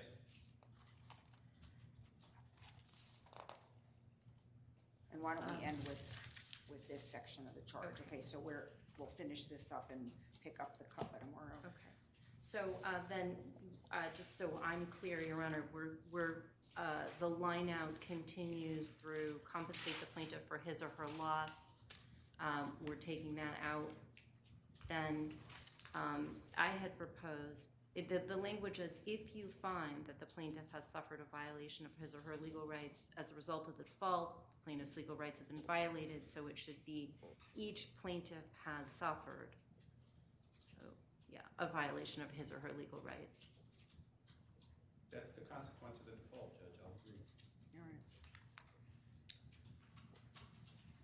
Without waiving our objection to default. And then here, these damages may not be nominal or substantial. So this is, I think that the posture of the emotional distress and the defamation per se is slightly different, right? The emotional distress under IIED has established severe emotional distress. So here, I understand that there could be nominal damages for reputational harm. But I think that needs to be explained. So when we had talked about nominal damages before, you see here the thorough explanation of when nominal damages could be awarded in a defamation per se situation. What we're then asking is that the court balance that nominal damages instruction with the other side, right? With, that's the situation for nominal damages when the plaintiff is The defamatory material is of an insignificant character because the plaintiff has bad character. That looks like We a ask good for the balance flip. to me. What do you say, Attorney I Pattis? don't think it is a balance. I think that it's their burden to prove more than nominal, even in the posture of a default. And so it's a false equivalence, this balance. There is no balance here. They start at nominal and earn every dollar beyond that. And to suggest there's a balance is to suggest that the jury, should proceed with an open question. And it should proceed with a presumption that they're entitled to more than $1. My view is if we start with $1 and they get, and everything more than that they prove, they get. What suggests that they're not proving it though? I'm missing something. If on the other hand, is of significant care, If on the other hand, the you find. standard charge, I think, is clear. Nominal damages are awarded when they are the only damages claimed, and the claim is that for purpose of the character by the jury. That I think, okay, that's not clear. Excuse me, I erred on that. I think what the plaintiffs continue to do is object to the presence of nominal damages, and they want to say that we start with the presumption of war. And even in a default situation, they're entitled only to what they prove. And so our view is that if they can't prove more, they get no more. I thought this really actually highlights the nominal damages. These damages may be nominal or substantial. Nominal damages of $1 may be awarded, then there's like a really long sentence there, and then if on the other hand, so the nominal damages are getting more They're getting airtime than. They're getting recast. I mean, to my view is the correct statement of the law is the default entitles them to damages. If they prove, if in the absence of proof of anything, they get nominal damages in the earth law. Anything more they need to get. So this notion that somehow, that we need to talk about the circumstances under which they get more. If on the other hand you find defamatory substantive character, or because you find that the plaintiff had a good character, and again, it's not character, it's reputation. Substantial harm has been done, or you find there's proof of serious harm, then you may award very substantial damages. That's argument. The law is that the damages are presumed nominal without proof, and beyond that, that's basically endorsing their argument. Your Honor, I think that misunderstands the law of defamation per se. The injury is established. The plaintiff is entitled to recover as general damages for injury to his or her reputation and for humiliation and mental suffering. That's the law. But what Then, may I finish? Then the standard charge gives the jury guidance about when it can find nominal damages, and it's basically saying, as I read it, you gotta go backwards, right? What that nominal damages instruction, which comes out of the standard charge, says when you can award nominals is if the defamatory material is of an insignificant character, or because you find the plaintiff had a bad character, so that no substantial harm has been done. So that, that's what the standard charge is telling us. So what I'm trying to do is simply balance it out. But balancing in this case means inflating the value of no proof. And if there were a plaintiff that had no proof of damages, the jury would be left saying, well, they've got substantial damages, so I guess we've got to give them more than nominal, but how much? And it's the plaintiff's burden to prove that. That's not it at all, Your Honor. What we're dealing with is a default on intentional torts. No. And so the facts established by the default carry weight in the damages determination. I mean, they do. So, Your Honor, I feel like they don't deliver the goods. The plaintiff is entitled to make a run at the biggest number they think that this evidence supports, but it's a number that the jury has to give because they're persuaded by a preponderance of the evidence that that's a fair, just, and reasonable award. In the absence of any proof, it's nominal. And otherwise, what's the number? Let's end on this. I'll look at it tonight. So what we'll do tomorrow is, after we send the jury home, we'll plan on finishing up hopefully, and I'll tell you what I've decided, and then we can finish it. It doesn't look like there's that much left. There's more. I thought you were, I know that we left it off that you sort of pretty much assured me that you would work on that and you didn't think that you would have a problem. I think we need to work on that, and I think what the court does with the charge may inform that, but we will certainly handle it. But that's how I tomorrow. specifically recall, you felt Yeah. very confident that, you'd be able to work together on that. If not, We then certainly we'll will deal. work together, whether we'll agree is a different question. Right. Have you Um, done anything so far on it yet, or not yet? We have not, so All we'll, right, so we'll take that should be something that you try to do first, but that was my recollection, so hopefully, okay, what else? A few more things, Your Honor. So we filed a supplemental charge, two sets of supplemental charges, and I apologize, I think the docket number of one of them is 1006. That's the life expectancy charge. Then we filed another set of supplemental charges, which had an eggshell skull. The charge that we've been briefing to the court and having rejected about the identity of the not needing to name the plaintiff, and a charge about charging out First Amendment, Second Amendment arguments, and a charge about missing information. So that all that briefing is in, and then and we filed our brief on ascertainable loss already being decided. And I'll have something on that tomorrow morning. I saw their brief this morning. I didn't compose it this morning. I was preparing for something else today. Okay. All right, safe travels home, and we'll see everyone tomorrow at 10. We're adjourned. Thank you.